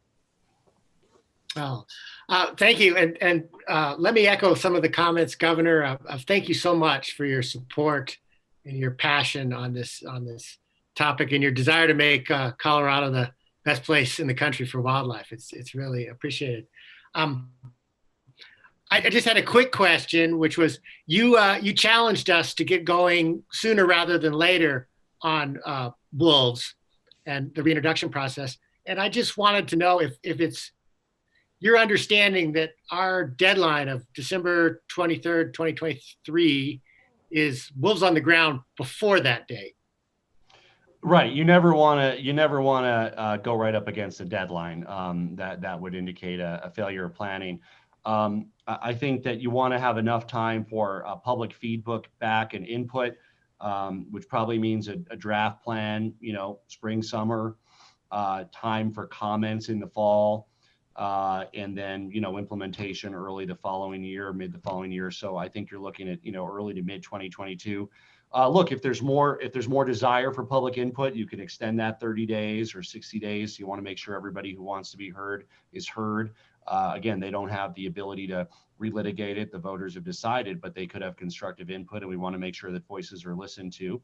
And I think that sort of summer and into fall, it's a safe time to do that. Obviously, winter as well. It's logistically sometimes harder to have meetings during winter. So I would love to do a lot of that listening in summer, fall. But, you know, folks should have the opportunity to be heard and have hearings in a number of places as well as virtual. And that input can be incorporated into the draft and hopefully finalized early next year. Thank you. Commissioner Hauser?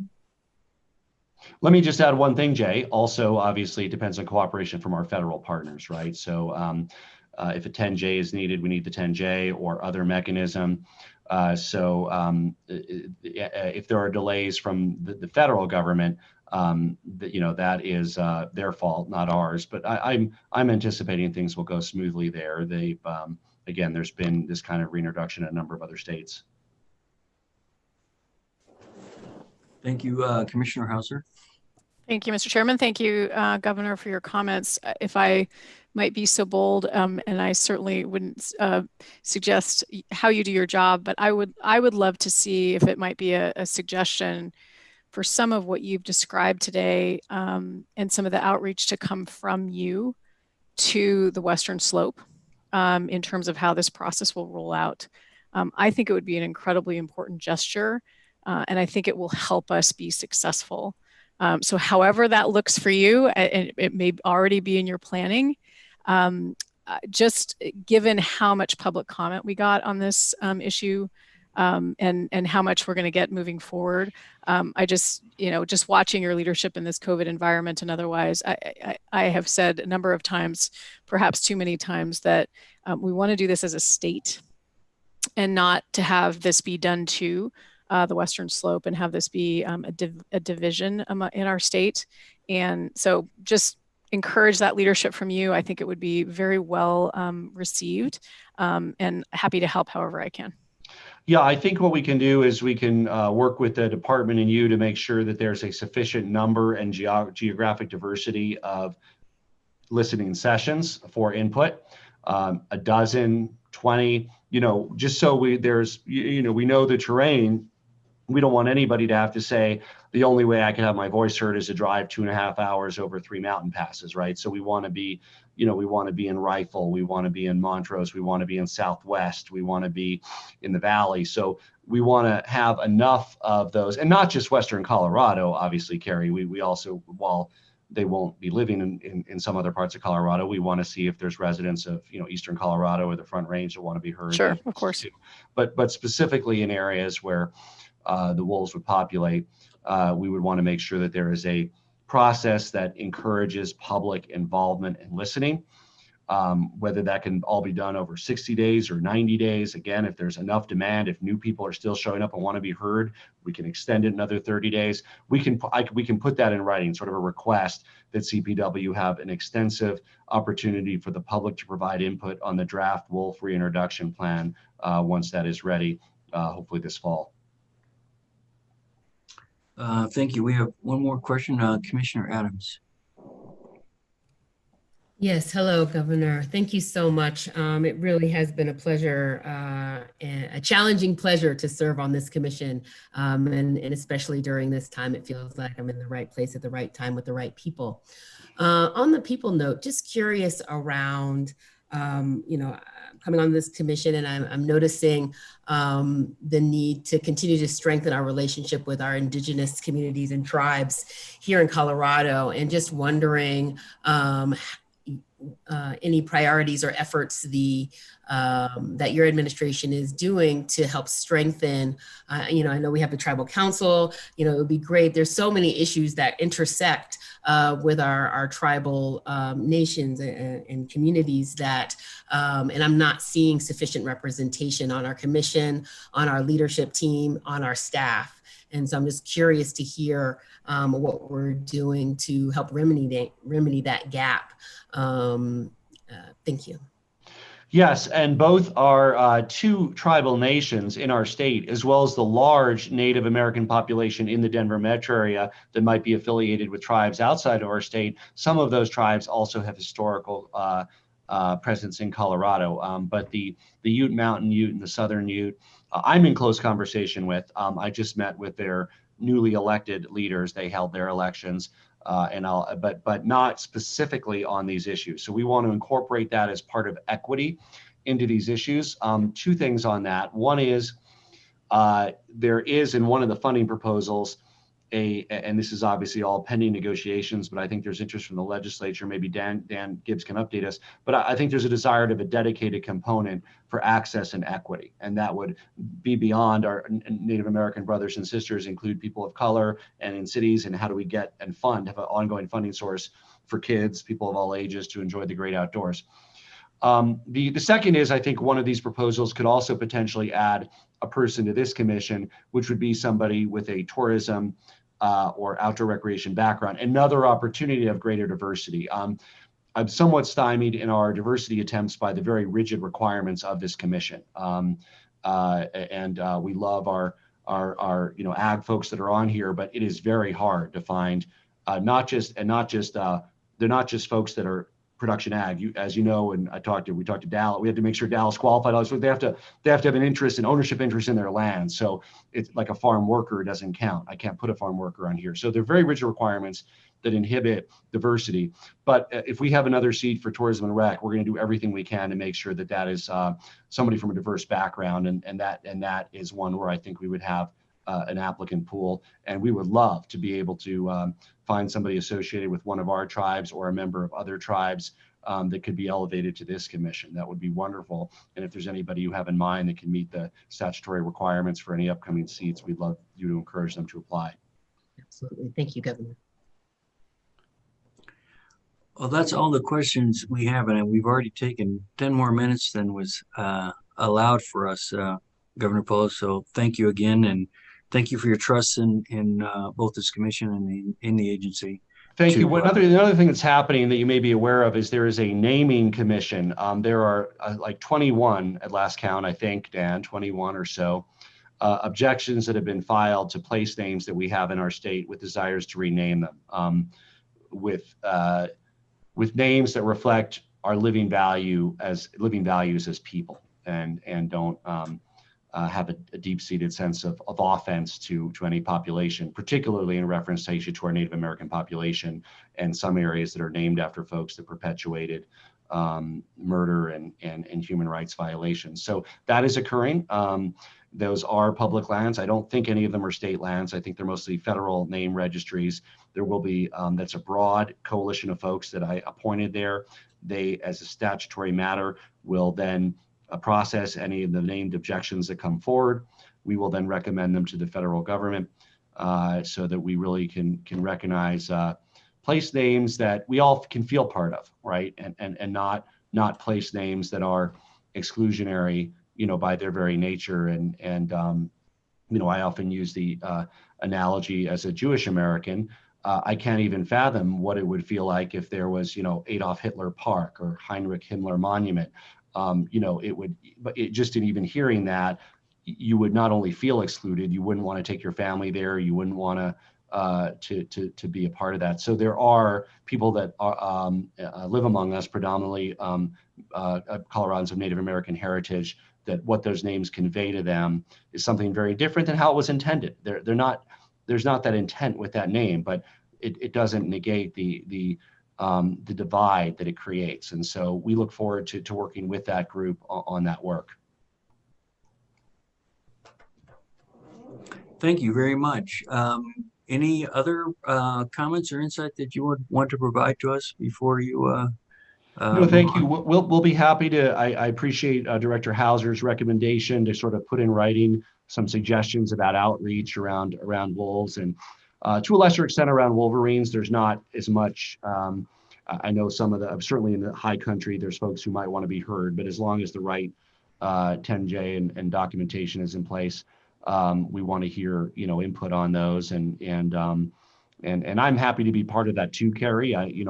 I'm not in the weeds designing the programs, and I shouldn't be at all 26 meetings, but if my presence helps in several of them, I'm happy to be there to listen and integrate that thoughtful commentary. And I think as Chair McDaniel indicated, this is not about relitigating what voters have decided. That's the law of Colorado.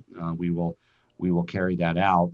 It's really about doing it in a way that ensures a broad coalition feels part of it and that people's voices are heard, even if they didn't vote the prevailing way, and that's not their personal desire. It doesn't mean they don't have knowledge or expertise that might contribute to the success of the enterprise, or perhaps even address some of their own concerns. Thank you, Mr. Chair. Thank you, Director Prenslow. Thank you, Executive Director Gibbs. Thank you. Well, with that, we are through. Let's look here. We're at our break. So it is basically 3 o'clock. We had 15 minutes. So why don't we reconvene at 3:15? Dion, can you take us into a break, please? I will.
out there on that DNB poster site. Let's see what happens. How much you asking? Oh, I'm asking.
You ready, Chair McDaniel? I am. Thank you, Dan. Okay, here we go.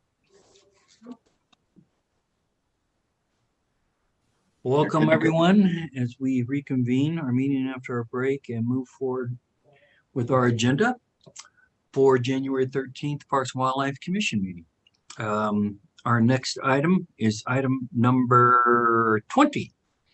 So Krista, I believe you have this one. I'm sorry, it's item number 21. 20. Tony, I'm sorry. I'm back and forth here, looking at the wrong number. Krista, I know it's you. How about that? Yes, yeah, I'm happy to take it. Yeah, agenda item That's right. 20, chapter This is- W16, Parks and Wildlife Procedural Rules. This is green in color. This is step 1 of 2. You will see starting on page 3, we have draft regulations related to adding a process for certain persons to petition the commission to end or modify a current license suspension under certain conditions. So just a little background. Prior to 2012, persons seeking relief from their wildlife suspension were able to request that the commission review their suspension. The commission relied on its exclusive statutory authority to exercise its discretion on whether to review or grant relief to a petitioner. In 2012, the General Assembly passed 33-6-1069, which required the commission to hold a mid-suspension review for suspensions of 10 years or more, provided that the suspended party met criteria, certain eligibility requirements. 33-6-1069 had a 5-year sunset provision, and the regulation that supported it was removed following that sunset. Recently, the commission has expressed interest in creating a process enabling certain persons to have an opportunity to request the commission modify their prior license suspension. These draft regulations define what classes of people may file a petition for a mid-suspension review with the commission and provide illustrative criteria for the commission to consider in evaluating such a request. For example, they address how long a suspension must be served prior to making a request, how often a person may make such a request, which persons this does not apply to. It also provides guidance to the petitioner as to the expectations that would allow the commission to consider relief, and also provides a standard of review. And if approved, this regulation would go into effect May 1st, 2021. Thank you very much, Krista. First, we'll start with Commissioner Garcia. Thank you, Chair. Probably Jake again. Look at this, and I'm just curious. So, we had one of these by accident last meeting where someone came in and asked us to kind of take a look at their suspension and say, it was during public comment of all things. Correct. But my one question is, do we have to hear these? I mean, so if 20 people decide at one time they want to do this, are we going to be flooded with 20 of these that we have to sit and listen to? Is there a filtering process? Can it go on the consent calendar? Do we have to hear it? I'd be happy to respond to that. If you pass this regulation as written, I would say yes, you're required to hear it. Jake Manor, just identify yourself. Oh, I'm sorry, Jake Matter from the AG's office. Yes, if you pass this regulation as written, I think it enables the petitioner to pursue this opportunity. If you, I think there's an additional filter that you could put on, and you could resolve these sorts of petitions in a manner that you do currently under W16 for citizen petitions. And that could be by virtue of the hearing officer issuing a recommendation or the director issuing a recommendation that could go on the consent agenda. That sort of filtering aspect is not on here presently, but it could be. That's an option. Chair, I would suggest that we at least explore some filter mechanism. I just foresee, and this is what I did for a living, was listen to these.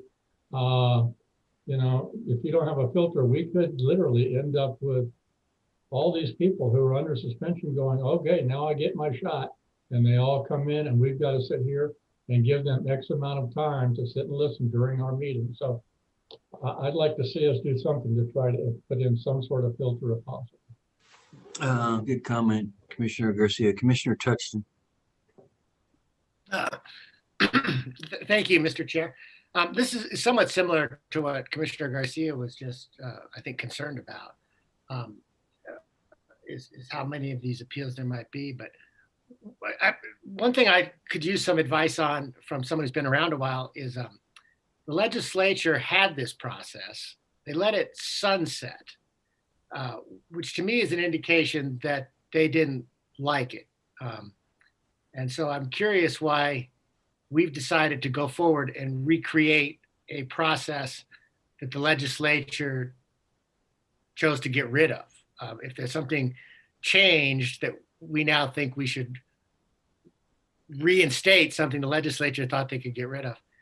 The other question, and maybe this is for Jake, but it's gets back to Commissioner Garcia's point. We've got a one-way ratchet. We can only give people less time. Any lawyer knows that we've coerced tens of thousands of people to plead guilty by the idea you go to trial, you'll get more time. And so I'm wondering why we only have a one-way ratchet, because if someone wants to come and bring us some of these fairly bogus, in my mind, appeals, can we dial the knob the other direction? Say, fine, you haven't reformed, we'll give you another 5 years. Jake Matter again.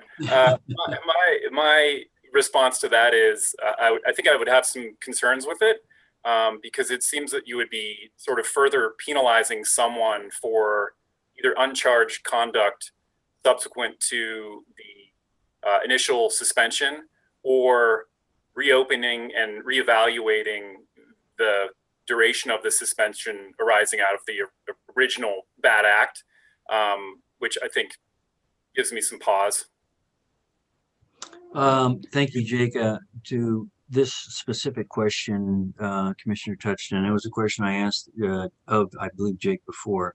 One of the questions I had is if prior to the completion of the original appeal, so they just got the original outcome, they've not yet gone on or served their suspension period. They come to the commission and say, well, I just got, I don't know, 3 years suspension. Could the commission say, well, and they want it reduced to 1.5 years or 2 years. Could the commission come back and say, well, no, we think it should be 5 years and not 3? And what I suggested was, and we've yet to be able to get it on a calendar because we're just so full, is have the hearing examiner and Jake come back and talk to us about the sentencing guidelines, how they're laid out, and what the rights of the commission are with regards to appeals that come before us. And I think it'd be important for us to understand that so that we can understand when appeals do come to us, whether and what our obligations and our authority is with regards to suspension periods. On this particular example, I understand your response, Jake, because it's already been adjudicated, and now they're coming back just to have it reduced. And, could we look at, I'll call it additional behavior since the original incident and increase the period versus bad behavior, additional good versus additional good behavior to reduce the period. It's an interesting question. So, Commissioner Schaefer. Thank you, Mr. Chair. Question for Krista or staff. It'd be great to have an idea of the number of folks that fit the criteria as drafted. What's the scope and scale of what we're actually talking about? Because I genuinely have no idea. Excellent question. Well, I'm sure you could come back with that, Krista, when you come back with the regulation. Yeah, I do think I have a general idea. And great. Steve Cooley is there as well. So please correct me if I'm wrong, Steve, but I believe from 2012 to 2017, 6 requests were submitted to the commission, and the commission granted relief to 1 party. Since the provisions sunsetted in 2017, 10 people have requested that the commission review their suspensions and no relief has been granted. And again, please feel free to correct me if I'm wrong, Steve, on those numbers. No, those numbers are correct. And Steve Cooley, State Hearing Examiner. Commissioner Schaefer, I don't have the exact numbers of the number of people that would be eligible for this. I can say the number is relatively few, and I think that's reflected in the appeals that were requested in that 4-year time period. And Steve, this is Commissioner McDaniel. That is because what we're talking about here with regards to this regulation is 10 years to lifetime suspension, not a sub 10-year suspension. Thus, the population is more limited. That is correct. Commissioner Adams. No, I'm sorry. I must have hit the wrong button. Thank you. Okay, thank you. Commissioner Garcia. So, Steve, you said the number of appeals, but this would not be limited to people that actually filed appeals on their original decision. This could be somebody that never appealed their original decision.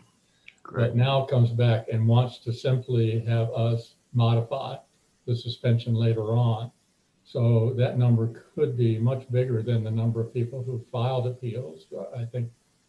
And secondly, I don't know, this is not my realm of work, but in answer to Commissioner Touchton, the courts have routinely looked at motions for consideration in criminal matters, and absolutely you could not increase, because we've had judges that thought that would be a good idea and district attorneys that thought it was a great idea. You want another bite at the apple, we'll give it to you, and then we're going to whack you. And so the courts have held, no. You can't increase it. You can only decrease it. But I don't know if that holds true here. But I'm more concerned about the numbers. I would ask that we take a look at simply modifying the procedure, the process, to provide some sort of filter and bring that back to us in form of final regulation, if that makes sense to you, Steve.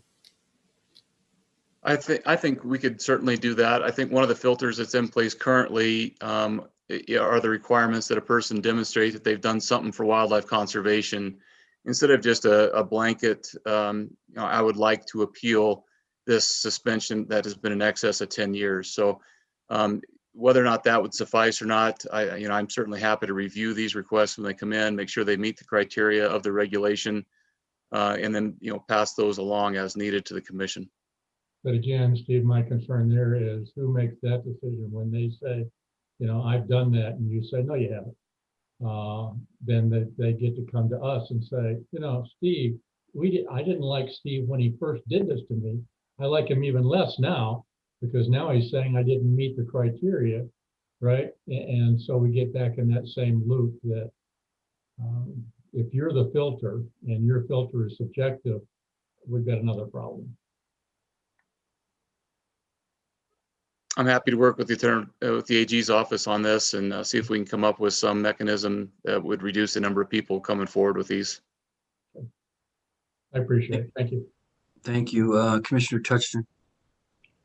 Oh, thanks.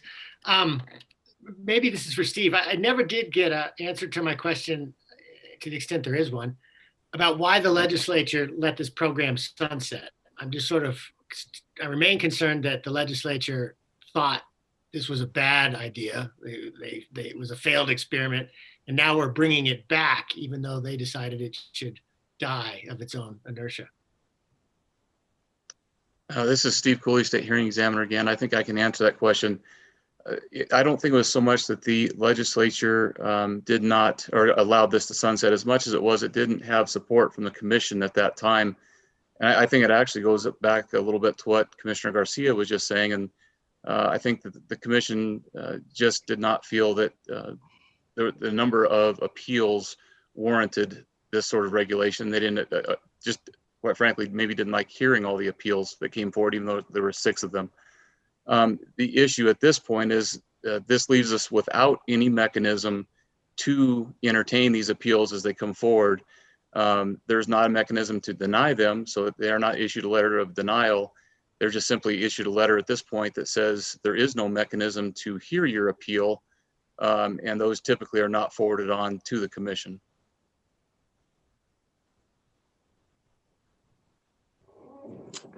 Thank you, Steve. Any other or any further questions with regards to this topic? Again, this is a step 1 of 2. I think you've got a couple of suggestions, Steve, with regards to this. Yeah, certainly. And perhaps you can come back with those when you come back with the final action item and what you would request of the commission in March. Certainly, I'm open to suggestions as well on a filtering mechanism that you might like to see in terms of this regulation. Thank you. Sure, I'd be happy to work with Steve on that and Jake at any time. So we have a volunteer. Thank you, Commissioner Garcia. Thank you. I believe that concludes item number 20, which will take us to issues identification. Now we're out of draft regulations. These will also be step 1 of 2. Krista is still up. So let's start with item 21. Great. Thank you, Mr. Chair. Agenda item 21 is chapter W3. This is fur bearers and small game, except migratory birds. We just have one issue paper for you today, proposing to modify the harvest limit, season dates, and hunting area boundary for greater prairie chickens in Colorado. This issue paper is pink in color. Hunting for greater prairie chickens is currently open in Game Management Units 93, 97, 98, 100, 101, and 102, with an annual bag and possession limit of 2 birds per year. Over the past 20 years, greater prairie chicken populations have expanded their range and increased in numbers, and there is now an opportunity to increase harvest and promote greater prairie chicken hunting. As a result, staff is proposing 3 changes. Number 1, changing from a season limit to a daily bag limit of 2 birds and a possession limit of 6 birds. Extending the season date to close January 31st for consistency with the closing date of the pheasant season east of I-25, and expanding the hunting area to include GMUs 103 and 109, Morgan County, and the South Platte River. And just as a note, monitoring surveys will continue via the Harvest Information Program survey, as well as annual spring breeding surveys to continue to monitor trends in this breeding population. That is all I have for you for agenda item 21. I'm happy to take any questions. Commissioner Garcia. Just a quick thought, greater prairie chickens one, I'm surprised they're doing as well as they are. I trust your science. So if you think there's enough of them that we ought to be hunting them, I'm fine with that. But it's been a while, but up in the Dakotas, I used to hunt them. And for people that aren't good at this, hen pheasant and one of these could look a lot alike on the wing. And so I just want to make sure that we have some sort of education process, that we don't have people out shooting hen pheasants all day because they think now anything that flies, doesn't care what color it is, we can shoot it.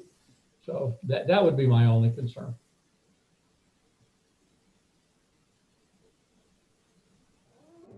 I don't know if there's anybody from the agency, Mark Leslie, or anybody from your group, because that's, I'm sure, predominantly in your area, that would want to comment about that, if that's been a problem in the past. Our field officers haven't run into that often. Commissioner Garcia, Mark Leslie, Northeast Region Manager. Sorry, I didn't introduce myself first. It hasn't been too much of an issue. Most of the folks that are hunting out in that area can tell the difference, but I won't say that there won't be some illegal, take of hen pheasants occasionally. When we've run check stations on 34 and other highways out there, we've run into a few hen pheasants that have been taken. So a lot of times those are people like, that have the shooting ability that I do, shooting at a rooster and miss it and hit the hen behind it. So that's kind of how that ended up happening. So sorry, I was bringing a little humor to the discussion as you mentioned earlier. So as requested. As Thank you very much. Thank you. Don't stray too far away, as you might get a question on item number 22. I believe that concludes item. Oh, wait a minute. I guess we brought a bunch of questions forward now. Commissioner Touchton. Yeah, thank you. Well, like Charlie, I'm delighted that one of our native birds is doing well, and it's a kind of a counter story to some of the other species that have declined. My question is, with I guess it was a daily bag limit of 2 and possession limit of 6 and a longer season, and it's just a small game license. How do we ratchet the hunting back when there's a drought? Because what I'm concerned about is, this seems fine now, we have birds, but how do we dial hunting pressure down when we have a really bad year, which we might have this summer? Well, I would say that we generally, and we experience drought conditions out on the plains, as you're well aware, quite frequently, and so the habitat's going to be a little bit more limited. the bird populations will be limited by drought and habitat. And in that situation, we haven't in the past, canceled any seasons for small game out there. We don't really feel, honestly, a little bit of background there. The majority of these birds are going to be found on private land. And so the hunting will be restricted and regulated by the private landowner unless we have a lease in place, Corners for Conservation or something like that. We do have these birds on our state wildlife areas as well. But the reason I think, and I see Brian's on here and Shannon's on here as well, but the reason these birds have responded is because of a lot of the work that's been done out there with habitat on private lands and our state wildlife areas. And so these birds have actually expanded their range. They've expanded their numbers. Our DWMs out in Area 3 are finding more leks than they have found in the past, and more numbers of birds associated with those leks. So I see prairie chickens every time I'm out hunting deer out east. And so I think this is a success story. I think it's a great thing that we're able to actually bring a species back and offer additional hunting opportunities rather than restricting them. So I know it's a long-winded answer, but I hope that helps. Thank you. Commissioner May. Thank you, Mr. Chair. I had a pretty long discussion about this topic with Julie and Brett Ackerman and Travis Black. I had the same questions that have been raised. You have to understand my history is from lesser prairie chicken country. And I've my whole life watched the lesser prairie chickens disappear. And it doesn't take anything. One blizzard will nearly wipe out a population in our country. And this is a huge success story. I am so glad to read this paper and read of the 40 leks. And whenever Mark talks about seeing him every time he goes out there, I mean, it makes me feel really good. But Travis Black actually talked me down off of, I was in favor of the status quo because of the fragile nature of these birds. Like Travis told me, compensatory loss is probably more than the birds that will be taken in the season. The only concern I have is removing the season limit. As far as expanding the range, I see that would provide a lot of hunter opportunity. And I know that's good, and that's what the agency is working for. But I would sure like to have some more information about the damage that could be done of removing the season limit. And the chance Jay mentioned the drought, my bigger concern of that is a severe winter with the snow that they can't get to feed. So those were the concerns I had, was looking into the season limit aspect of it. Thank you. Thank you, Commissioner May. Director Prinsloo, you wanted to make some comments? I've been kind of quiet today, so everybody's stepped up to the plate. So I'm looking forward to the opportunity of maybe a little humor first for Commissioner Garcia, that if he can't tell the difference between a hen pheasant or two on flush versus generally always a flock of square-tailed prairie chickens, we need to talk about his prescription. So that's a humor. We'll start with humor. So, but that would be a fact that they don't look anything alike at flush, and generally one's at a flock and one's are individual. Secondly, I think we, although that's not why we're doing it, it's really more of an opportunity, but we should, and especially Mr. Commissioner May, we want to be mindful that putting a little pressure on greater prairie chickens that are expanding southward while we're trying to our best to get lesser prairie chickens to get a foothold because of drought and move northward. We really don't want a big intersection of those birds because of interbreeding. And so that's at least a little part of it. And thirdly, although not, I think Mark Leslie said it, we generally don't try and whipsaw on small game species because 75% of them are turned over every year. Whether you hunt them, whether there's a good winter or a bad winter, they're just that much changeover. And so you're really, kind of enjoying the fruits of what's there before they're going to die anyway. Along with that, though, if we hit the kind of blizzard that we hit in Southeast Colorado in 2007, if I recall, we can and have, and we for sure have on big game, we've rescinded season and licenses when you have that kind of catastrophic. So generally, a blizzard or two, you can kind of ride that wave. But if it really, really hits, we're not afraid of doing it. So I just want to give that overall perspective. Director, one comment I might make, and we had this discussion. I think we already might have in our area what Jonathan Reitz referred to as the guessers, that we might already have some hybrids in our area between the graders and the lessers. Yeah, I think honestly, for me, I'm happy to have any of them, whether the graders, the lessers, or the guessers.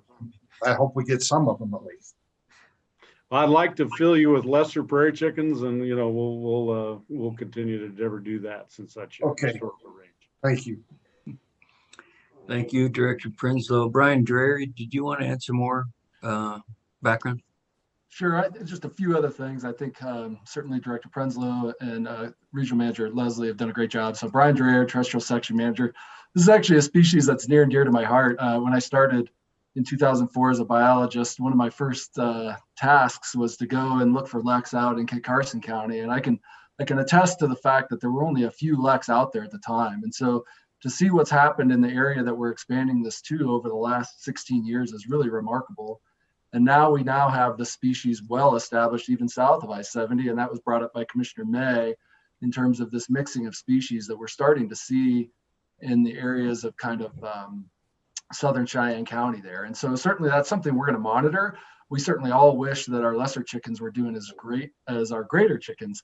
And certainly I think we'd be in a different scenario there. So as it relates to just, it's kind of a niche species in a sense. I mean, hunters, there's not often direct overlap with a lot of our pheasant hunting activities that certainly is more popular than our greater prairie chicken hunting activities. And so I think that's somewhat of a natural regulation. In addition to that, it was always referenced that our walk-in access properties tend to target kind of more pheasant habitat than they do what we would consider some of our traditional greater prairie chicken habitat. So that's also kind of another governor, if you will, on harvest that we see.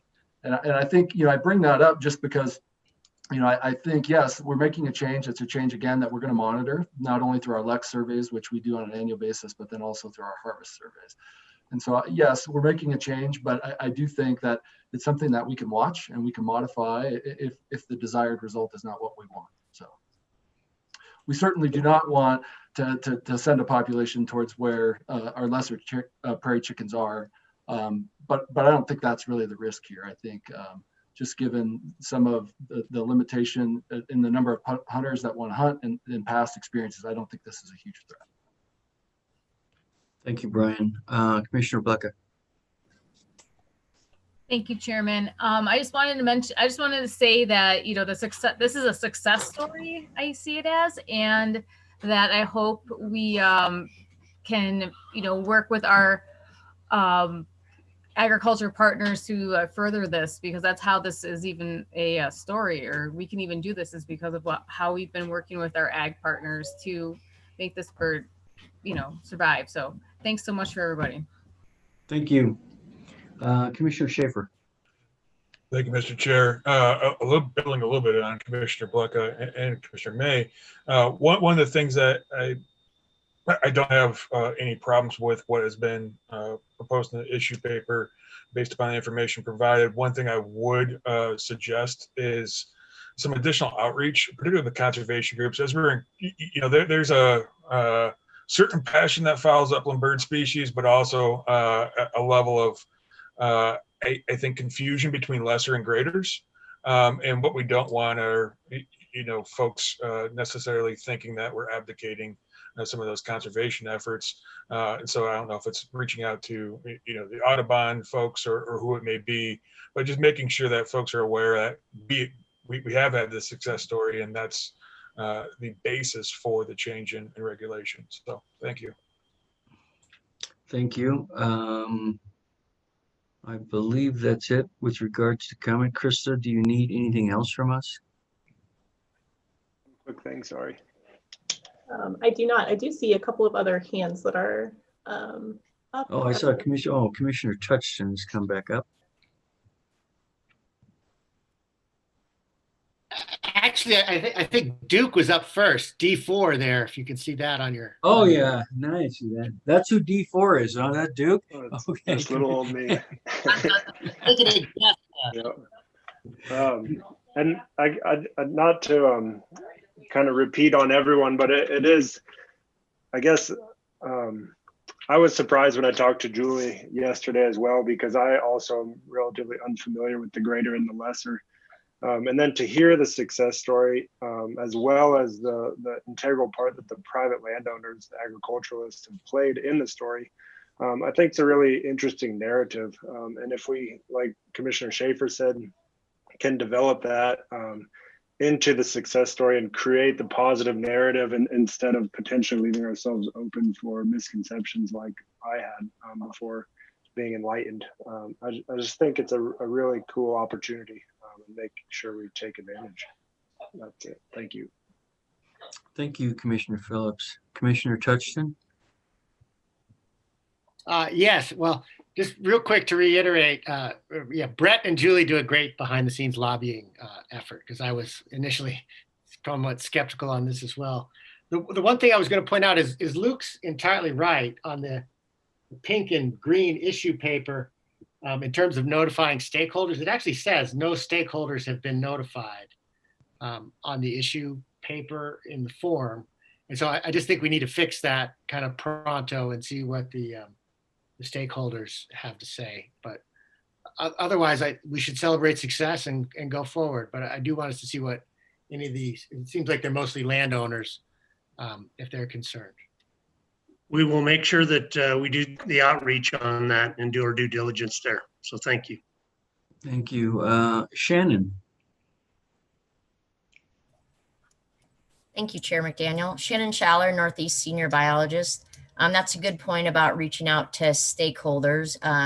One thing that might be of interest is we did receive a letter of support from the falconer groups out there supporting this change in regulation, mainly because it aligns with Nebraska. So Nebraska's greater prairie chicken season ends the end of January. And since ours does not currently, it makes it easier for falconers and other hunters to understand regulations along those state lines. So good point about reaching out to others, but just wanted to mention that we did have that letter of support. And then one other thing that might be of interest to everyone as we talk about monitoring these populations, Brian talked about how we do annual LEC surveys, and all of our data over the last 10 years, specifically with our average number of males and our LEC density, our numbers are steady to slightly increasing. And Regional Manager Mark Leslie mentioned how everywhere you go, you see greater prairie chickens. Well, one other piece of information that kind of corresponds to what Mark's saying is that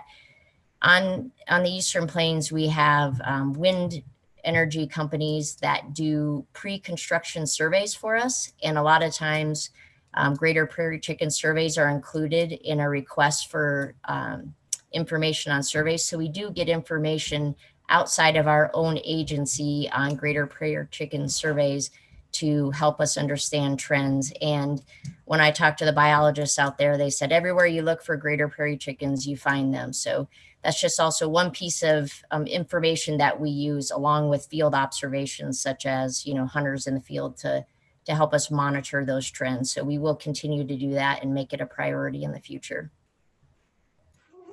Thank you, Shannon. I think that's the final comment. So, Krista, is there anything else you need with regards to this item before we move forward? I don't think so. Yeah, we've taken your suggestions and we'll bring you back something at the March meeting. Okay, well, let's move forward to item number 22. Great. Item 22 is Chapter W5. This is small game migratory game birds. This is also step 1 of 2.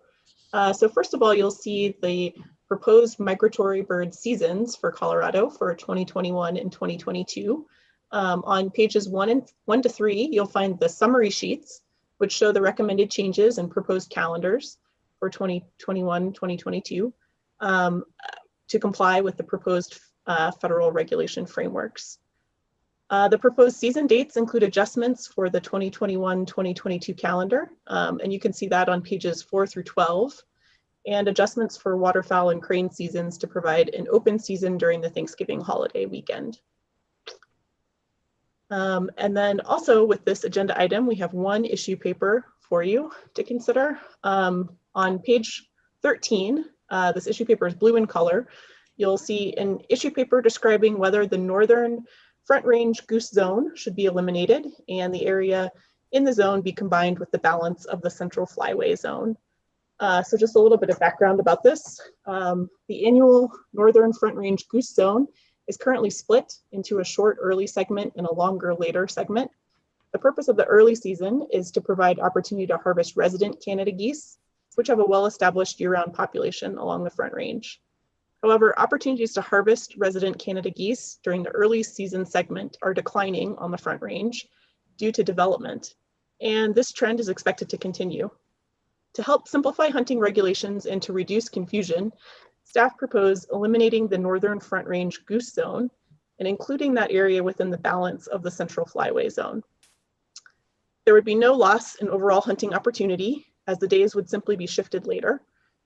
Furthermore, staff anticipates no measurable impact on harvest of resident geese along the Front Range, as resident geese continue to be harvested throughout the later segment of the current season as well.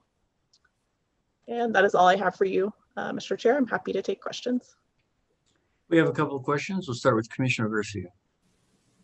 Yeah, this is for Mark Leslie. So, you know, anytime you eliminate hunting days, you make people unhappy. And so, you know, these are bluebird days. You know, you get to go out and shoot when it's sunny and wonderful out. You wear your shorts, you know, and now you're going to make me hunt in the cold of winter, you know, and go after those big old hard geese from up north.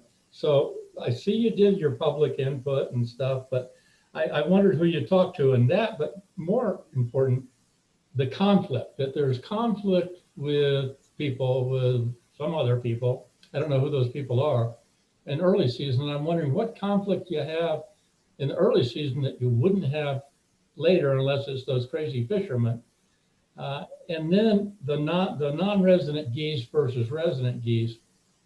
You obviously didn't bring in the golfers into your stakeholder input because they want to get rid of the resident geese. So I'm just trying to figure this all out. But to top it off, I talked to your, I think, elementary school teacher who said, always check Mark's homework.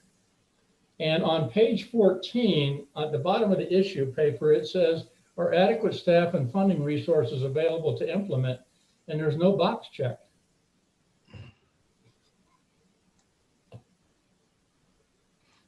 Well, I should have checked the box. There's no doubt about that. So a little bit of background here is that, you know, this is a regulation that's been in place, or a season's been in place for decades. And you've noticed the growth on the Northern Front Range and expansion of open space and golf courses. I'm sure you're aware of that. And private property and subdivisions. And we are losing the ability to harvest these geese early. We have corn that is staying up later. Farmers are harvesting the corn later. And so the opportunity to be able to decoy these early geese in to cut cornfields is limited as well. And so what we're doing is we're shifting the same days, basically. We're shifting the harvest to later in the season. And I think, honestly, I think it'll result in more of these resident geese taken than are being taken right now. The season is kind of a bust. I would recommend, if you want to wear shorts and hunt waterfowl, maybe you try that early duck season up there in Middle Park, you know, before the creeks freeze up. But that's just a suggestion. Thank you, Commissioner Touchton. Yeah, so this might be, again, in a similar line to what Commissioner Garcia was just concerned about. You know, the past couple of years, there's been a significant, I would say, waste of wildlife in at least Denver, with the city slaughtering resident geese to no purpose. In Washington Park, they'll just, in other parks, they'll just be back next year. And there's all sorts of other conflicts.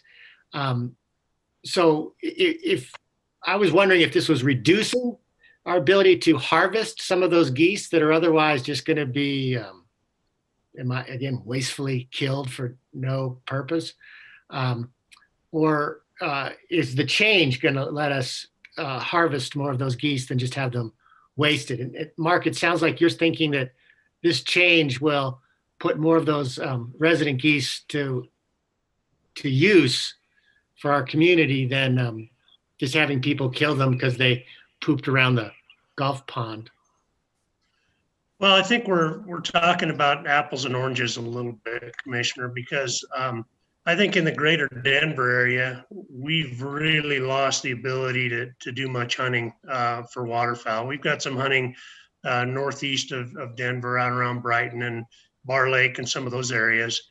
But we've, as I mentioned, with development and subdivisions, we've lost the ability. And I can't really speak to what Denver City Parks does with the birds and their rationale for doing it, because that's really not our process. But what I'm saying is that I think that having the early season, I wouldn't necessarily call it a pig in a poke, but it sort of is, because even though some folks like to get out there and hunt, it's just not a very effective season for doing what we're doing. And we'd prefer to shift it later when the corn's harvested and people can get out and decoy and get some better harvest on those birds.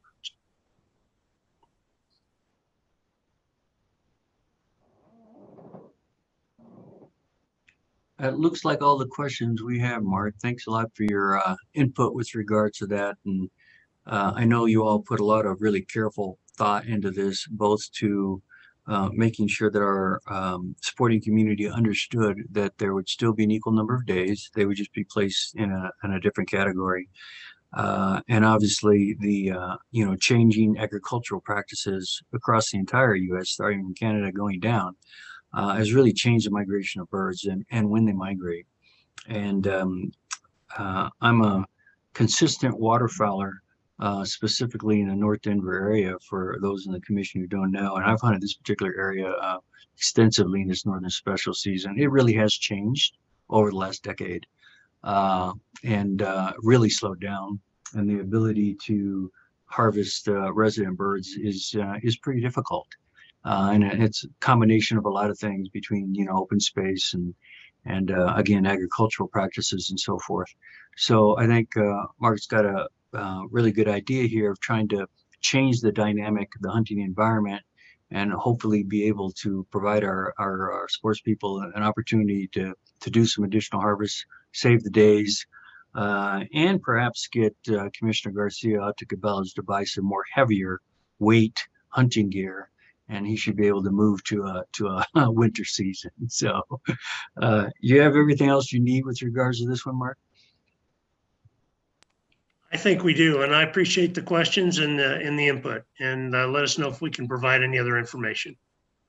Thank you. Thank you very much. With that, let's move to item 23, Krista. Yeah, I believe it's agenda item 22, if I'm not mistaken, but please let me know if I'm wrong. Could be. Chapter W9, wildlife properties, step 1 of 2.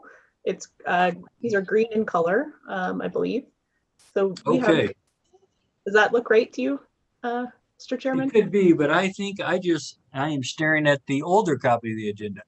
So, Chairman McDaniel, you have Commissioner Schaefer raising his hand. Commissioner Schaefer.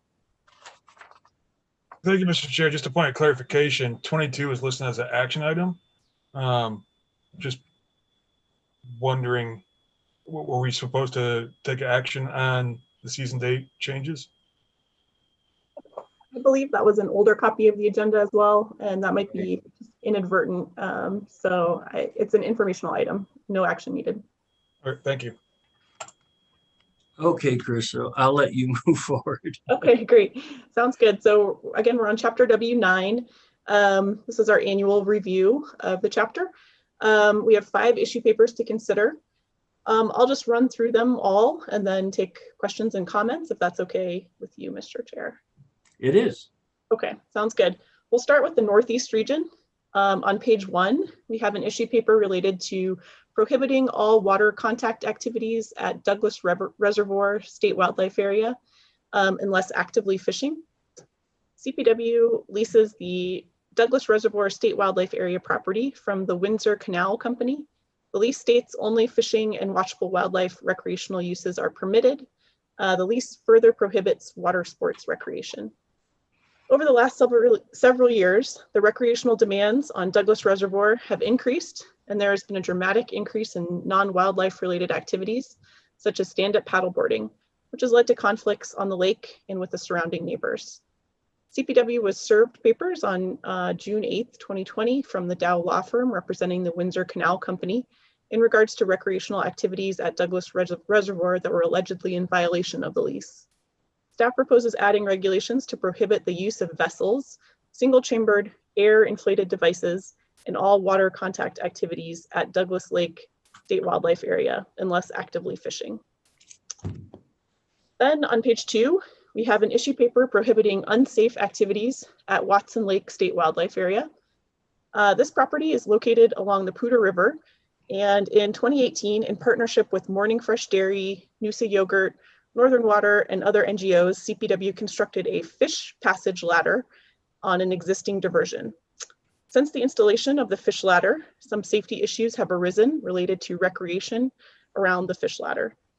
There are 2 sets of stairs that were put in to allow someone floating the river to take out before encountering one of the 2 low-head dams in the river. These steps, however, are not intended to be used as a launch for anything in the river. CPW has installed signs, but in addition, staff recommend adding regulatory language to prohibit the launching of any vessel or inflatable device. Additional regulations prohibiting climbing on or fishing from the fishing ladder are also necessary to ensure safety of visitors and to the state wildlife area. Staff propose adding language to the regulations for Watson State Wildlife Area that would prohibit the launching of any vessel or inflatable single-chambered flotation device on the stretch of the Cache-la-Poudre River that runs through Watson State Wildlife Area. It would also prohibit access onto the fish passage structure located on the northeast side of the state wildlife area. And it would also prohibit fishing from the walls or fishing in the fish passage.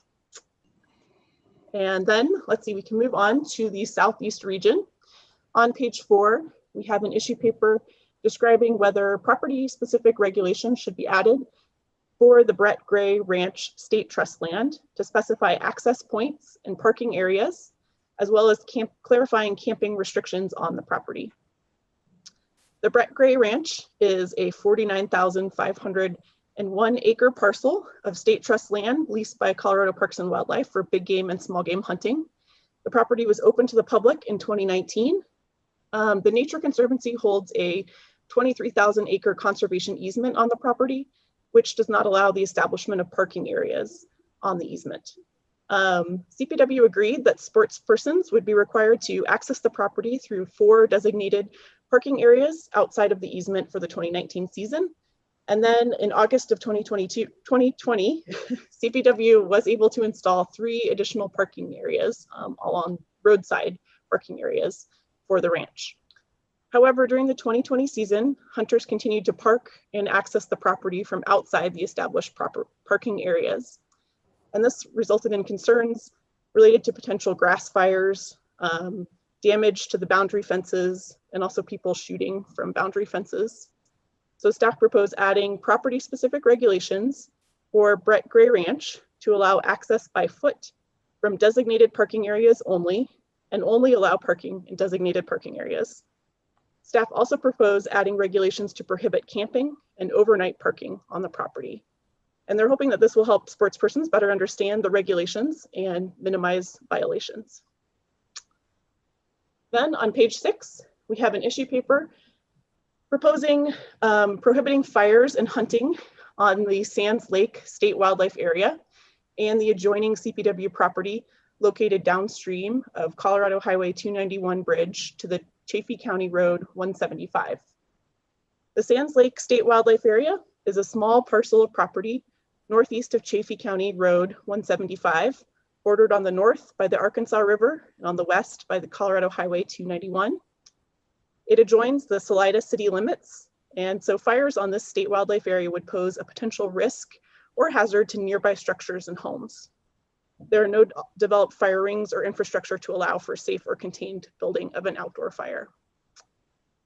Additionally, this past big game season, 2 deer were harvested in the small wildlife area, prompting calls from concerned citizens about the safety of allowing the discharge of firearms adjacent to the Salida city limits and across the highway from Regional Medical Center.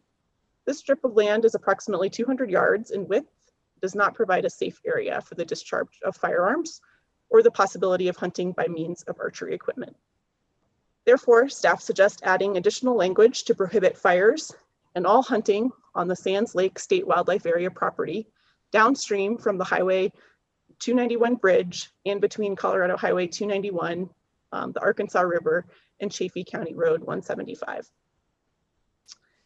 And then moving on to the Southwest region, on page 8, we have an issue paper proposing to consolidate Burrow Springs 1 and 2, Carnero, Vital Creek, Mogotas Arroyo, Sanderson Gulch, and San Juan Creek State Trust lands into one name and one set of regulations. Currently, there are 6 adjoining state trust land parcels enrolled in the public access program in GMU 68 with 6 different sets of regulations. Since multiple county roads are present on the property and the boundaries between the state trust lands are not easily defined, the difference in regulation provides unnecessary confusion, and most of the public treat the properties as one piece of land. Staff proposed that all 6 properties be combined into one property named Burrow Springs State Trust Land, and that they all have one set of regulations. So they proposed that the property would be open from May 1st through the end of February. They proposed that public access be open 1.5 hours before sunrise to 1.5 hours after sunset during big game hunting seasons. They proposed that the property be closed to shed antler collection from January 1st through April 30th. They also proposed that all motorized traffic be limited to county roads and marked state trust land roads, and that no off-highway vehicle big game retrieval would be allowed on the property. And finally, they are proposing that no camping or campfires be allowed.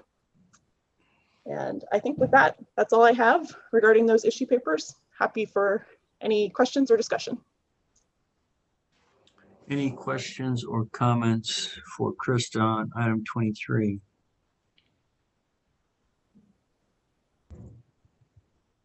Doesn't appear to be any, Krista.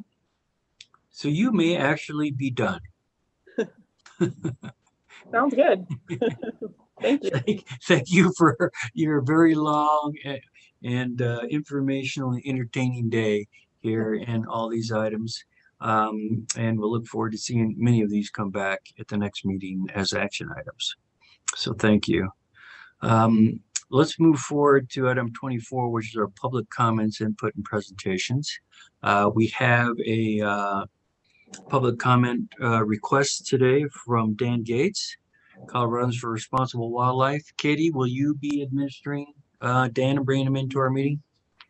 I will, although I don't think that he is in. I'm checking with my colleagues, but I don't believe that Dan was. Oh, I see him just popped up. Give him one moment here. He was probably waiting till he said I was gonna, or we were gonna bring him forward. Well, we're a little early. If he needs to, we could do the quick executive session. Well, I mean, he just joined, so I think if you're ready, can we make sure that Dan Gates is unmuted? And Dan, if you're unmuted, do you want us to turn on your video? Hang on, let's get him unmuted first here. Dan, would you like us to turn on your video? Sure, that's fine. All right, there he is. So Dan, you have 3 minutes. I'll let you know when you have 15 seconds left or your time's up. Good afternoon. Welcome, Dan. Hello, Chairman. Appreciate the opportunity. Directors, commissioners, Dan Gates for the Coloradans for Responsible Wildlife Management. Happy New Year to you all. wanted to take the opportunity, and while this is mostly intended on being a conversation to the entire commission, I wanted to call out Commissioner Adams and see if we might be able to have a future conversation. Over the course of the last year and a half or so, the hunting and angling community, conservation community as well, has heard a lot of conversations about EDI, and we've had conversations on our own and wanted to make an offering to you to see if you wouldn't mind helping provide a conduit of some sort of outreach and maybe getting together with specific potential user groups. Safari Club International, including Brett Axton and Mia Anstein with Anstein Outdoors and Safari Club, and Luke Weedle with Rocky Mountain Elk Foundation, myself with Coloradans for Responsible Wildlife Management, have kind of laid a game plan out that we think that you might be interested in participating in, to maybe try to get some individuals, maybe from the age of 12 to 21 or 23, 24 years old, interested and engaged in some sort of outdoor activities pertaining to hunting and fishing. And we have a format available. We'd like to maybe work with you on a regular basis and extend that outreach invitation, and listen to what you have to say, your concerns, and try to implement a program, call it a pilot program if you would, but try to implement something that might be palatable for multiple parties. And we've got landowners that are interested in participating. We've got organizations that are interested in participating. CPW has offered the arm that they've got available to us. And so we'd like to open up that conversation, not just to you, but to the commission, but see if you might be able to help in that process. So short and sweet, but we're looking forward to work with you down the road and in the future, trying to get individuals that maybe don't have access to some of these components and offer that to them, and maybe guide them through this process of what the great outdoors and hunting and fishing actually have to do under the North American model of wildlife conservation. Thank you, Dan. Commissioner Adams. Good afternoon, Dan, and Happy New Year's to you. I really appreciate those comments and accept the invitation, and I'm sure other commissioners as well will seek ways to get involved as we look to expand access and opportunities. And you know, I went to the Hunting for Sustainability course that was offered by Backcountry Hunters and Anglers, was able to bring representatives from Latino Outdoors Colorado, as well as Native Women's Wilderness. And we all remarked on our collective legacy of hunting. And it can actually be an interesting unifier in a way. And I look forward to exploring those conversations with you and others. I know Outdoor Afro as well has been, you know, engaging and exploring different ways to address the erasure of our legacy of hunting in the canon, and at the same time make sure that we're all at the table to be responsible stewards of our wildlife and our land. So much appreciated and look forward to it. Thank you. Yes, ma'am. We would look forward to that outreach, and either you can start the conversation or we can do that offline and kind of get the ball rolling. Thank you, Dan. Thank you, Commissioner Adams. Any other comments? If not, I would really appreciate, Dan, you taking this time, and I know it's not a simple task, coordinating a lot of different groups for such a great cause. So thank you very much for dedicating yourself, as well as some of these organizations, to try to make some significant impact. It will be very meaningful. Thank you very much. I think that concludes our public comments, Katie. Yes, that's it. Okay.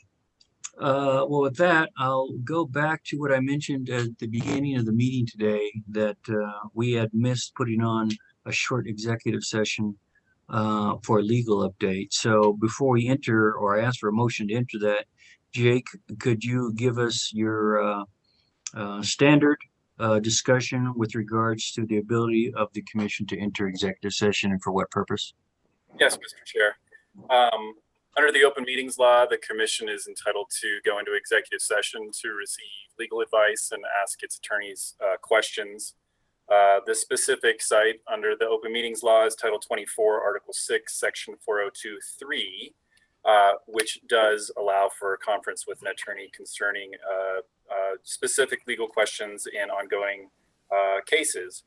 One such case is the Friends of Animals versus CPW litigation pending in the Denver District Court, which is 2020 CV 32680, and also an analysis of the requirements of 33-105.8, which is the statutory reference for Proposition 114, to also respond to commissioner questions about those subjects. So with that, I would ask that you request a motion to enter executive session for those reasons. Thank you, Jake. Is there a motion so moved. to move? Pardon me. I've already got a motion in a second, but I didn't catch who they were. Laura, did you? Hauser, Garcia. There we go. Thank you very much. I think we can do this by voice vote. So all in favor of moving to executive session, say aye. Aye. Aye. Aye. All opposed, same sign. Hearing none, unanimously approve that. So Dion, I assume you'll set up a breakout room and we'll move into that. Yeah, so I'm going to set up the breakout room now. A couple things about the breakout room. First, I'm going to stop the recording on the public stream, but the breakout room session itself will be recorded. When you're inside the breakout room, you'll have Kirk Techlitz and Laura Porter in there to assist you on a technical level and doing the recording. I will have Katie Lanner and Sarah Studebaker assisting me to make sure all of you make it in there from the public side here. You'll be asked to join. So go ahead, if you get that little prompt, click join and that'll send you into the breakout room. And when it's time to leave, Kirk and Laura will let you know. And if you'll be patient for just a few minutes while we set this up, we'll move you in there. Thank you.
Hey, Dion, there are still a few people that need to go into executive session. Okay. I'm comparing the list here.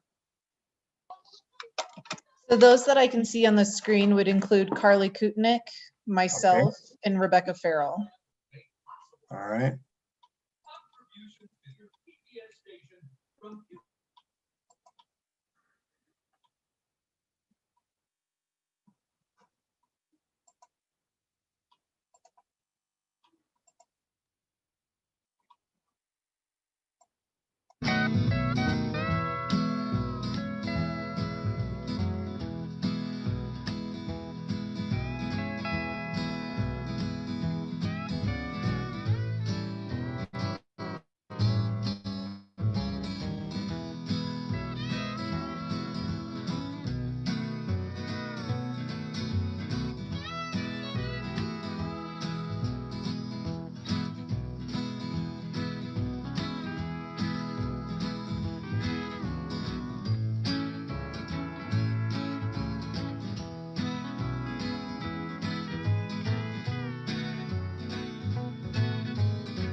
You ready, Chair McDaniel? Start the recording.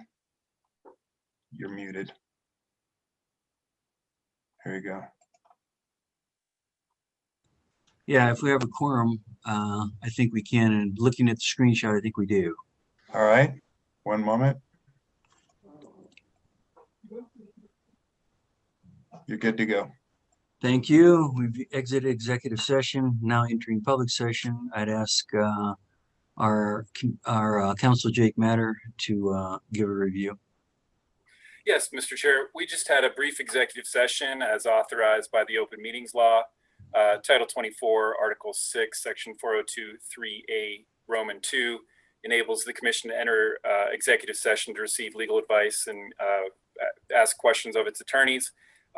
During our executive session, we discussed Friends of Animals versus CPW litigation pending in Denver District Court, which is 2020 CV 32680, and also Title 33 to 1058, which is the statutory reference for Proposition 114. We did the same, provided an analysis of the requirements of that statute and answered commissioner questions. No decisions were made. Thank you. Thank you very much, Jake. With that, I think we can adjourn today's meeting of January 13th for the Colorado Public Parks and Wildlife Commission until tomorrow morning. Good night. Thank you. Thank you, Chairman. Great job. See you all in the morning.